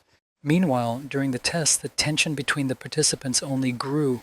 Inwa began to assess the situation. Under normal circumstances, she can only use one gift at a time, and this means that she will not be able to use other abilities now because then she will lose her disguise. But this was not a problem. The girl believed that this situation would give her the opportunity to test herself. At some point, she even stopped being angry because of the poisonous mushroom stolen from her. A sly smile appeared on her opponent's face. The red-haired girl said that she was finally being taken seriously, but still she said that she was ready to give another chance and would let her enemy go if she kneeled down and asked for forgiveness. But the hero killer, as usual, was interested in the fight. She looked around and saw a growing number of enemies. They probably united before the start, yet they were never told that they couldn't work as a team. Perhaps her enemies even have a system where they get the most of the jewels and distribute them in a hierarchy, plus the leader of their team does not have to worry about betrayal while the rest get the required amount of jewels. So they have the additional advantage of strength depending on the number of fighters. The girl looked around carefully again and realized that there were still those hiding behind, in which case she had 7 enemies. The girl with a large tattoo said that she was starting to lose patience and was waiting for an answer to her question. Inwa replied that they would not apologize and they would resolve this dispute with a fight. First, she decided to get rid of those who were nearby. He ran up to the guy and hit him in the head with his knee. The leader of the enemy team expected a similar response and began to attack the hero killer using her ability. Inhwa was able to catch the enemy's throwing weapons without any problems. After that, she hid these darts in her pocket. The enemy watched in surprise at the incredible reaction of the hero killer. There were 6 fighters left. One of them jumped out of the tall grass and decided to deliver an unexpected blow to the girl's head with a stick. As it turned out, he overestimated himself and the girl in the red jacket repelled his blow. The direction of the stick changed and the frightened guy accidentally attacked his own ally. After that, he himself received a blow to the face. Now there are only 4 fighters of the enemy team left. Inhwa rushed into action and kicked her opponent. This was a guy with the ability to strengthen his body. It was very difficult for him to withstand such a blow, and he began to scream angrily. She didn't know if her plan would work, but she still took out one of the captured darts and stuck it in her opponent's leg. The man fell to the ground and began screaming in pain. Next was a tall enemy in a gray cloak. As it turned out, there was a little girl inside these clothes, and she was only pretending to be so tall. Still, that didn't stop the young hero killer from sending her flying with one powerful blow of her hand. Now there was only one enemy left, but he was the most serious. The leader of the enemy team was quite experienced and looked more interesting than the rest. Inhwa took a fighting stance. Her opponent recognized the girl in the red jacket as a pretty tough fighter. After such a compliment, the battle began. Inhwa had no problem dodging such slow attacks. After that, she took the initiative and struck. Her opponent did not have time to block all the attacks of the hero killer. The last one could have been a blow to the enemy's head, but Inhwa decided to stop right in front of the enemy's head. She asked her opponent if this was enough for her. The angry girl clearly did not want to end it here. At first she didn't want to use her gift, but she had no choice. Blades rose into the air. Inhwa decided that the enemy's ability was telekinesis. Yet despite the huge number of enemy attacks, it was not a problem for such a fighter to dodge every blade. But still, looking at it from the other side, she realized that she was still mistaken. It wasn't telekinesis. In fact, her enemy used a thread of his own energy. But she realized it too late. Inhwa fell into her enemy's trap. Her opponent began to smile with satisfaction. These threads resembled a web. They were created using Est energy. Inhwa could see parts of them, but only if she concentrated hard. Meanwhile, the enemy did not stand still and grabbed the thread more tightly. She tried to catch the hero killer, but the girl managed to dodge. The hero candidate went on the attack. She was shocked that her opponent was so clever.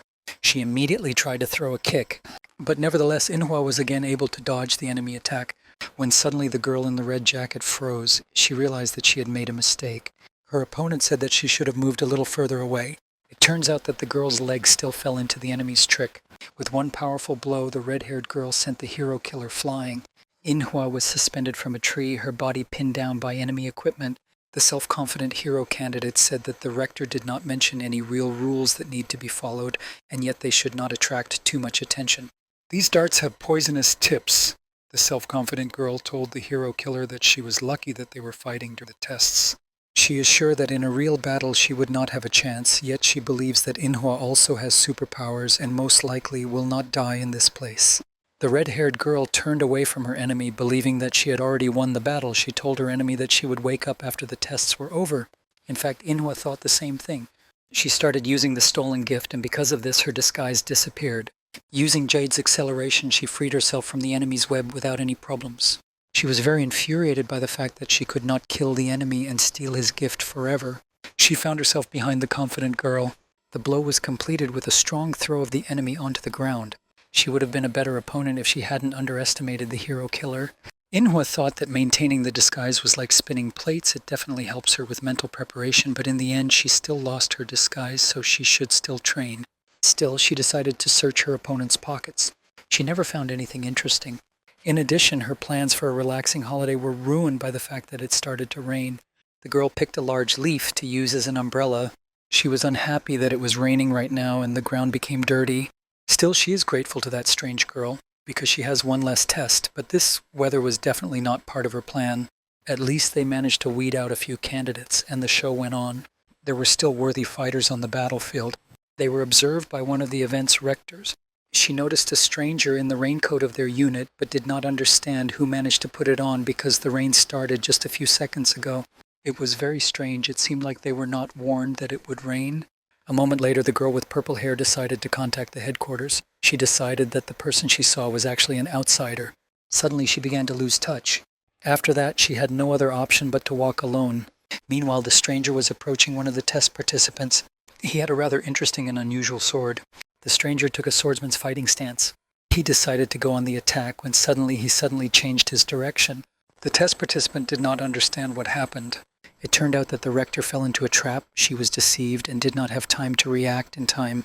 This man had been pursuing her from the very beginning. She said that she knew for sure that despite this cloak, he was not part of their unit. The guy replied that he doesn't talk to the dead. The girl did not understand what was being said and was very surprised. Within a moment, the stranger took out his blade and delivered a strong cutting blow. This amazing object with which the enemy dealt a crushing blow was an invisible blade. The seriously wounded girl understood that she needed to warn the other heroes. Their enemy was too dangerous. He was able to deal with the hero without any problems. Dan stood with Narami as he addressed the team. The rector asked them to be very careful. They stood next to the body of a fallen colleague. They needed to get rid of unnecessary emotions in order to continue the tests and find the culprit of this tragedy. They decided to create covers to wait out this rain. After some time, one of the comrades returned to the heroes. Dan asked what the situation was. He was glad that his partner was not hurt. The guy with blue hair replied that he had not seen any suspicious persons, but still this mountain turned out to be too big to climb alone. He found traces of the enemy, but it seems that the connection is still not working. And yet he was surprised that Narom was just standing in one place in the rain. The rector replied that she needed time. Bora was her friend and always treated others well. He advised them to call her back to the shelter in a few minutes. There was incredible tension among the heroes. The rector grabbed his face. Looking around the battlefield, he realized that the battle did not last long. All the bamboo within the strike radius was cut off evenly. The track showed that Bora started the fight. He believes that it cannot be that his partner would give up easily, but to be objective, her opponent turned out to be too strong. He continued to inspect the battlefield. It was still a mystery to him what the total number of their enemies was. Of course, the motives and traces left by the enemies also told him nothing. Later, they returned to the camp. One of the heroes told the rector that they had a connection again. They received a call from the branch. The girl said with surprise that the branch gave orders to continue. The angry man did not agree with this decision because they were in a very difficult situation. However, his partner replied that it was even better because he was full of hatred and wanted to catch the killer. All the heroes turned to Dan to find out what he thought about this. Taking out a flask from his briefcase, he said that Madame Full Moon would not have given such an order. For him, it was suspicious. He knew the situation looked bad, but he still told his team that they couldn't just go home. Meanwhile, another participant in the test was running away from the stranger. A man with 2 sickles rushed after him. It was the same killer with a skull mask on his face. The guy screamed for help with all his might. Suddenly, another person appeared in front.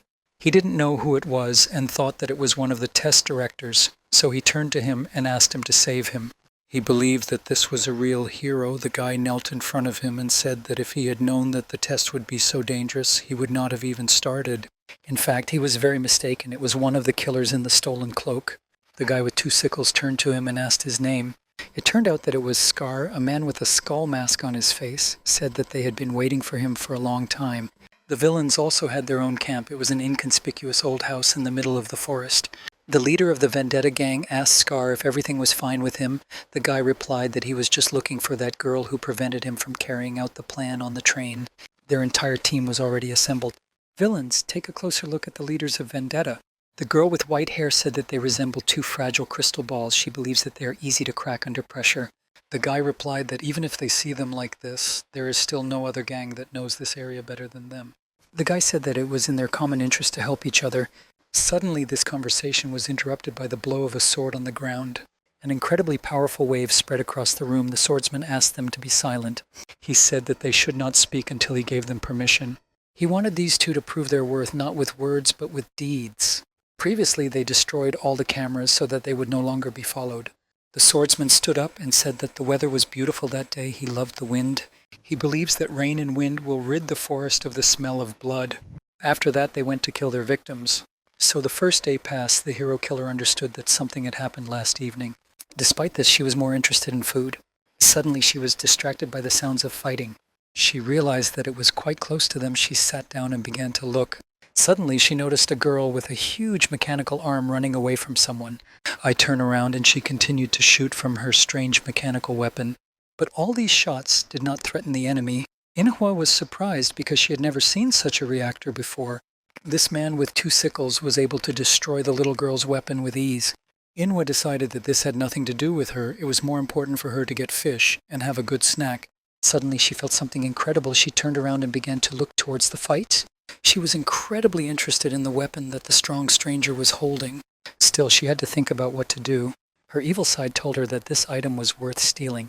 She believes that Inhwa is the best at stealing in the world, and this also fits the words of the rector. After all, theft is not a violation of the rules of this test. The evil side of this young girl believed that this was a great chance. Besides, someone wounded stole her favorite sword, and now it's worth finding a suitable thing in return. Still, she believed that with such a weapon she would look incredibly cool. But suddenly her bright side joined this discussion with herself. It was Inhwa in the form of an angel, as if she had descended from heaven. Even though she looked like a saint, her gaze was still menacing. Her bright side said that she should still steal something, but not these interesting items. We were talking about gifts from a gang of nameless people. The girl was faced with a difficult choice. Her dark and light sides continued to impose thoughts on the girl about what would be the best thing to do. Meanwhile, the newcomer's fight continued. Her mechanical arm had already been destroyed by the enemy's blow. The man with 2 sickles was ready to deal the final blow. Suddenly, Inhwa appeared behind him. The masked guy had to dodge her attack. The girl understood that she should take this more seriously and therefore took out her knives. The guy easily blocked her blow. Inhwa was surprised that her knives broke so easily on the enemy's weapon. She turned to the stranger. He immediately froze, not understanding what she wanted from him right in the middle of the battle. The girl took a fighting stance and invited him to have a fair hand-to-hand fight. The determined opponent did not refuse this and immediately threw his weapons aside, his sickles easily destroying the huge stone. The guy also took a fighting stance, expecting an interesting continuation of the battle, after which the enemies looked at each other. Apparently the same idea occurred to them. Inhwa decided that she should not underestimate the enemy and took out spare knives. The guy quickly went on the attack. In fact, he also had a weapon hidden. Hand-to-hand combat changed to blade fighting. They were equal in strength. Inhwa could fight in a fair fight without any problems, because now her blades would not be destroyed by the enemy's incredible weapons. After another attack from the girl, the guy with the skeleton mask jumped to a safe distance. The hero killer took advantage of the moment and distracted the enemy by throwing her knives at him. The skeleton was able to repel the attack but still lost time, and the girl was already running to the stone to steal the enemy's sickle. But to her regret, she did not have time to pick up both items. Her opponent turned out to be quite fast. He managed to be the first to get to this legendary weapon. The girl took a fighting stance with a weapon that was unusual for her. Her enemy decided to use a sickle along with a knife. The test participant watched this fight in admiration. Her mechanical arm was destroyed and she could not join the fight. And besides, she did not believe her eyes because these guys fought much above her level. And yet she decided that she had to somehow help her savior. She began to try to gather her thoughts because she had no time to be distracted. Effie believed that the fight was not entirely equal. Inhwa had no previous experience using such weapons and therefore began to lose. Determined, Effie raised her mechanical arm into the air. She considered it her duty to help her savior. It turns out that this mechanical arm had a full repair function. This item, created with the help of Est energy, began to return to its normal appearance. After fully healing her powers, Effie decided it was her turn. She used the net to distract the enemy. The guy in the mask tried to dodge such an attack. He could cut the iron mesh without any problems. The first attack was followed by a smoke grenade. A curtain of smoke obscured the view and filled the entire battlefield. Effie took advantage of the moment and took her savior. She asked the hero killer to hold on tight. An aspiring hero with a mechanical arm used her strength to escape from a powerful opponent. They flew into the air. For Effie, it was unusually high, and she did not know what to do next. Due to the lack of a landing plan, they simply flew down towards the forest. Inhwa has acrobatic skills and had no problem landing gracefully on her feet, while Effie fell right on her face. The girls became friends and decided that it was better to wait out the night in a cave. Effie did not stop thanking her savior. She believes that it is quite difficult to put your life on the line for the sake of a stranger. Far from being a saint, Inhwa decided to show her best side and said that there is no point in hoping to become a hero if you are going to ignore those in need of help. Effie felt embarrassed and replied that it was true. Inhwa asked her friend if she had any information because so far she doesn't know enough about the current situation. Effie replied that she didn't know much other than the fact that they, as candidates, were ambushed. The man with whom they were fighting suddenly approached her and asked her to go with him. She, of course, refused. After that, the battle began. The girl admitted that if it weren't for Inhwa, she would have lost. Still, it's a big relief that everything went off without any problems. In any case, she was worried whether the rectors would come to save them. They were hiding in a cave, and perhaps they wouldn't be able to find them. The girl in the red jacket didn't know exactly what would happen. In fact, she believed that the guy with the skeleton mask could be even stronger than the rectors. Effie immediately began to panic, in which case they were really in trouble. Inhwa decided to analyze the situation. Their communication network was quite unstable, but other than that, they have many ways to signal the end of testing. Dan can just use the east energy and shout it across the mountain. She believes that most likely it's not that the rectors abandoned them, they probably just don't have enough strength to help them. Even though she never used her full power, Inhwa admitted that the masked guy was much stronger than the other guys she faced in this test. If he isn't the only one with that level of power, then testing them becomes a minor issue in comparison. In the worst case, they will all die. Suddenly, an unexpected noise distracted the friends from a pleasant conversation. They immediately took up fighting stances, expecting to meet their opponent. A voice at the entrance to the cave said that lighting a fire was very stupid, as they would not be able to hide from their enemies. Inwa saw something strange on the ground next to her leg. The guy said his name was Fazin. He rolled closer to her and said that he had all the information they needed. This was a strange participant in the test. Only his head remained from his body, so he asked to help him in return. This meeting turned out to be quite unusual, but all the girls agreed to go on a journey in search of the stranger's body in order to receive in return important information regarding the situation. The girl with the mechanical arm was not sure that they were going in the right direction because they had been looking for the poor fellow's body for an eternity. The guy's head replied that everything was in order, and he was sure that they were going straight to the goal. Inwa went first. She believed that they had finally found what they were looking for. The guy replied that these were indeed the rest of his body and asked Effie to bring him closer to them. It was unpleasant for the girl to hold this strange head in her hands. A little disdainfully, she held Fazin out to the side. The guy with the glasses immediately began to blend in with the rest of the body. A moment later, he was standing on his own 2 feet as if nothing had happened to him. Inwa stood nearby and watched what was happening. She had already seen this in the trial rounds, but still decided to ask this guy what his ability was. Effie said that it was unlikely that she would get an answer from him, because telling someone about your gift would be like giving away all your secrets. Unexpectedly for them, Fazin decided to reveal his secret. He extended his hand to the side and showed them the objects that interested them. He said that these were clay dolls, and he could make no more than 3 pieces at his own request, but then he had to use parts of his own body. Effie could not understand the essence of this ability, but still began to smile awkwardly and said that it was amazing. Fazin convinced her that they should not be too careful towards each other, because while they were working together, they should know their friend's abilities a little better. He was also well aware that their enemy was incredibly strong, so he suggested that the team focus on survival instead of testing. After his words, Effie, with a little fear, asked him how he knew her name. The guy replied that even before the exam, he made inquiries about all the new hero candidates in the area. He also knows that she is more interested in becoming a master than a hero.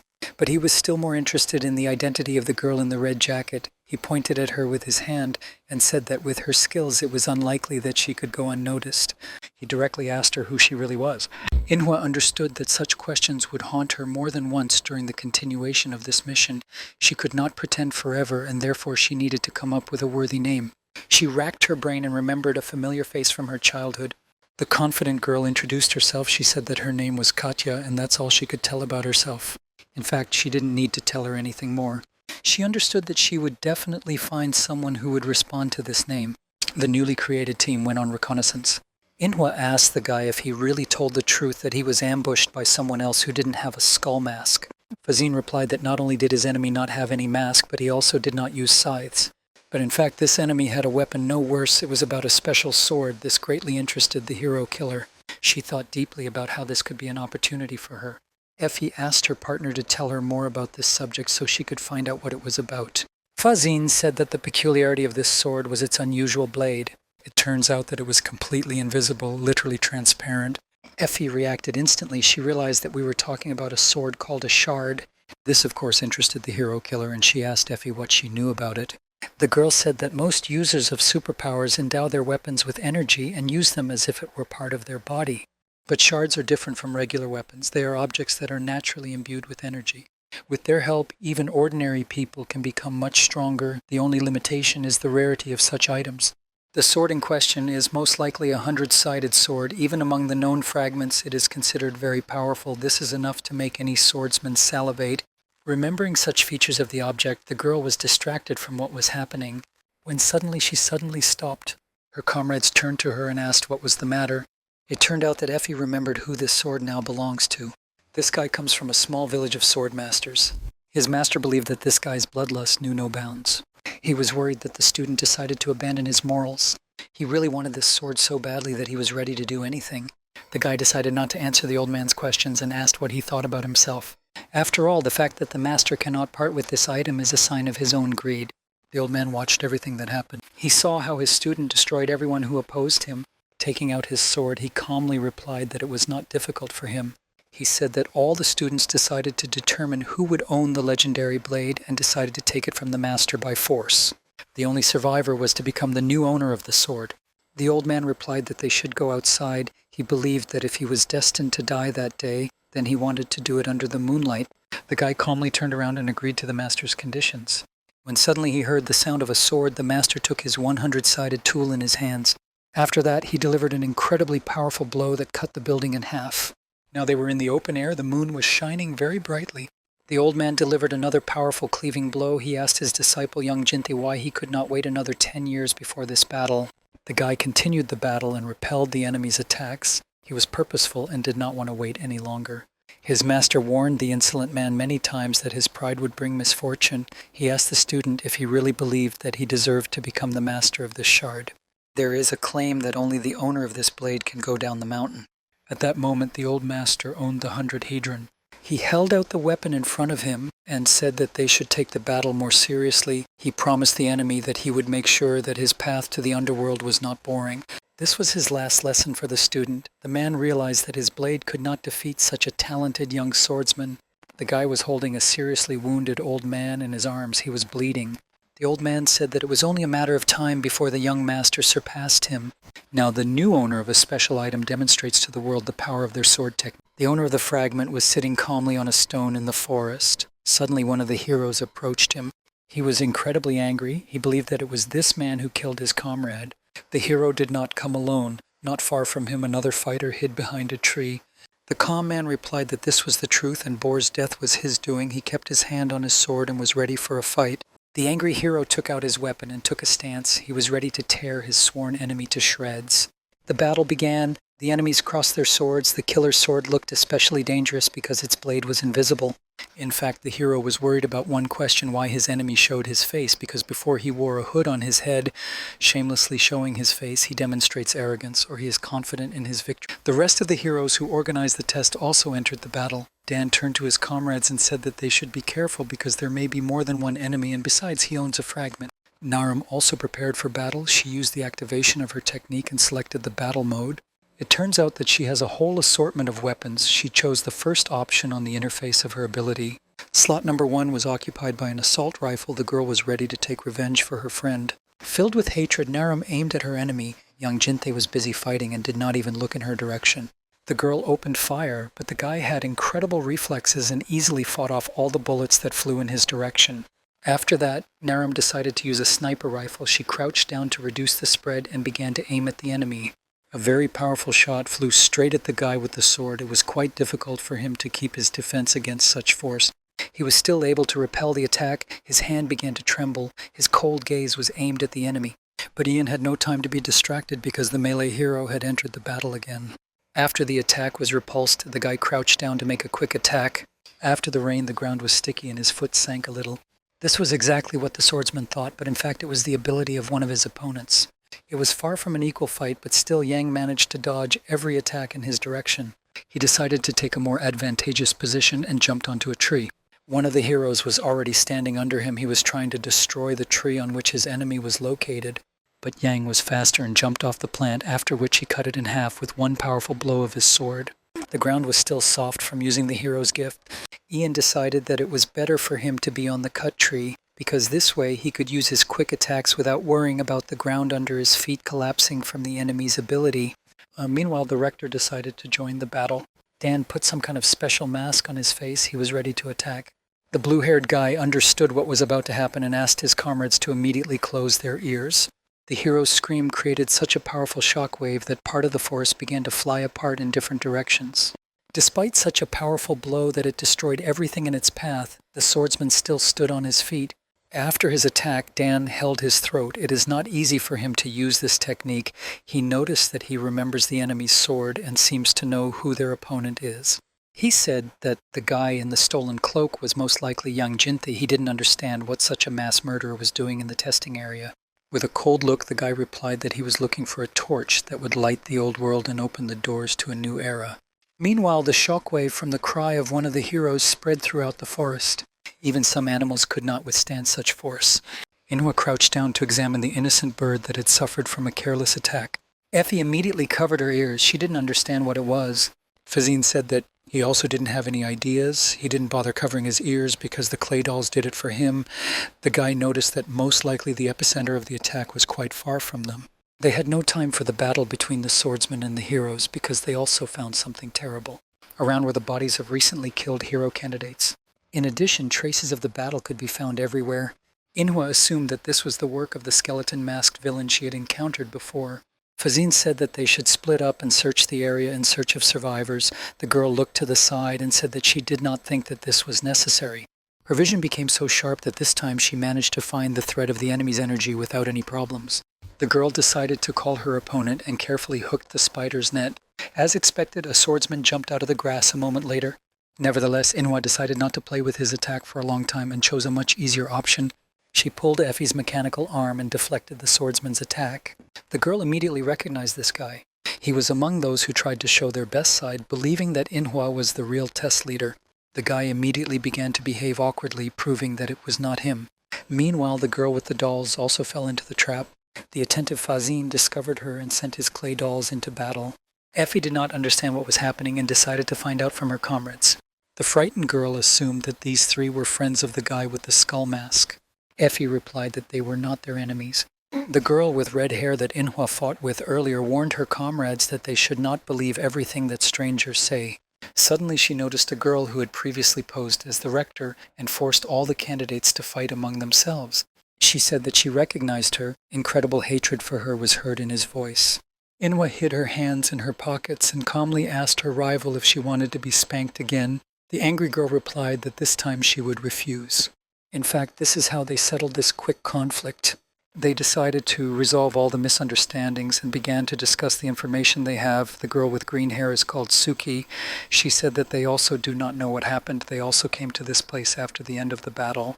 Fazin adjusted his glasses as usual. He asked if they really wanted to fight with strangers. Even after meeting the guy in the mask, he believes that it would be safer for them to try to leave the testing area. The swordsman replied that they really couldn't do it. This answer surprised the hero killer, and she asked why this was so. The still angry spider girl replied that they simply couldn't do it. They believe that there will always be new tests for the title of hero, but each of them only has one life, and therefore they decided not to risk it. As it turns out, there were thick vines on their way. They blocked the exit, and they never managed to break through. In this case, they came to the conclusion that they were all isolated in the test area. Unexpectedly for everyone, Inhwa replied that this was good. The girl captain of the second team replied that she did not understand what was good about it. It turns out that the hero killer is interested in a fight with such opponents. She did not know how to convince the other candidates for such an insane plan. Suki, of course, was surprised to hear such an answer and asked the brave girl if she was really sure that she could defeat the incredibly strong guy in the skull mask. The girl with the powers of a spider agreed with her words. She said that the candidate in the red jacket should not be so confident in his invincibility. She believes that even if they attack the guy in the mask all at once, their chances will still be negligible, so her plan is to try to find a place to hide. When suddenly Inhwa said that they wouldn't succeed, she calmly pointed her finger at something interesting. Cold sweat immediately appeared on the faces of all the fighters from such surprise. As it turned out, the enemy with the skull mask and two sickles had been watching their discussion all this time. The frightened candidates for the title of hero realized that they were in great danger. Effie immediately extended her mechanical arm to launch the first strike with a blast of missiles, but was stopped by Inhwa. She said that if their enemy wanted to kill them, he would have done it long ago. She believes that most likely he has other plans. The stranger began to descend from the tree. He said that his name was Condor. As it turns out, he has a task. He must bring with him the most talented candidates for heroes. Still, finding the right ones for him turned out to be a difficult task. He has already destroyed many guys in search of worthy ones. Such memories brought a satisfied grin to his face. He extended his hands to the frightened candidates and suggested they play a game. The girl with red hair asked what we were talking about. The guy decided that they would understand everything themselves and made a seal of his ability with his hands. After this, a vessel appeared from which sand began to come. The area around them turned into a windy, hot desert. Effie didn't understand what happened. She started scratching her head and said that it was sudden because just a minute ago it was dawn and they were in the forest. Inhwa looked around and realized that this was a completely different location. She assumed that the stranger had the same type of gift as Rachel Sinclair. The villain began to walk towards the candidates and said that there used to be a sanctuary in this place where he worshipped his god. He believes that all his guests are extraordinary and he would gladly sacrifice everyone, but because of his task, he should leave at least one alive. At this location, the clothes of the masked stranger suddenly changed. He said that he provides his dear guests with 2 options to choose from. However, he clarified that it is impossible to refuse the game. Suki grabbed her doll and asked with a frightened look, how dare he do this? The guy sharply raised his index finger in the air to explain the rules. He said that by the time the sand in the clock completely falls off, one of the participants will die. The deaths will continue until only one of the most talented candidates remains. He said that this timer is his gift. Participants had the choice to leave everything to fate and become a hypocrite, or take fate into their own hands and become a murderer. Of course, this difficult choice embarrassed most candidates. Everyone began to reconsider. Perhaps they were picking easy victims for themselves in order to survive. Inhwa began to examine their location. She realized that this was not a trick and there was no reason for this. She believes that Condor is probably confident that he can cope with all opponents and therefore set such crazy conditions. The silence was interrupted by a girl with the ability of a spider. Despite the fact that her hands were shaking, she nervously said that there was nothing to think about and everything was obvious. Within a moment, she gave an answer to the guy in the mask. She began her attack and threw controlled poison darts at him. Suddenly, she was stopped by the huge dolls that Fazin uses. The guy threw her onto the sand and immobilized her. She did not understand what her ally was doing. As usual, adjusting his glasses, Fazin said that everyone would take his proposal into account. Frightened by what happened, Effie asked him why he did it. The guy replied that he was sure that everyone felt the same as him. He did not intend to die in this place. Fazin believed that the guy in the mask was trying to find out their value as if he were buying an item at the market. In this case, the weakest among them have no choice but to follow the rules, because here it is the survival of the fittest. He turned to Condor and said that he would put on a decent show for him, but he needed a little more time for this. The guy in the mask began to grin and said that he agreed. Now their situation was becoming more and more interesting. Fazin stepped aside. He said that this should be enough. After that, he looked at Katya and said that he had gained some time. He was wondering if they had a chance. The girl replied that everything depends on them. Effie did not understand what they were talking about. Such prospects frightened her. Suki said that it was a great game and the time gained would benefit them. The swordsman folded his hands in front of him and silently nodded his head in response. But still Effie did not agree with them. She said that they should not negotiate with the villains. She believes that they will not give the enemy what he wants. Of course, everyone looked at her as if she was strange. She realized what was going on and sat down offendedly on a stone, realizing that she was the only one who was not aware of the plan. The girl with red hair began to laugh. It was quite hypocritical because in fact she too was not aware of the plan and was very angry with Fazin. Fazin looked into the sky and said that apparently the sand inside the clock would reach the bottom in about an hour. Since none of them have worked together before, a solid plan will be needed. Suddenly the silence was interrupted by Inhwa. Everyone looked at her in surprise. She calmly sat down on the sand and asked the team to trust her. Inhwa hid her hands in her pockets and began to calmly think about life. She tried the last time she was on the verge of life and death. Remembering all her enemies, she realized that she had always been focused on survival. Perhaps this was not always the right decision. After all, in fact, she always chose only those fights that she could win. She believed that she was worth the risk in order to carry out her plan. After all, before even at the most vulnerable moment, she still had a way out. According to the girl, the point is not at all that she values her life so much. In fact, it is about the burden of unfinished business that pushes her forward. Inhwa even remembered her training. Master Yushin always said that she should not stop. He told her that while she becomes stronger, she should not forget that her enemies also become stronger. Besides, whoever she is chasing already has an advantage over her. The old man said that even despite his incredible talent, he still pushed himself to the limit. Therefore, he believed that she should not stop. After all, sooner or later the time will come when a situation where her life is at stake will become the only way to improve. Until now she has behaved confidently, but the guy who locked them in his desert is definitely strong. Her whole body is sounding the alarm. But if she doesn't pass this test now, she most likely won't be able to break her limit again, so she won't run away this time. Inhwa decided to put her life on the line. The girl went to meet a guy in a skull mask. He immediately said that they made a decision pretty quickly. He was interested in who would survive from their team. The girl began to use another ability, and because of this, her disguise disappeared. She decided that only their opponent would die in this battle. The guy began to create a whirlwind of sand in preparation for battle. He said that the opposing team made a very stupid decision. He also had a weapon special to this location. It was a sword. He made an incredibly fast lunge, but using Jade's gift, his opponent was able to dodge. The girl began to remember her words earlier. She told the team that she was going to lure the condor. Inhwa looked for a good place for the battle and therefore asked the rest of the guys to wait for her in the same place where they had gathered. It was a rocky area with a lot of cover. She thinks it would be an ideal place to hide. She said that from the moment the battle begins, they should buy as much time as possible until she returns. Fazine asked Katya if she really had a plan or a way to destroy the condor. The girl replied that there was a certain possibility, but the most important thing was that she needed the support of the team. Suki raised her hand. She said it was a good idea, but there was a flaw in the plan. They must completely trust each other to pull off such a fight. She said that she is still not sure that no one will betray them. She believed that the plan could only be an opportunity to wait until everyone else died and become the only survivor. In response to her words, the girl pulled her hand into her pocket. She took out some small purple ball and showed it to the others. The angry girl with spider powers replied that this thing belonged to her. She thought that she had lost this thing, but as it turned out, Inhwa had previously stolen it.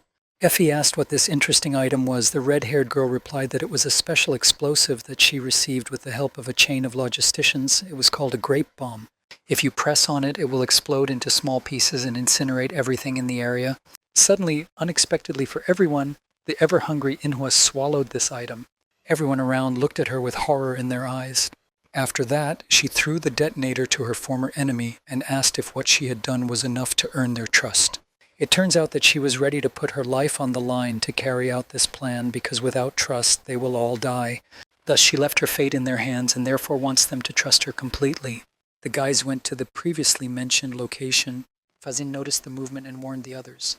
Inhwa pretended to be trying to escape from the guy with the skeleton mask, but in reality, she was leading him into a pre-prepared trap. The girl deftly jumped over the threat and energy of the candidate for heroes. She had already learned to consider them without any problems. The red-haired girl realized that this was the right moment to use her ability. She pulled the thread to surround their enemy from all sides. The thread tightened the guy's body and he began to defend himself. He was quite strong and tried to break free. The girl was very tired and shouted that she could no longer hold the guy in the skeleton mask. A swordsman attacked the trapped guy from above. Even in such a difficult situation, the villain in the skull mask was able to repel the enemy's unexpected attack. Moreover, he struck back with his sword. The wounded swordsman pressed his hand to his wound and began to stagger. Suddenly, the condor felt that not all the troubles he would encounter were yet to come. He was able to see threads of energy from a girl with spider powers. He immediately went to meet such a problematic enemy. The guy immediately took out his sword and prepared to strike a crushing blow. The girl couldn't stand it. She couldn't hold back her threads. Because the guy in the trap began to move, she was pulled towards the stone. Within a moment, it flew off in the other direction due to strong enemy resistance. From such pain, her hands began to tremble. She understood that the enemy was already close and she should prepare her poison darts. The masked guy appeared in the sky. He was ready to launch his attack. Suddenly, a girl who was in a hopeless situation was touched by Siki. She saved her ally and blocked the enemy's blow with her doll. Such a short period of battle was enough for her to understand how big the difference in strength was between them. She believed that their only advantage was that the enemy actually underestimated them. They all know perfectly well what gift the enemy has, but things are completely different for Condor. After all, he did not see all the abilities of his opponents. The girl increased the size of her bird doll and struck the enemy with a beam of energy. Everything around began to explode and burn from such insane power. After this, the doll returned to its original size. The girl fell to the ground and began to tremble from exhaustion. She had used too much energy on this attack. The condor looked at the enemy and suggested that her gift was the doll's absorption of the enemy's energy and then releasing it. He thought that this was quite a problematic ability. After that, he pierced the girl's hand with his sword. She screamed in pain. Seeing this, Effie immediately ran to help his ally. She tried to stab the enemy using her mechanical arm, but the enemy was faster and wounded her with a sword cut. The wounded girl flew to the side and her allies' dolls went into battle, but Condor was able to get rid of them without any problems. Phazine believed that their enemy was simply a monster. The Condor asked with a smile why they were trying to gain time. He said that in reality nothing would work out for them. Effie sighed heavily. She began to analyze the situation. They were all seriously wounded, but not dead. Apparently the Condor was just playing with them. The guy in the mask said that their tactics are pathetic and they are all a worthless bunch of maggots. But still he remembered that there was one more participant left. He turned to the girl and asked if this was part of her plan. The girl said that this was so, and at the moment when she was the only survivor, she would probably be released. However, she forgot to say that she had to fulfill one more promise. The guy saw snow and was very surprised because they were in the desert. The girl said that it must be unpleasant when it snows in his desert. She wanted some free time to understand the enemy's ability. After all, in their game, the task was limited by time. After these words, the girl in blue clothes and with a cold look asked who the boss really was now. A duel between the strongest began. Condor and Inhwa went out for revenge, since at the last meeting they did not find out who was stronger. They immediately rushed to attack. Condor struck the first blow. The girl was able to dodge it. After that, she immediately launched a counterattack and wounded the enemy with one swing. A cut appeared on the hand of the guy in the mask. He began to wonder what was going on because the situation was strange. He understood that the ability to use his gift in various ways, of course, depended on the skill of the user. But the enemy's strength looked incredibly diverse. He didn't understand how her enemy had so many different attacks. While he was thinking, he was kicked in the head. The mask on Condor's face cracked. From the girl's next blow, the guy again flew to the side. He had no control over the fight at all and could not resist her power. The angry guy took another part of the skull in his hand. He attached her to his mask and told his opponent that she was a very interesting fighter. Inhwa immediately felt the danger because for the first time she was taking on such a dangerous opponent, risking her life. Cold sweat broke out on her face. The enemy looked incredibly creepy, as if this were some kind of dream. The girl was filled with surprise and blinked during the fight. After that, she was brought to her senses by a blinding flash. She couldn't believe that she just froze for a moment. Her opponent had wounded her. She understood that something had changed and believed that she could not hold out much longer. The wounded girl crouched down and looked at the dazzling snow. The condor praised her for her perseverance, but still the hourglass in the sky is not on her side. With a threatening look, he asked the girl to give her all. Returning to the incredible number of abilities of the hero killer, it is worth mentioning that a person learns to use his gift through experience. In cases where the gift is difficult to use, like Condor and Sinclair, achieving an incredible level is not so easy. This requires a lot of time to understand all the benefits of the gift and how to use them. Inhwa was the first to face the enemy to make contact with him. Thanks to her friends for buying her some time, she was able to prepare for the battle. As it turned out, she even learned something new about her own ability. Yet Inhwa can use several gifts during the assassin's time. She still had much to learn, but in the meantime she had completed her preparations and distracted the enemy with multiple attacks. Now she should test her abilities in battle. The condor continued to defend himself from the girl's multiple attacks. She did not allow him to relax and go on a counterattack. Within a moment, the guy decided that he could finally finish off the enemy. He decided to close the distance to fight with his swords. The girl was inattentive and fell under an enemy attack. Her own blood from the wound after the enemy's last attack got onto her face. She definitely didn't expect to miss it. Meanwhile, the condor again rushed to attack and began to approach her. He began to inflict an incredible number of attacks, and the girl's entire body was covered with wounds. Inhwa held out her hands in front of her and began using one of her abilities. In response, an incredible explosion occurred and stones rose into the air. Among these stones there were also dolls, which Fazin had made earlier. They immediately rushed to attack. A moment later, it was no longer possible to see what was happening in the battle. Inhwa was exhausted, and her nose began to bleed from so many attacks. The condor thought that this fight was very funny and began to laugh. He was able to get out of the trap. The guy in the skull mask immediately rushed to attack the wounded girl. Inhwa flew to the side and rolled down the slope. She lay on the ground while the enemy again appeared directly above her. The girl decided to block the enemy blow using another ability of her allies. She created a doll that absorbed the entire force of the blow. After that, the huge plush toy fired back. The guy began to run away from her attack. Meanwhile, Inhwa was already on the verge. She was all wounded and fell to her knees. She had not had such difficult battles for a long time.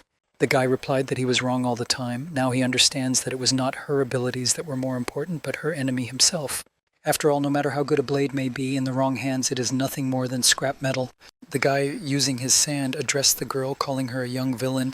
He invited her to become his student. The girl could barely stand on her feet. She asked the enemy what he was talking about and who he thought he was. Condor asked if Inhwa really didn't want to become stronger. The girl refused, and a moment later she received a strong blow to the face. Condor said that this was not a proposal and she would happily follow him through excruciating pain. The hourglass was still frozen. The guy in the mask told the girl that her resilience was worthy of respect, but still he felt sorry because his gift had become his own burden. He said that he had no choice but to kill her before the sand ran out. Approaching the girl, he once again asked if she really wanted everything to end this way. The girl was covered in blood and lying in the snow. The guy was surprised. In his hands there was controlled sand from which he could make himself any weapon. He approached her and swung an axe. He said that he accepted this test. The girl remembered that the master once told her that the time would come when the situation with her life at stake would become the only path to improvement. But then she asked the old man a question. She didn't know what to do if she faced an invincible opponent with no way to avoid the conflict. Yushin agreed that some enemies might try to defeat her with their colossal strength, but there was no need to follow in their footsteps. Still, people can easily die from even a small injection, and therefore he believes that while she is alive, this is not the end. She should endure the pain with bated breath. After all, the weakest moment of a predator is the time when he believes that he has successfully completed the hunt. It is then that Inhwa sees an opportunity at the moment when he is in the greatest danger. Any created matter can be destroyed. That's exactly what happened. The guy's technique disappeared, and he lost his swords before the strike. He immediately took out his blades, realizing that this was what the girl had planned from the very beginning. Everyone who underestimated her died at her hands. The girl asked if Condor really wanted her to become his student because he should be the one taking lessons from her. The girl said that she was going to show the enemy something interesting, namely what his death looks like. After that, she pressed her broken sword to him. Within a moment, she used the gift stolen from Effie, and the repaired weapon pierced the enemy. The guy in the mask fell to the ground. He couldn't believe what happened. The girl asked if he had any last words. The Condor replied that this fight was incredible and asked what the name of the young villainess was. The girl replied that her name was Katya. The guy in the skeleton mask began to say this name out loud. When suddenly he said that Katya was dead, this greatly excited the hero killer because that was her sister's name. She tried to find out more from the enemy, but he could no longer speak. The Condor gradually lost consciousness and began to see poorly. Inhwa was also very exhausted, and therefore immediately after defeating the enemy, she lost consciousness.